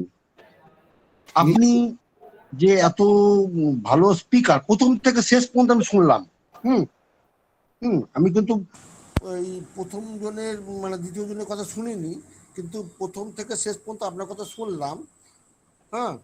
তাতে আমার মনে হয়েছে আপনি কিন্তু একজন মানে ওই দেবকে দেওয়ার মতো, রাইট দেওয়ার মতো দক্ষতা রাখেন। ঠিক আছে, উনি অ্যাক্ট করবেন, ঠিক আছে, কিন্তু আপনি কিন্তু লেখাটা দেবেন। ঠিক আছে, তা নাহলে তা হবে না। ঠিক আছে, আমার একটা সাজেশন যেটা হচ্ছে, মানে হেড অফ দ্য ইনস্টিটিউট হিসেবে আমার একটা সাজেশন, আমি আপনার কাছে প্রশ্ন নয়, সাজেশন চাইছি। হ্যাঁ স্যার, বলুন। আরে স্যার, আমরা জঙ্গিপুর কলেজ কল্যাণী বিশ্ববিদ্যালয়ের অ্যাফিলিয়েটেড। হ্যাঁ, এখানে কোনো প্র্যাকটিক্যাল ক্লাসের আর্টস স্ট্রিমের কোনো নেই। পল সায়েন্সে থাকতে পারে, পল সায়েন্সে ওরা প্র্যাকটিক্যাল আছে, ওরা জানে, পলি সায়েন্স তো ওরা কিছু জানে। কিন্তু ইংলিশ ডিপার্টমেন্টে কোনো প্র্যাকটিক্যাল ক্লাস নেই। কিন্তু আপনি যে থিয়েটারের কথা বললেন, আমরা যদি ধরুন ফিজিক্যালি স্টুডেন্টদের বোঝাবে, নীল দর্পণ, জোড়াসাঁকো, এইসব নাটক যে বললেন, ওগুলোকে আমরা ফিজিক্যালি এখানে আমরা কলেজে প্র্যাকটিক্যাল ক্লাস হিসেবে অ্যারেঞ্জ করতে পারি, তাহলে আমি হেড অফ দা ডিপার্টমেন্টকে এইভাবে মানে আমি ইনস্ট্রাকশন দেবো। তাতে কি হবে, স্টুডেন্টদের বুঝতে সুবিধা হবে এবং ব্যাপারটা ইজি হয়ে যাবে আমার মনে হয়। হ্যাঁ স্যার। আর একটা কথা বলি, আপনি কিন্তু আপনাকে পার্সোনালি আমি কন্ট্যাক্ট করব, আপনি কিন্তু আসবেন। আমার অনেক ভালো। উৎপল দত্ত কথা বললেন না, উৎপল দত্ত মাঝে মাঝে বলেছেন আপনি, উৎপল দত্ত আমার কিন্তু ফেভারিট অ্যাক্টর, ঠিক আছে। মানে উনি সিনেমার অ্যাক্টর, উনি চরিত্রহীনের মানে ইয়ে করেন অনেক কিছু, মানে মানে অভিনয় করেন, কিন্তু চরিত্রহীন নন, ঠিক আছে। অভিনয় আর বাস্তব এক জিনিস নন। উৎপল দত্ত আমার কাছে সেরা মানে কি বলবো অ্যাক্টর বলেন, মারা গেছেন, একদমই নেই। উৎপল দত্তের কথা বলাতে আমি খুব খুশি, আমার মানে খুব প্রিয় অ্যাক্টর একজন, মারা গেছেন। থাকলে খুব ভালো হতো, অনেক সিনেমা করে গেছেন, দেখেছি অনেকে। যেমন আমি বাংলা সিনেমার কথা বলছি, ওই যে আপনার মনে আছে ওই অনুসন্ধান, তারপরে আপনার অনেক পুরনো কথা বলছি, অনেক অনুসন্ধান, তারপরে আপনার ওই আরো কিছু সিনেমা আছে, ঠিক আছে। অনেক কিছু মানে চরিত্রহীনের অভিনয় করেছেন, কিন্তু উনি কিন্তু চরিত্রহীন নন। অ্যাক্টর আর কিন্তু বাস্তব জীবন এক জিনিস নন। যাই হোক, সেটা আপনি তুলে ধরেছেন। আমার একটা সাজেশন যেটা বললাম সেটা আপনি একটু সংক্ষেপে বলে দিন,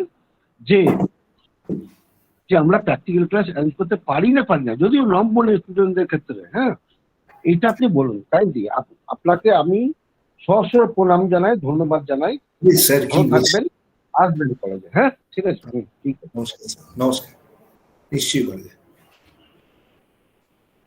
Yeah, Azharuddin, over to you.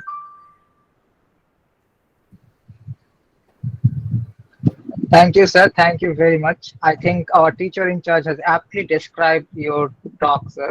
We are indeed indebted to you, sir. A few questions have arrived for you, sir. Yeah. These questions are in the chat box, sir. Can you access the chat box, sir? Okay. First question is from Kollan Das, sir. Can you access it, sir? Yeah. Yes, sir. As we are getting up and updating, theatres of earlier ages or eras have their own distinctive features, and so far modern theatres have other features. So are we as readers or viewers facing problems somewhere? Wonderful question. So are we as readers or viewers facing problems somewhere? We still need to take theatre as a stage text. Because if this is a tragedy today, theater goers are reducing day by day to such an extent that it's becoming extremely difficult. So as theater viewers we are feeling, I would say, and today's global world is such a world where it is reducing, it is cutting down our theater going habit and telling us to read the play, in fact. So all those playwright directors who have come into the scenario, they are getting reduced to playwrights only. So they also have to depend on that. They have to compromise on their particular form. They have to think less of their theater and more of their page text. This is a huge issue we are having. If I have answered your question correctly, you may tell me, or you can come online and please ask me something that still remains to be answered. Personally, for me, it's more of the playwright, the drama. Are you okay with the answer? I guess so. Yes, sir. Thank you very much. Okay, sir. Thank you.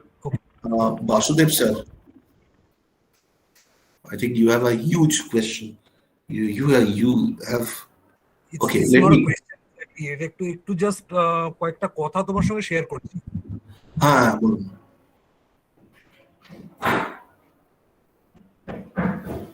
ওটাই দেখে নিচ্ছি একবার।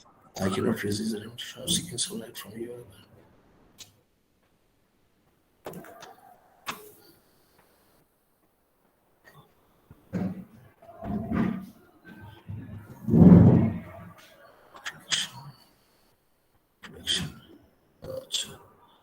So you would agree, is to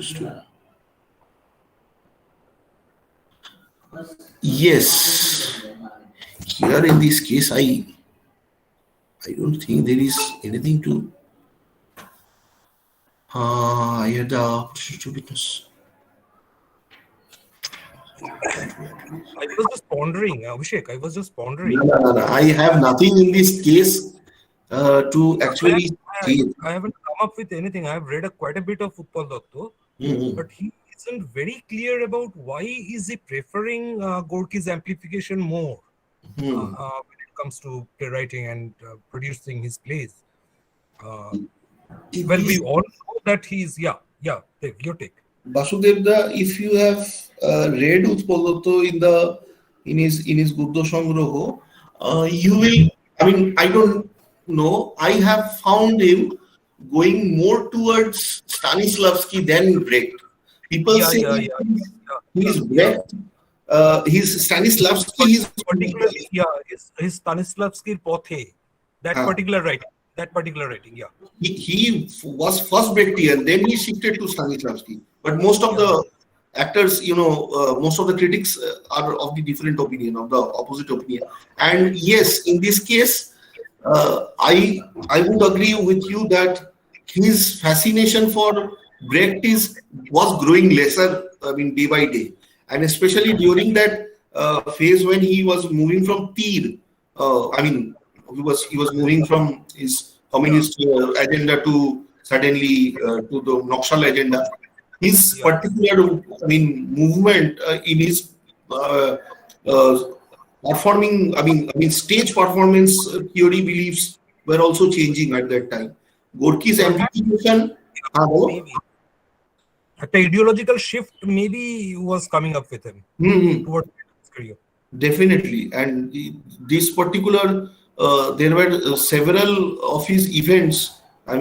That was taking place at that same time, even in his life too.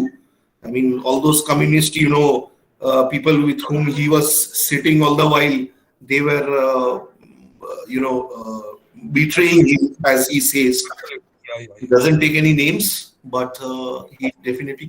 তো ওই আমার মনে হয় ওখানে কিছু একটা অ্যাম্পলিফিকেশন আর গেস্ট হাউস এইসব এগুলো নর্মালি আমরা দেখি না, কিন্তু ব্রেক্টের ওপর থেকে বিশ্বাসটাও চলে যাচ্ছিল, ওরা দিনে দিনে সেটা এগোতে চাচ্ছিল। শুরু করেছিল যে শেক্সপিয়ারিয়ান দিয়ে, কেন্ডালের শিক্ষা থেকে, তারপরে আস্তে আস্তে ও যতটা এগিয়েছে আমরা দেখেছি ওটাকে আরো আলাদা হতে। So that was the thing I find over here, and but how would you say, since you have seen the performance, you got the chance to witness it. I had the privilege. You had the privilege. You had this chance of watching it, so you will obviously know more than this particular. No, not at all. এইটার আসলে সদুত্তর পাইনি, আমিও খুঁজছিলাম যে বিষয়টা কি হতো। আমি এজন্যই তোমার একটা ওপিনিয়ন চাইলাম যে what do you think about it. আমি এটাতে সহমত পোষণ করবো তোমার সাথে। যা চেঞ্জ হয়েছে, যদি চেঞ্জ হয়েছে, তো ডেফিনেটলি এইসব জিনিসের মধ্যেই দিয়েই চেঞ্জ হচ্ছিল। ব্রেক্টিয়ান, যে লোকটা ব্রেক্টিয়ান, somebody who says to be Brechtian is to be, that was Havir Tanvir who said to be Brechtian is to be more Indian. এরা যারা এইসব কথাগুলো বলছিল, তাদের মধ্যে উৎপল দত্ত একজন ওরকম ফার্ম বিলিভার হয়েও সেটা যখন চেঞ্জ হয়ে যাচ্ছে তখন একটু অদ্ভুত লাগে। ও এমপ্যাথির দিকে চলে গেল, তো অদ্ভুত সেটা দেখেছে।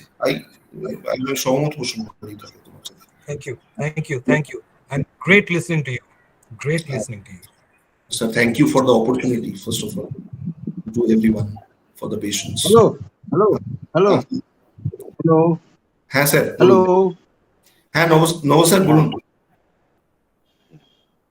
My suggestion was, hmm can we conduct any practical class হ্যাঁ স্যার on drama, etc. মানে নাটক, so that the students maybe benefited, they can understand it easily, etc. Yes, definitely.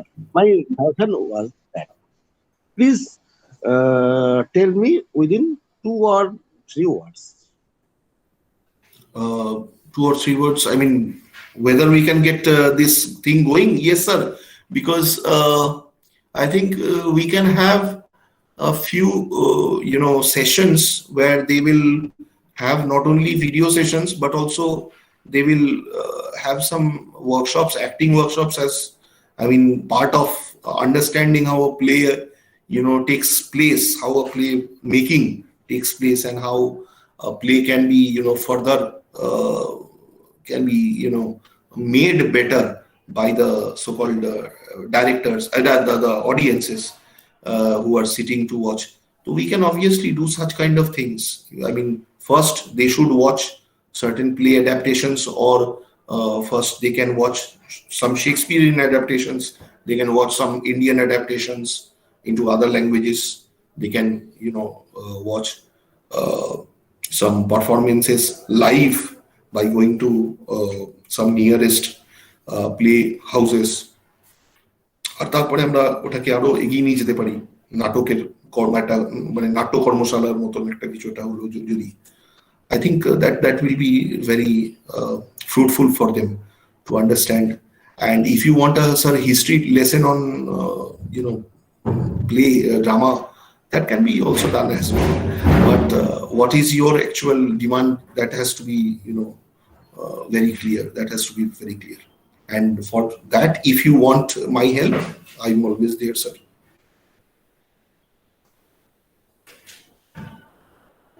Thank you, Professor Dev. Means our first Dev. Second Dev is actor. First Dev is our professor. Thank you. Thank. I will call you. ভালো থাকবেন। হ্যাঁ sir, আরেকটা দেব miss করে গেছেন আপনি। এটি দেব ছিল। বলুন। এটি দেব ছিল, এটি দেব ছোটবেলায় আপনারা দেখেছেন। ও সরি, মানে thank you for remember me. তবে নরেন্দ্রনাথ দেবটাই মানে সবাই আর কি মনে রাখতে চায়। ঠিক আছে sir, thank you.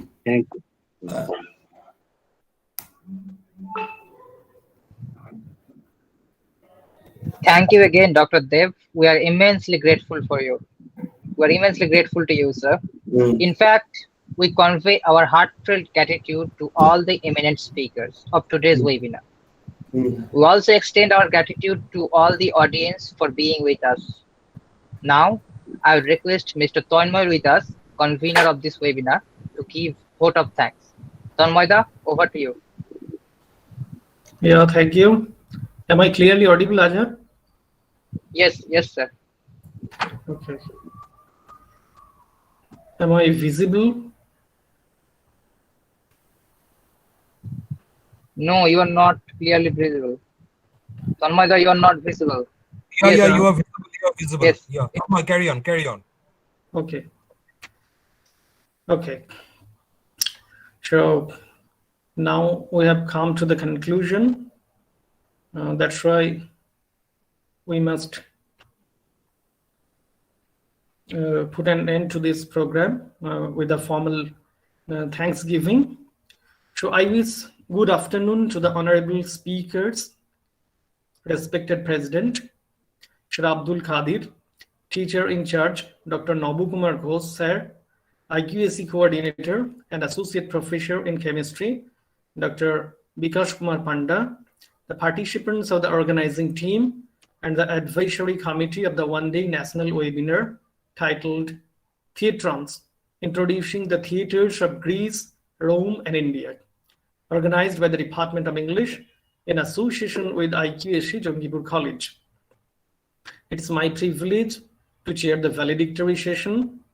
We had 3 speakers today: Dr. Nirban Manna, Assistant Professor of English, Indian Institute of Technology, also formerly the Indian School of Mines, situated in Dhanbad, Jharkhand; Mr. Jyotishkaranjan Sarkar, Assistant Professor in Education, BL Educational Teachers Training College, Rajarhat, Kuch Bihar, West Bengal; and Dr. Abhishek Dev, Assistant Professor of English, GLA University, Mathura, Uttar Pradesh.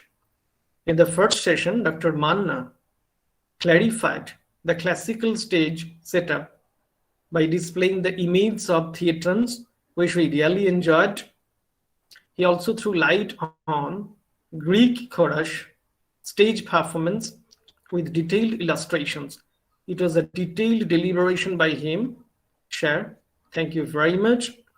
Our second speaker, Mr. Sarkar, touched upon almost the entire Indian classical theatre and drama. His detailed discussion on Indian dramaturgy is very much illuminating. It was a comprehensive presentation made by you, sir. Thank you so much. Dr. Dev, who was our third speaker, detailed the origin and evolution of Indian theatre, covering the entire theatrical domain from the colonial period up to the period after decolonization. We are immensely delighted to have you here, sir, for enlightening us with historical inputs. I would also thank our TIC, Dr. Nabu Kumar Ghosh, for putting your critical observations on Indian theatre and also on Indian cinema in between Professor Sarkar and Professor Dev's speech. So your input was really enjoyable and enlightening. Dr. Nabu Kumar Ghosh, thank you very much, sir. My heart fills with enormous gratitude and respect for our distinguished speakers for not only sparing their invaluable time for us, but also for enlightening us with their commendable talks. I would further express my hearty thanks to Dr. Nabu Kumar Ghosh, teacher in charge, Jangipur College, for his unfaltering confidence in us. I also thank Dr. Bikash Kumar Panda, the IQAC coordinator of Jangipur College, for his illustrious direction and encouragement. Today's webinar would not have been so successful and engrossing without the inputs from our advisory committee, especially Mr. Abdul Qadir, President of Governing Body of Jangipur College. I thank Dr. Basudev Chakraborty, Associate Professor in English, Jangipur College, for his tremendous initiative and invaluable critical inputs all through the process of organizing this webinar. I also extend thanks to Professor Keshav Chandra Ghosh, Assistant Professor of History, and the teachers representative in the governing body, and Professor Prashanjit Mistry, Assistant Professor of Chemistry and GB member of Jangipur College, for their earnest support. Heartiest thanks also to our senior most professor, Mr. Priti Moy Mojumdar, for his valuable advice and cooperation in organizing this webinar. I would also like to convey special thanks to Dr. Arnob Rai, Assistant Teacher, Raghunathganj High School, for his sincere assistance in organizing today's webinar. Thanks to Mr. Torun Mondal, Assistant Professor and Head, Department of English, Jangipur College, and the joint convener of this webinar. And thanks also to Azharuddin Sheikh, State Aided College Teacher of the English Department, for their enthusiastic cooperation in this webinar. Lastly, I thank the technical staffs, Mr. Srikanto Bashak and Mr. Bapi Dash, for their enormous assistance.